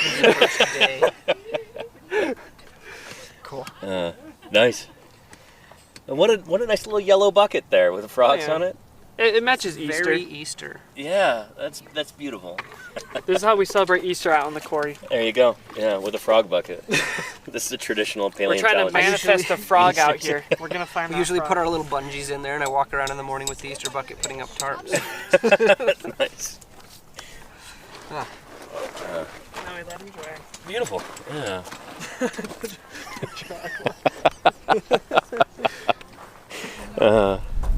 Wow. Yeah. It does. What the heck? Yeah. Started off yay big, and now. Whoa. Or What? is it two fishes? Yeah, it has to be. Or This is a limousine fish. Yeah. It's a long. Because look, you can see. tail. Hear me out. So two fish, tails. Got a real Texas longfish out here. It's not a lungfish, it's a long fish. Do you have a little paintbrush, Dingy? Little paintbrush. Oh, right. Look. Yeah.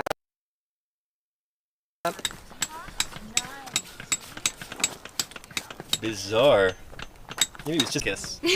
I'll take it. I'm saying their tails are wrapped together. Could be, and yeah. they're stuck. Could be a fish king, like a rat king, you know? That's horrifying, and I love it. Can you imagine you go back to this time and you just see that crawling on the lake bed? I just want to see Andrew's face.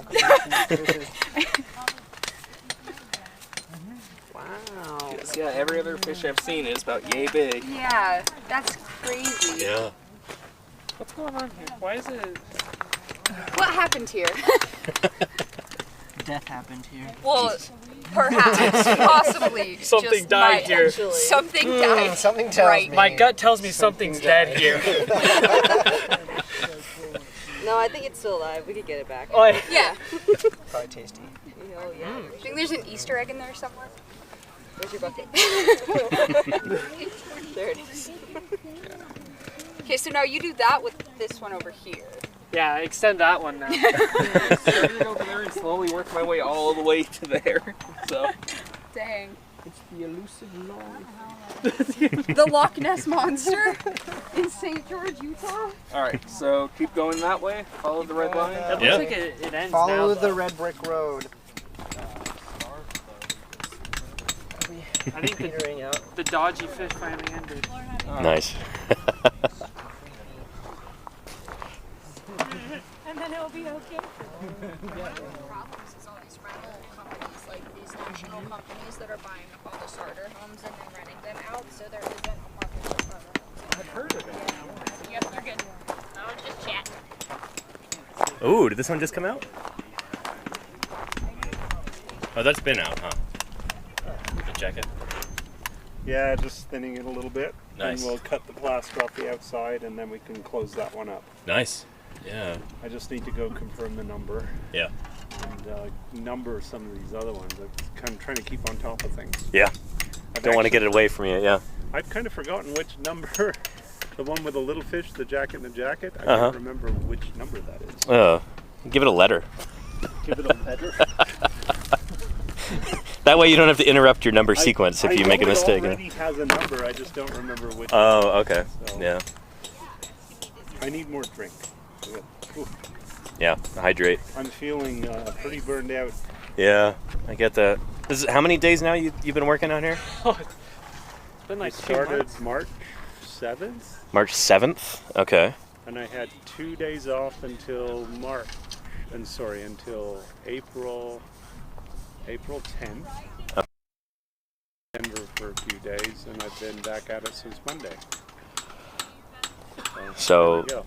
yeah. When you were working on your vacation, so. And I was. Yeah, that wasn't I a vacation. That was just Doesn't even doing count. specimen inventories. I didn't even get to the 3 manuscripts that I'm on. Yeah. That's. I can hear them tapping their fingers right now on their desk. Where's Andrew? Needs to respond. So a month and a half, almost uninterrupted work out here. That's nuts. Blue Yeah. shirt, dude. Yeah. The fish just keeps going. There's Are like you probably serious? This much. Yeah. Oh yeah. It's just extending and extending. It's just like a big fish smear. Oh, it looks like it because it's very like. Well, it's got like an articulated fin in it. Maybe. Sorry. Something tells me it's not. Are you serious? What's going on?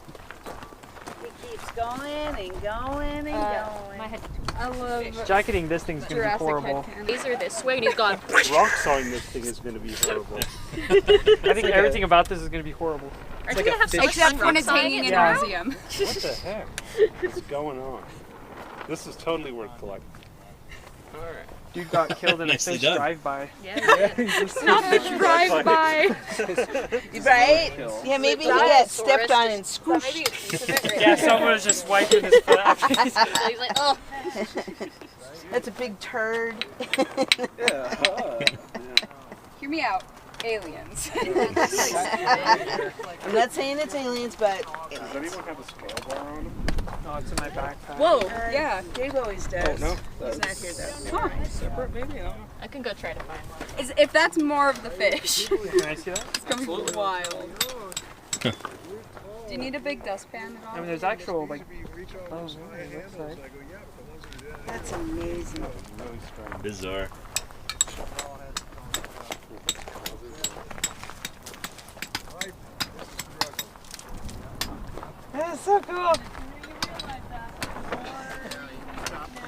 That's going to be a heavy jacket.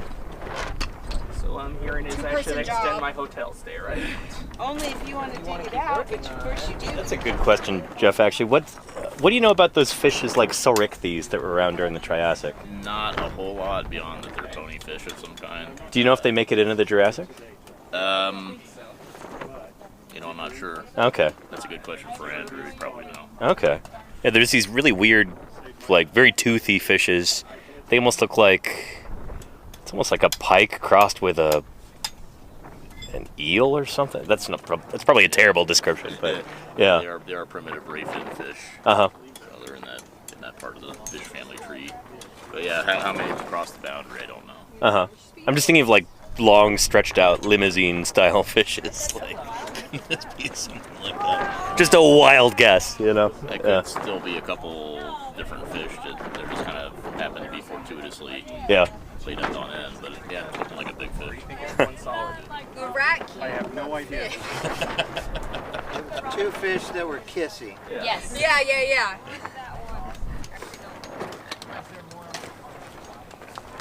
This one can be smashy. Oh, Severnakis. Oh, very cool, Prehistoric Plaza. Very, very cool. So you know what I'm talking about. Yeah, nice. And then the minnow's almost ready. Yeah. Conjoined twins fish. Sure. Okay, I better get on top of numbers.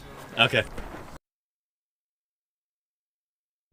Still united, even in deep time. Maybe they're It's like kissing that, fishes. what's it Maybe called? it's 2 The fishes one kissing. Yeah, like the their cuddling lamp- fossil. It's the Metoposaurus and the Pernexodon. Yeah.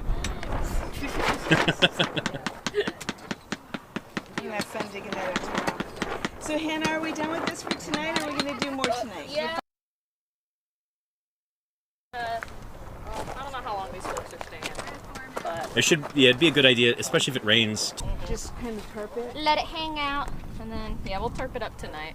Figure it out. But it's gonna be a good fish. I'm excited. You got a nice articulated tail in there. Got some nice scales.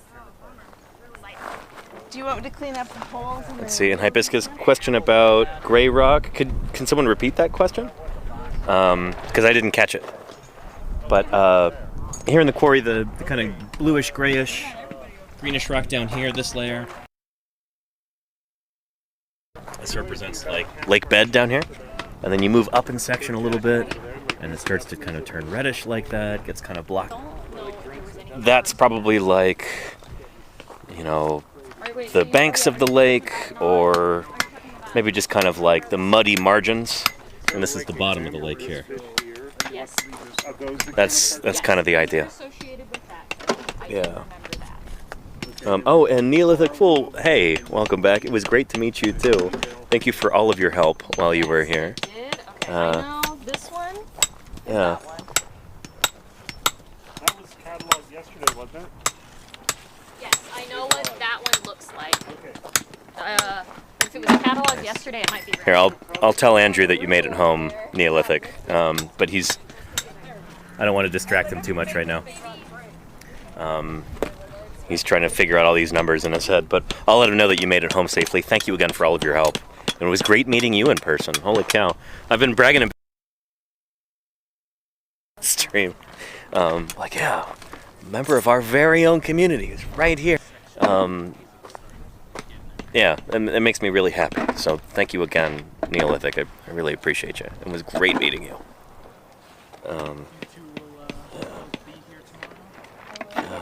Let's see. Yeah.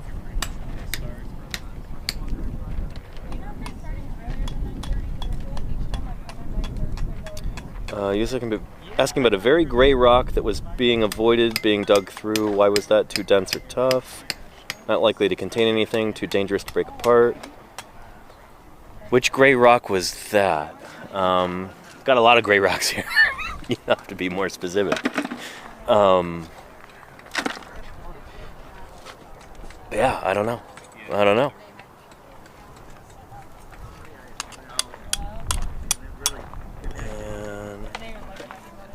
And GS Possum says, hello, sir. You don't have to call me sir, please. Just call me Danny.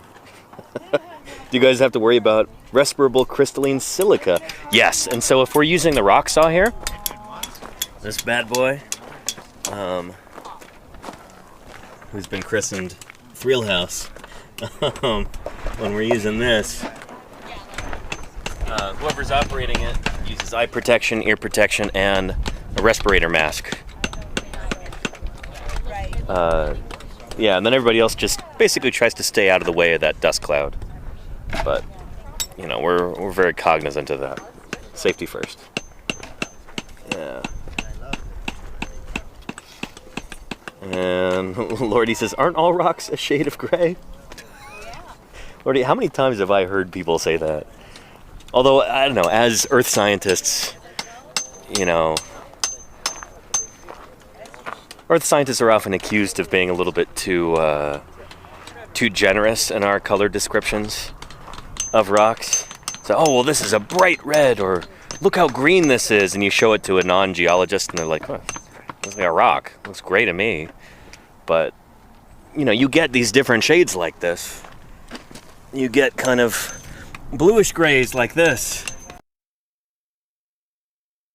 Blue layer, even though it doesn't look particularly blue to somebody. But, yeah, and this, well, it looks pretty red, right? Well, you red, but kind of, you know, you get a bunch of them together, it looks pretty red, you know? You have to unit, and then the colors really kind of jump out to you. You know what I mean? You just hold one in your hand and it might not look that vibrant, but the more rocks you see, the more you kind of get to know those subtle color differences in between, all those different shades and everything. Makes you appreciate them all the more. That's what we do here. Gray is an incredibly versatile color. There you go, Lenina, yeah. Yeah, good stuff. Are you familiar with this app called Caltopo? Yeah. Let's speed this one up. The rest of my career will be prepping fish. My grandkids that I don't have yet I'd like nice. to.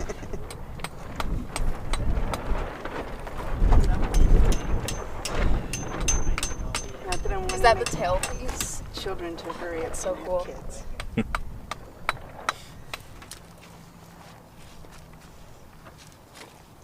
So have you guys been doing this before?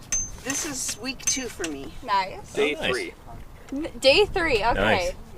Nice. And you've already found the longest fish. The longest fish. Or 2 fishes. You don't know for sure. Either way, that's crazy. Hunter's applying some polyvinyl acetate glue to this right here. This is what, B72 or? Yep. Okay, nice. Paraloid B72. Nice. So. I'm going to go back to my RV and I'm going to find out where your site is, and I'm going to have to probably download Twitch, and I'm going to go, hey, that's me. Yeah.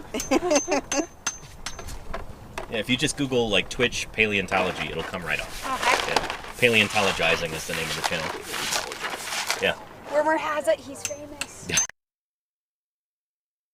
No, I wouldn't as say soon I'm as I got famous. here, I could feel that aura coming off of him. Oh, please. He's got the And the ensemble, the hat with the little foof on the side, and yeah, totally. This is my normal field to get it. I've done a ton of. I've been digging dinosaurs since 2011.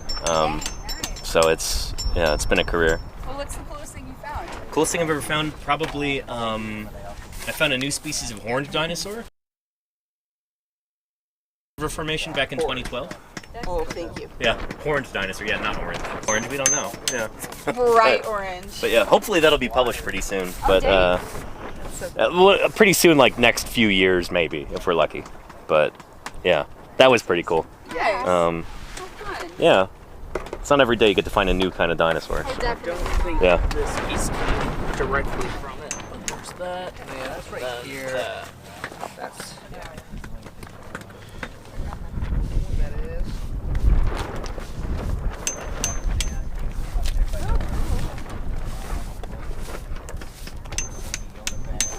So I can clear that off a little bit too. Wait, somebody said, weren't you in Berkeley just 48 hours ago? Yeah, doesn't take that long to drive here. It's like, what, 10, 12 hours? This Prius goes really fast. Wasn't even driving that fast, no. I was here, I left straight from the, so I didn't tell you yet, chat, but on Monday, I was attending a talk by Jan Smit, and it's featured prominently in that documentary that I've shown multiple times on stream from PBS, not PBS Nova, it was HHMI actually. The Day the Mesozoic Died, for that one, all about the end Cretaceous extinction event, trying to figure out what is it that caused this extinction, and kind of treating it like a detective story. Discovering the iridium layer and thinking, oh, was there a giant space rock? Finding the crater. Jan Smit is in that, showing off the foraminifera and how out of existence. Like, you get this major extinction event in the forams. It's super, super high resolution. That's the KPG boundary. I got to attend a talk by Jan Smit, and I actually took a picture with him. Here, I can show you later. Or I can show you now. And then, yeah, there's me and Jan right there.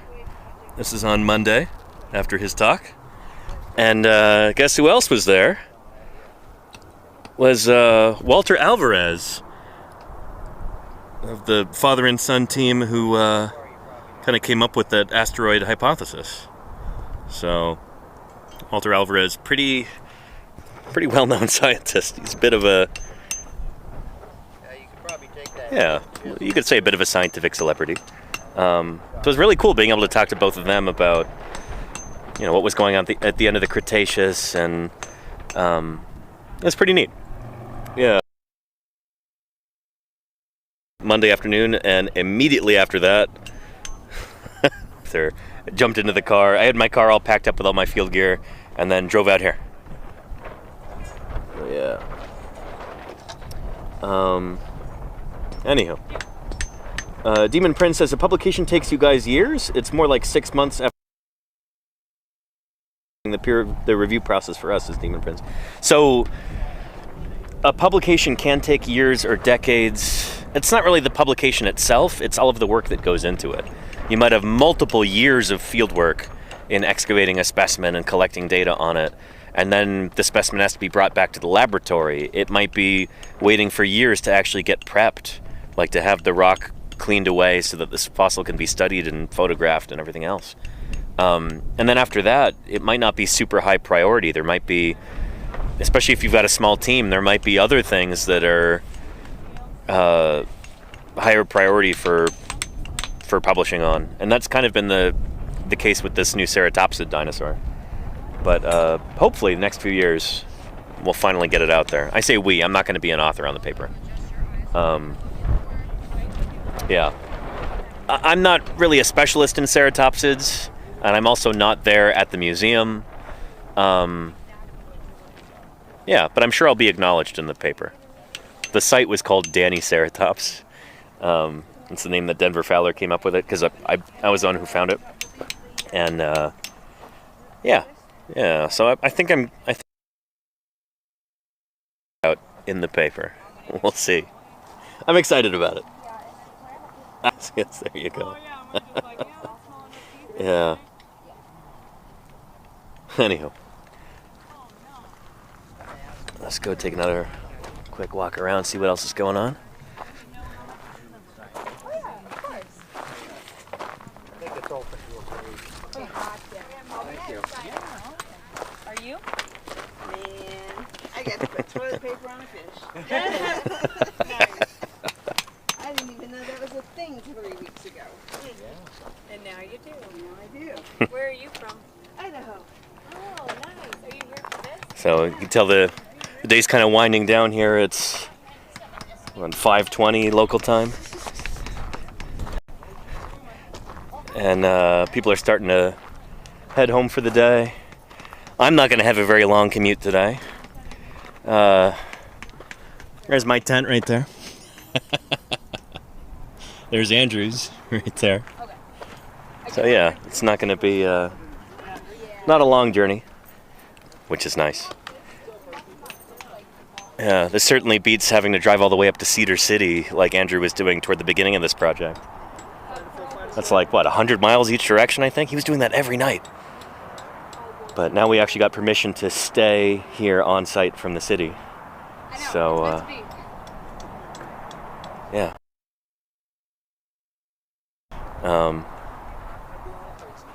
Yeah, not the quietest place to camp. You know, there are ambulances and stuff going down that road in the middle of the night. People squealing tires and revving engines and stuff, but sure beats having to, you know, drive 100 miles or pay for a hotel, you know? Yeah. But yeah, that's cool. I would stay, says Jag Money. Yeah. And I'm lucky. I've got a nice tent. It wasn't cheap, but I was able to get a good deal on it, getting a factory second. And hopefully this thing is going to last me a decade. Good old spring bar tent made right here in the USA. Right here in Utah, in fact. Their manufacturing plant, I think, is up in Salt Lake City. And with the storm fly over the top of it, should protect it from UV damage. As long as I stake it down properly every time I use it and take good care of it, it should last me a long time. And it's certainly a lot cheaper than getting a hotel, I can tell you that. So yeah, not a bad living situation out here. Certainly not. Yeah, I feel pretty lucky. This is good. And Snowy Owl Canada says, what kinds of critters are out there? Coyotes? Snakes? I've been seeing some lizards today. They might be side-blotch lizards, if I were to hazard a guess. I think they're related to fence lizards. Scaloporus is the genus for fence lizard. We saw a beautiful red-tailed hawk flow low right over the quarry yesterday. Caught that on stream. That was pretty cool.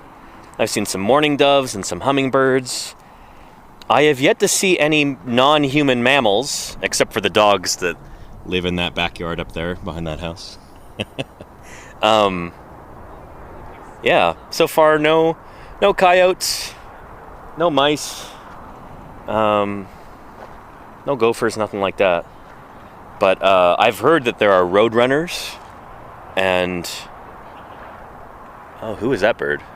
That almost looked like a magpie or something over there. There are roadrunners and there are Gila monsters in this part of Utah as well. I'd love to see one of them. Last night we went tramping around with a UV flashlight, looking for scorpions. Didn't see any anywhere. I was really surprised. Scorpions will fluoresce under UV light, so they just, they light up like a Christmas tree. A Christmas tree? That's not even the right analogy. They light up like, like something that lights up. Like a candle under UV light. I don't know. They're really easy to find under UV lights. That's why you use UV lights for fighting scorpions at night. We didn't see a single one. I was a little disappointed, but I suppose that's not the worst situation of scorpions inside our tents or around camp. Boo-hoo. It'd be cool to see them, but I'm not so sad about that. Yeah. Jazz is Strange says, I'm deathly afraid of scorpions. Well, you'd be happy here then, because we haven't seen any. Yeah. Yeah.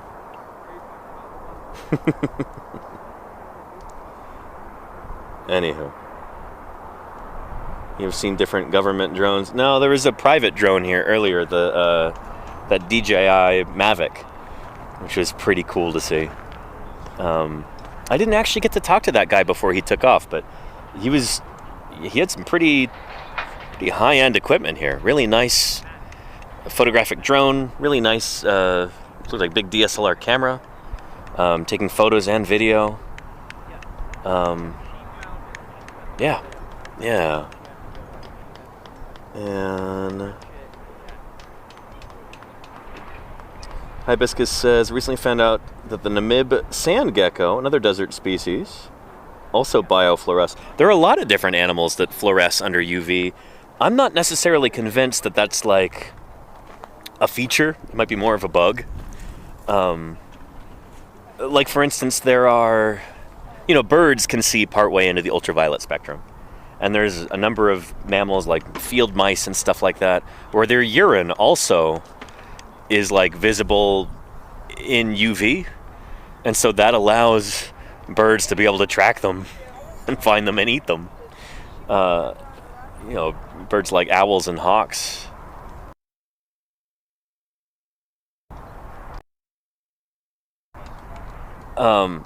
And likewise, there are some mammals where their fur. I'm not sure if that's necessarily an adaptation. It might just be like a fluke, structural properties or whatever sebaceous glands they've got going on to keep those hairs moisturized. Maybe that causes that fluorescence. I don't know, but I'm not necessarily convinced that it's like an adaptive thing, that it, that evolved for any particular advantage for them. Might just be like, oh, that's weird. I guess it fluoresces. Yeah. And how would a drone be useful in a dig? Documenting. Yeah. So Gamers Tavern Show. I think I didn't actually catch the gentleman's name, but he was maybe working on an article or a video or something like that, and I think that's why he was taking footage. But I have seen drones be used at archaeological sites for documenting the site. I haven't really seen that for a paleontological site, but I know it's been used. Fixed wing drones, so the non-quadcopter drones, the drones with fixed wings, that fly over like a plane, those can be really, really good for doing like surface or something. Especially if you're doing like large scale geological stuff. Yeah. Oh, and Jim says, anything good today? Let me put you on with Andrew. We've had a few really nice fishes. Jim, I can actually show you, and then we'll go bother Andrew. But yeah, we've got what looks like one really weird long fish, potentially. I'm not sure what's going on there. It's a mystery so far. But, yeah, more cool fishes. That's kind of the theme of today. Found. Here. Oh, and Ed Simpson will be bringing a drone to Doling's Boat. Very cool, Jim. That'll be cool to see Ed again. How many people are watching? I've got 621 people watching right now. Cool. Yeah. Do you want to say hi to anybody? Yeah. Well, not anybody in particular, Yeah. but hello, Twitch. That's it. That's everything. Hello. Yeah. It just about covers it, yeah. Yeah. Crazy. Probably. Yeah, here's our super weird longfish here. So I've got the Utah State paleontologist Jim Kirkland watching right now. He wanted an update on the site. So, I don't think I caught your name. Trevor. Trevor, good to meet you, Trevor. I'm Danny. Yeah. Yeah, nice find here. What in the world? Is this two different fishes? It's so long. No It's nuts. Yeah. Bizarre. But yeah. It's the average fish that I've seen people find since I've been here. About yay long. Yeah, that's been about what we've been finding. Nuts. So this gap missing right there is this piece. Okay. So it does extend all the way. Mm-hmm. Oh wait, so this is one continuous. I think as far as we yeah. can tell. Bonkers. That's so What are the weird. chances is two fish on top of each other? Could that be. are just I'm happy barely overlapping. overlap. Because that Yeah. fin right there, right? That was like. Yeah, that was this section. Yeah.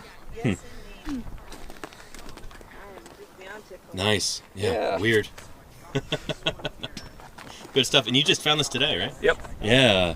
Nice, Trevor. Nice. Yeah. So we're still trying to figure this out. What in the world is going on? Yeah. And Andrew has seen it, Paleo Jim, yeah. Yeah.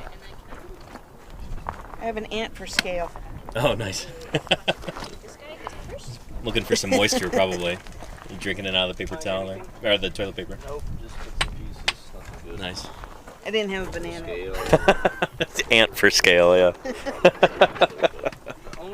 Thanks for coming out here, Danny. It was nice to meet you. Yeah, great to meet you too, Michelle. Yeah. Yeah, nice work out here. And you coming back tomorrow? Oh, yeah. Nice. Yeah, I should be here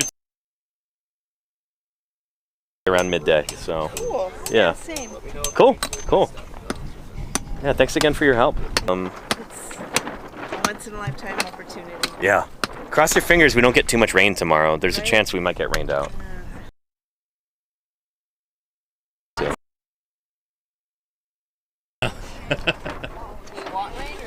There's our little ant right there. A decent sized ant.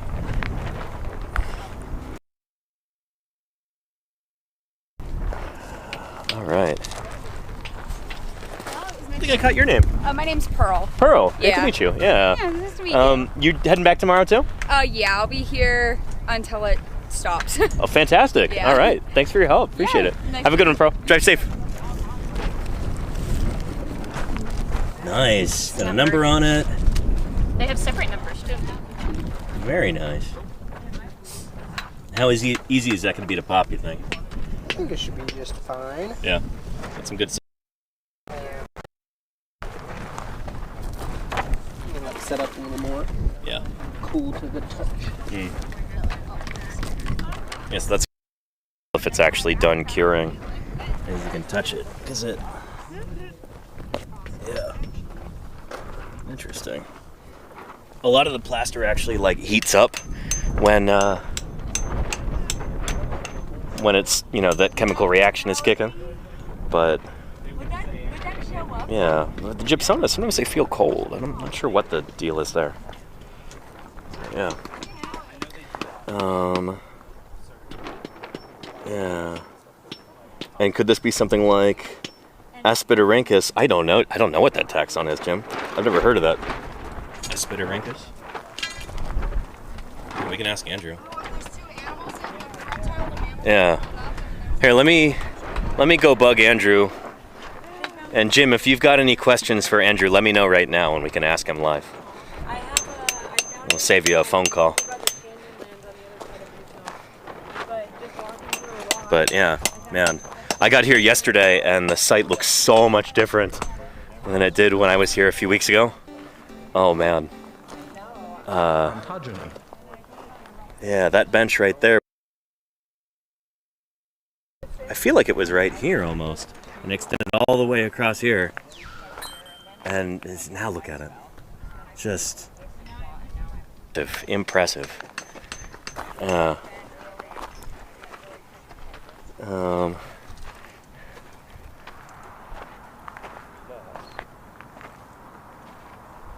I break your concentration for a second? Yeah, no problem. I'm actually falling asleep. Yes. Yeah. Anyway, we're trying to get all the jackets numbered correctly. Mm-hmm. We're sorting it out. Huh. Yeah. Could you kind of walk us through what this looks like? I feel like people would be interested in seeing the log here.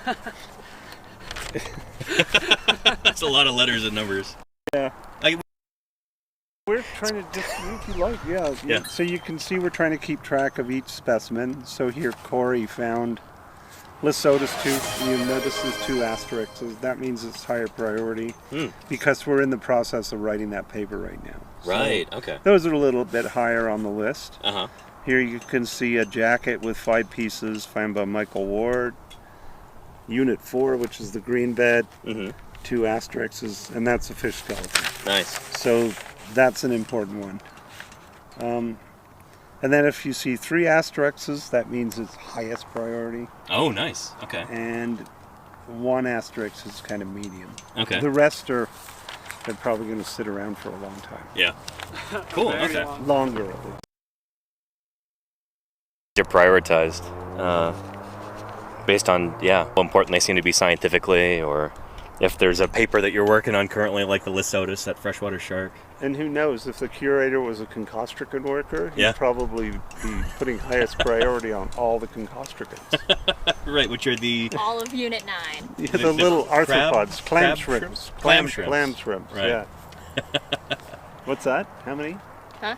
Or no, I was going to say then they'd be collecting all of Unit 9 if they wanted all the concostricans. Oh, yeah. Right? That's right. This will be 201 is Trevor Knight. Oh yeah, Trevor. I remember Trevor. I just forgot Trevor's name. I'm the same way. Nice. Tell me and it's gone. Thank you. All right. And my that notes. has the pieces being wrapped up with it? Or? Yep, Hunter is currently wrapping those up. Excellent. Do we know how many pieces? I'm just going to write many because there are many. I think I saw 3, maybe 4. At least big ones. There's 3 big ones. 3, maybe 4. I thought there were a bunch of little bits too. I saw 3, maybe 4 big pieces. I don't know, what are fish skeleton? Like, what is that? Oh, the big one? Oh, Jim had a suggestion. He was wondering if that was it Aspidorhynchus, I think? Does that name ring any bells? What? Aspidorhynchus? Yeah. No, not in these rocks. No? Okay. What is this? I don't know. Let me look it up on Wikipedia real quick. Can you show me the spelling? Yeah. Here, give me a sec.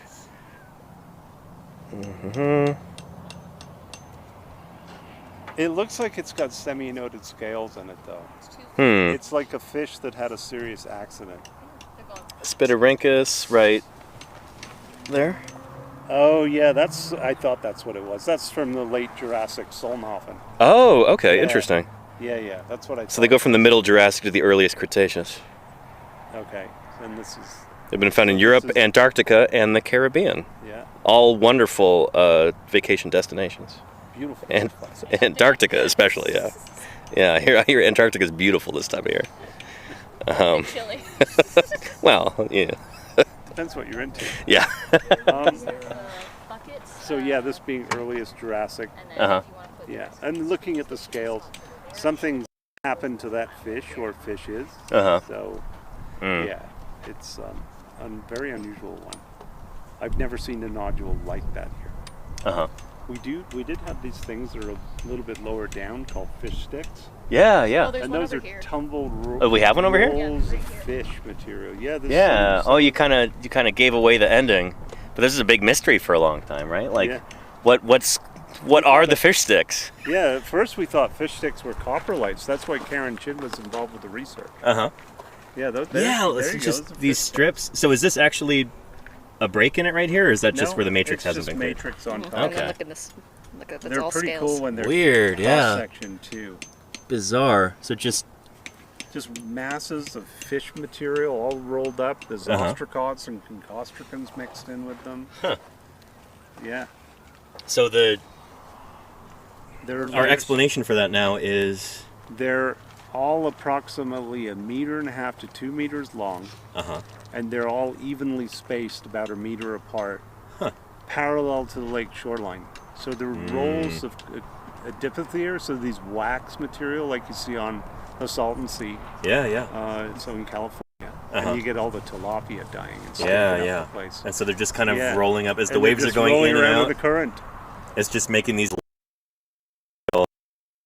We They're call them rolling fish, back and so forth. we call them fish sticks. Yeah. It's like the seaweed that you see along the lake shore and stuff. It does the same thing to it. We thought they were coprolite. If they're 1 meter or 2 meters long. Yeah, at the time we didn't know that. We were just finding these big chunks of them that were circular. Yeah, right? yeah. So we found pieces of them. And then we started quarrying them in place, and it was pretty cool. Nice. Okay. And just below it, there's these big masses of fish debris Uh-huh. that you find in big flat concretions. Right. So we've got that associated with the fish sticks too. Nice. And then right below it, you get these great big anhydrite nodules. I've got some over by my tent if you want to see them. They're not very impressive. Maybe we'll pass, yeah. I don't want to make you get up, too. I got another one. I know you're tired. I can grab one in a second. Oh, that'd be cool, You know yeah. what I'm talking about, right? Yeah, I know exactly what you're talking about. I can get you one. Andrew. Yeah. Here's another one of those crosses. That one's a little bit more beat up. Though. Yeah. Oh, Jim says I'm back. Good to have you back, Jim. Yeah. So Aspidorhynchus. Is that Kirkland? Yeah. Oh, Yeah. hey, Jim. Yeah. Probably not Aspidorhynchus. Oh, what is that? Not a very well preserved Blair Witch cross. Remember what I was Oh, showing right. there yesterday? Yeah. Oh, there's another briar Thanks, witch Anna. cross. Yeah, this one I'm not a fan. Oh, my tent. You didn't hit it. Yeah. throw rocks behind me. Could they just go straight into the air? Open tent right there. Yeah. It'd be an expensive repair job on a spring bar. Does Jim know how well we've done today on the fish beds? I don't know if I really communicated that properly. I think you should tell him. Like 8 fish skeletons today. 8 fish skeletons. Some of them are absolutely beautiful. That started yesterday. Oh, okay. What we got here? Yeah. Weird. Okay. So they can almost look track-like, but they're not. Yeah. And hydrates? Yeah. And they're found right under the fish stick layers. So are these like algal mats, or what's going on? No, it's some kind of mineral accumulation. Oh, okay. Interesting. Maybe Jim can chime in. Right, gypsum without the water, right? Yeah. Oh, interesting. Okay. Huh. It's bizarre. They're like larger and more. There's more topography to them They're than I thought. extremely heavy too. Huh. Oh. There's the rock salt. You're finally responding to the rock salt. Okay, what's next? Do we have any more fish that we haven't numbered yet? Absolutely, I believe. Oh, there's Doug's stuff. Doug's too by the peninsula. We've got. I don't think we've numbered Michelle's at the end, did we?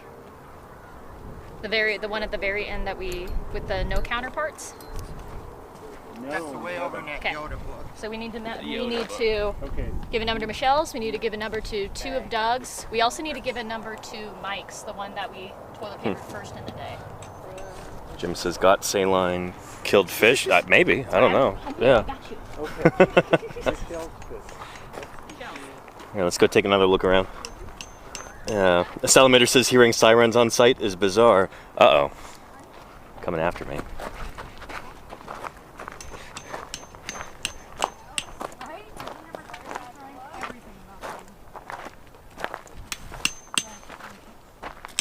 Let's see. Oh, and hello, Open Out. It's quite the entrance there. Good to have you here. All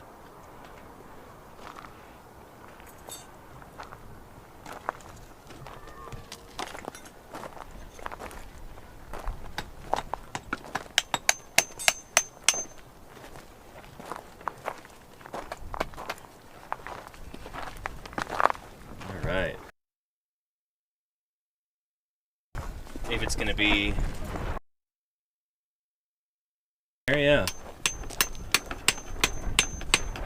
Jacking with gloves on. Don always tells people to use gloves while jacking in. Yeah, usually people make fun of me, but being I do so much plaster casting, it eats up your hands and your nails after a while. Mm-hmm. I recently started taking Biotine because my nails kept cracking. Oh, shoot. So, and that seems to have helped. They stopped splintering. I never used to have that trouble, but... Let's see. Oh, Immortality 13 says, gotta run and thanks for the science today. You bet. Thanks for being here. Appreciate you. Thanks for watching. And Starma, any international volunteers? I think we've had a few international volunteers so far, haven't we, David? Is there somebody from England who is helping out here? Oh, yes. We had somebody from, Great Britain. Nice. England, yep. And we've had people come from far and wide, really. I'm impressed, you know. Yeah. New Mexico, Texas, lots of our states. Mm-hmm. We had folks Idaho, here from Wisconsin. Yeah.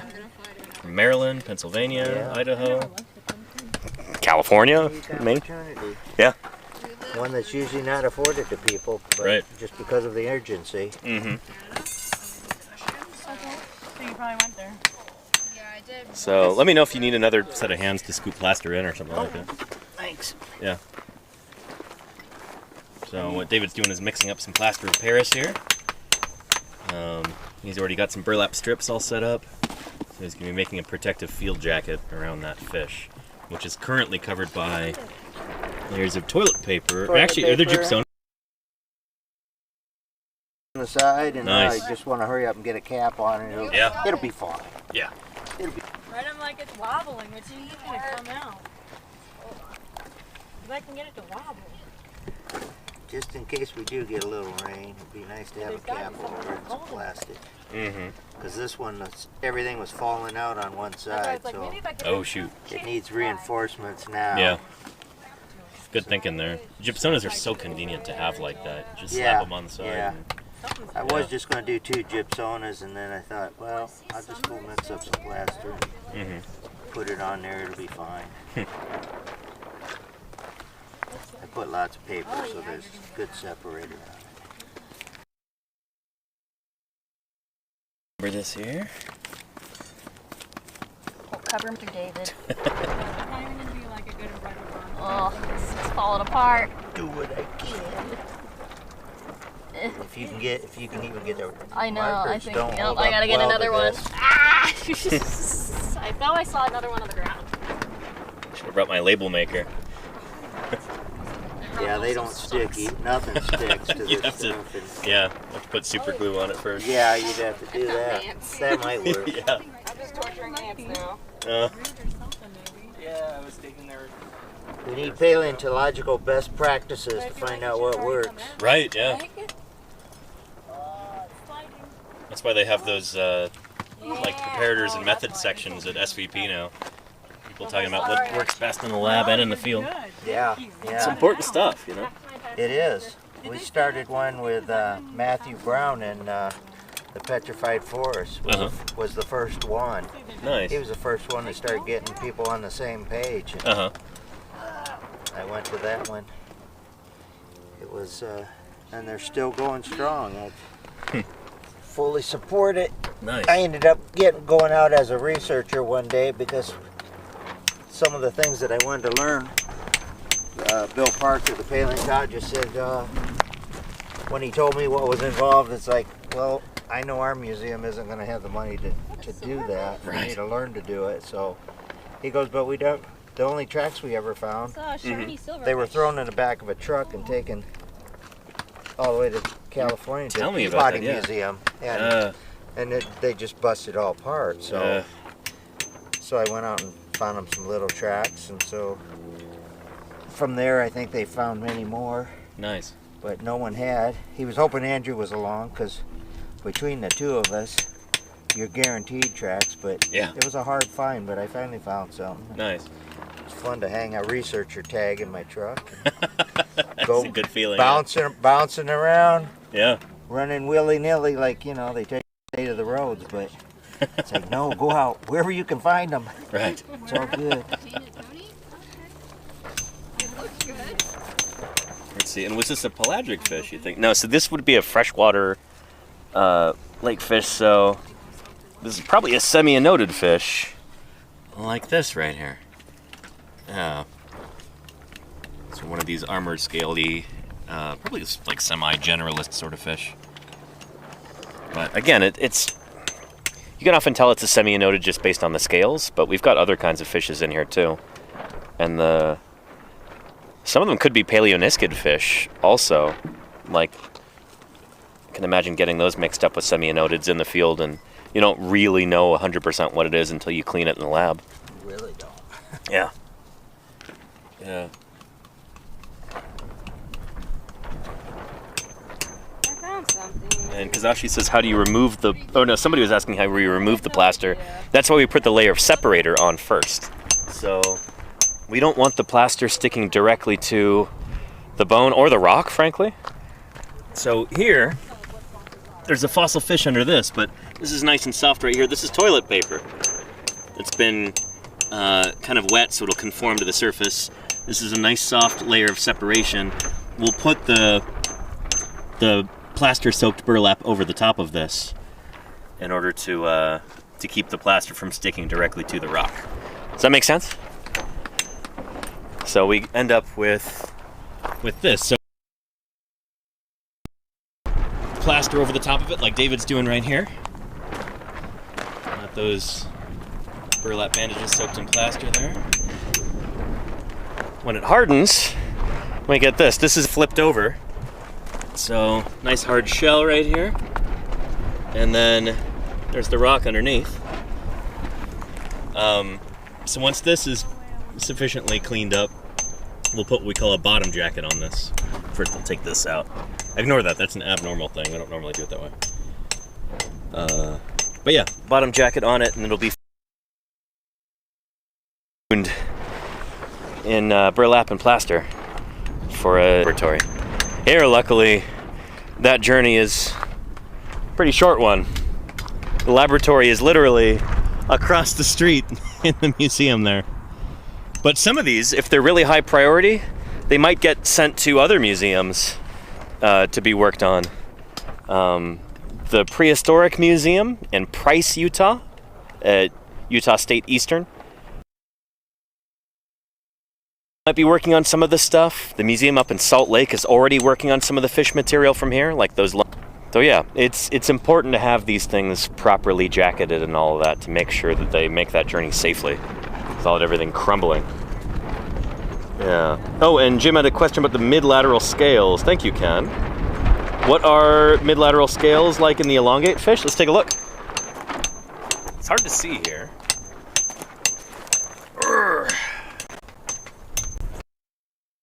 Let's see. They don't look particularly distinctive. I don't know how well you can see that, Jim. But I'm not seeing like the really super distinctive ganoid scales. Like they look almost a little bit more subtle. But there's also all this iron crud. It's hard to say in its current state. And again, there is still a chance that this is just two fish side by side. Or they could even be slightly overlapping. I'm not 100% convinced that this is one fish, but we'll see. We shall see. Yeah, exciting. Yeah. And is the iron crud from the fish? Kind of. The fish was decomposing. There's chemical stuff going on, iron kind of, you know, either, I don't know if it's precipitating out of the carcass, precipitating out of the surrounding environment and kind of just joining up around it, but position. I'm not an expert in diagenesis or taphonomy, so I'm not necessarily the right person to ask. Sorry. Yeah, and welcome, Raiders. Thank you, and Simplex Pachinko. Welcome to Paleontologizing. It's good to have you here. For anybody just joining us, welcome to St. George, Utah. Welcome to this emergency fossil dig here. Yeah, my name's Danny Anduza. I'm a dinosaur paleontologist. I'm here trying to do whatever I can to, you know, get the word out about this site, try and get people to donate, volunteer, do whatever they can do to help out. So that's why I'm live streaming from here. Again, we are literally in the middle of St. George, Utah right now.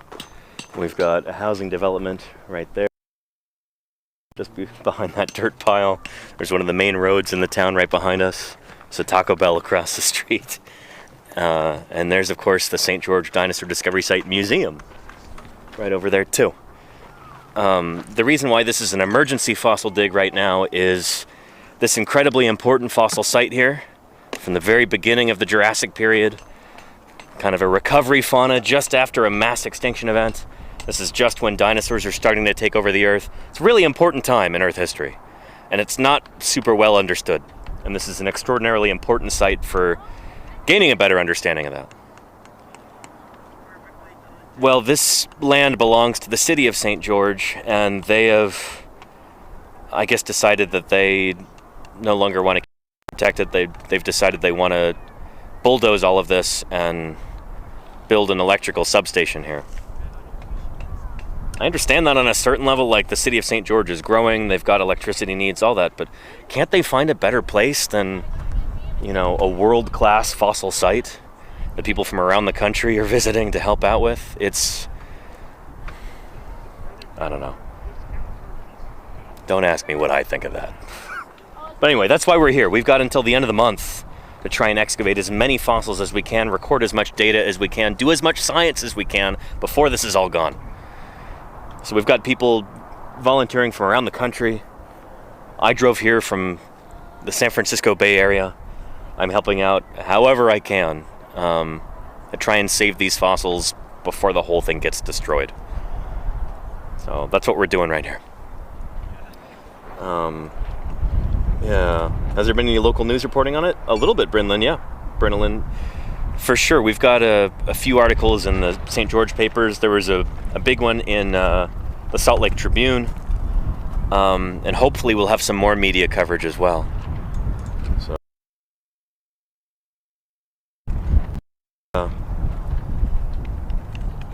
here, let me drink some more water before I forget. It's a lot drier out here than it is back home. Gotta make sure I'm staying hydrated, taking care of myself. Let's also take a look at our battery level here. 58%. We can recover that tomorrow if it's sunny. We'll see.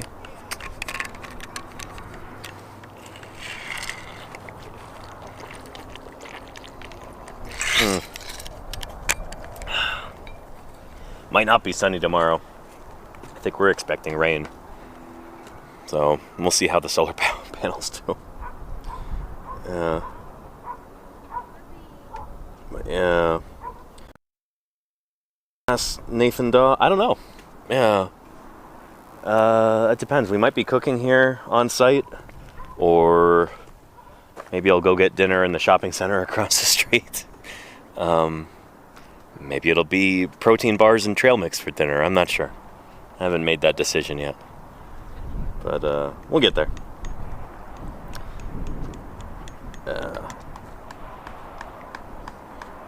And Brandon Lynn says that's awesome to hear people are getting the word out. Yeah, we're trying to. We're trying to.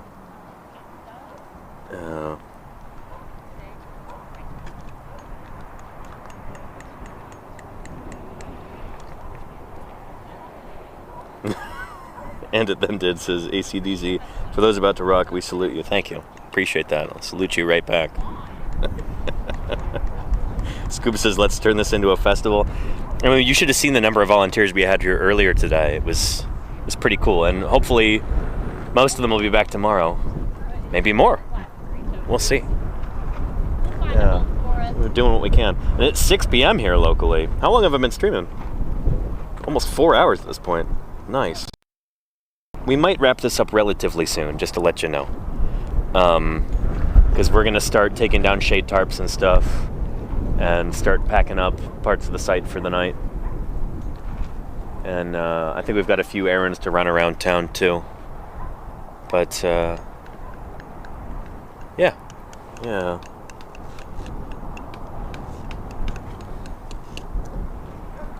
Let's see what Hannah's got in that box. That looks like it might be interesting.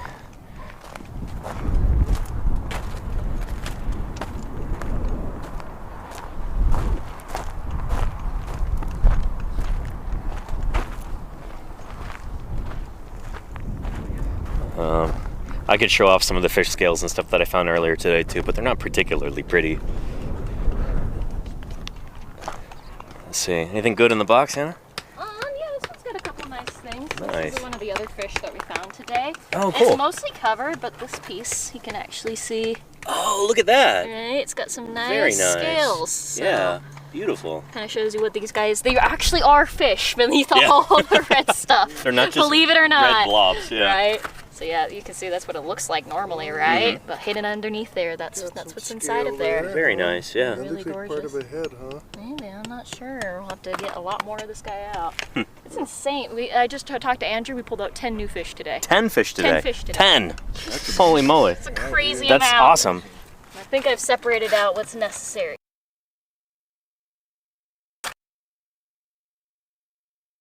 Is that 10 found today or 10 out of the ground today? 10 found today, I Nice. want to say. It's, Okay. Yeah, nuts. That's fantastic. That's what happens when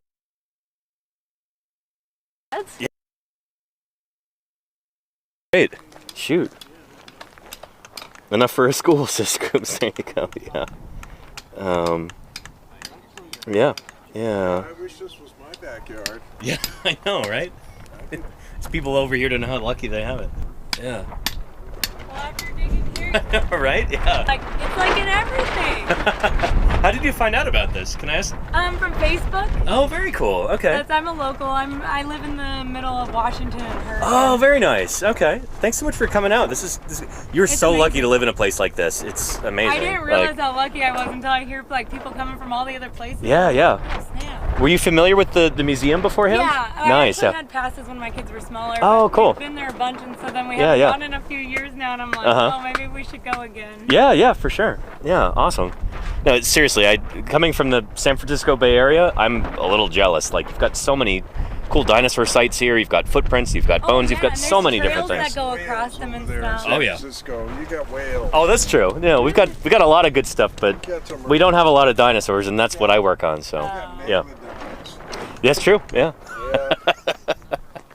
Yeah. It's pretty cool right here. I think there's 2 fish here. Oh, I haven't seen this one yet. Well, they give it one number. Yeah, one here and one there. Yeah, that. Nice. That we think It is looks like a lobe fin. It looks like a fin, yeah. And then I have the other part of it, but it's in a box over. Huh?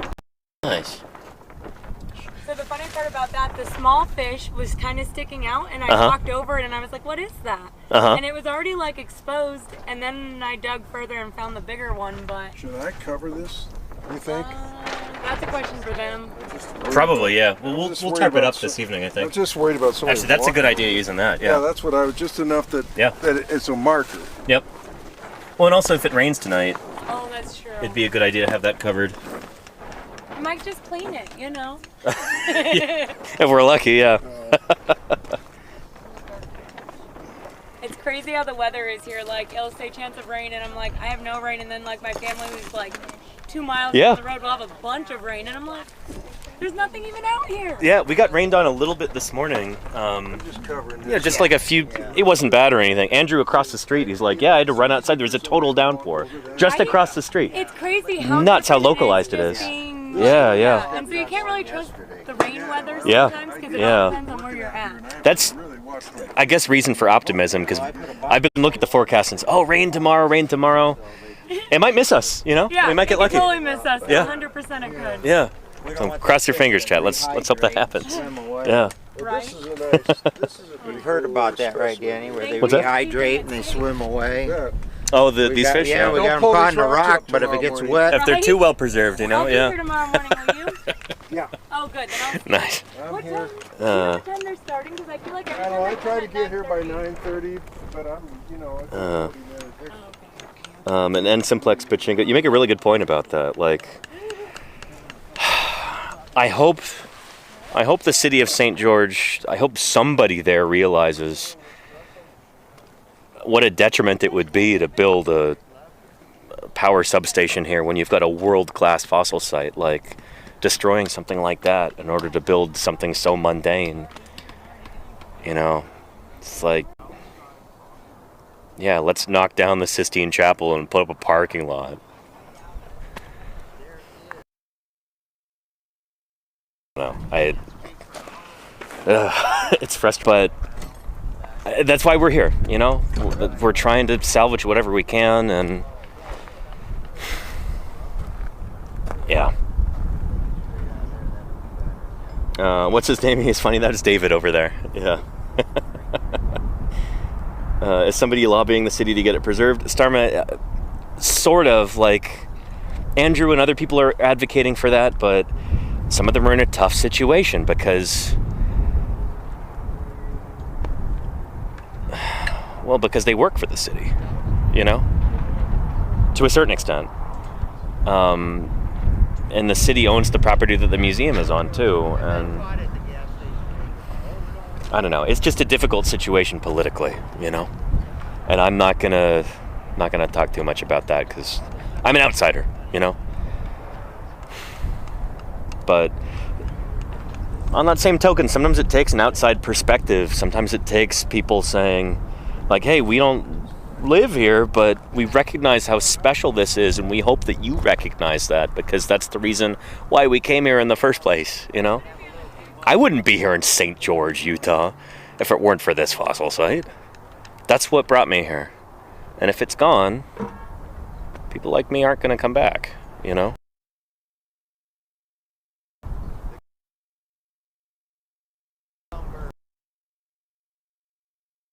So yeah. Anywho, DNH says, I did email the mayor about this. Thank you. We're still hoping that people in... There are other places that you could put an electrical substation.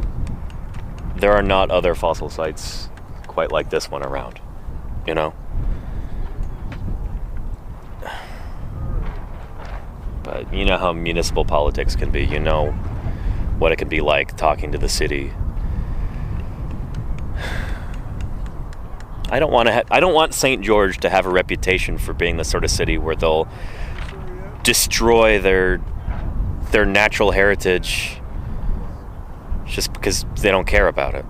You know, I don't want the city to have that kind of a reputation, and I'm sure the people who live and work here don't want the city to have that reputation either. That's not what they want to be known for here in St. George, but that could happen, you know. We'll see what happens. Yeah.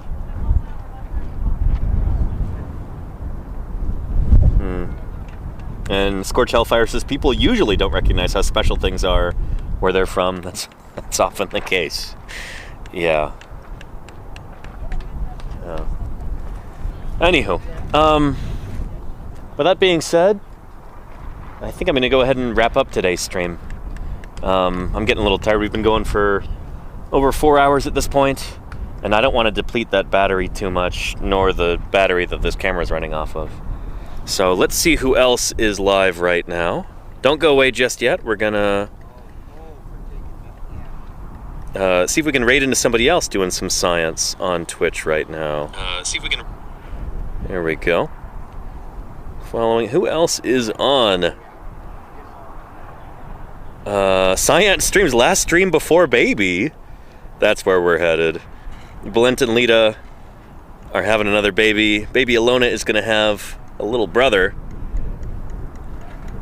Let's go raid in there.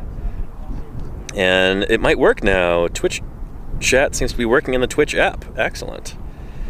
Science _ streams. Did it work? I don't think it worked. Raid Science _ streams. It's not letting. Oh no, there we go. Rating was. It's not letting me control whether or not the raid goes through. My goodness, the Twitch app is so broken. Sorry, Twitch, but your app is pretty broken. I don't like to be salty about this kind of thing. Anyway, thank you everybody for everything today. Really appreciate your viewership. That huge raid from Kit Boga was a big deal for me. Thank you for that. Thank you for your enthusiasm and your questions and your financial support. Everybody who's helped contribute to this project here. I'm incredibly grateful. We all are. Thank you very much for that. I'll be streaming again tomorrow from here, same time. Well, if we don't get rained out, we'll see. But I'll see you soon, everybody. Take care.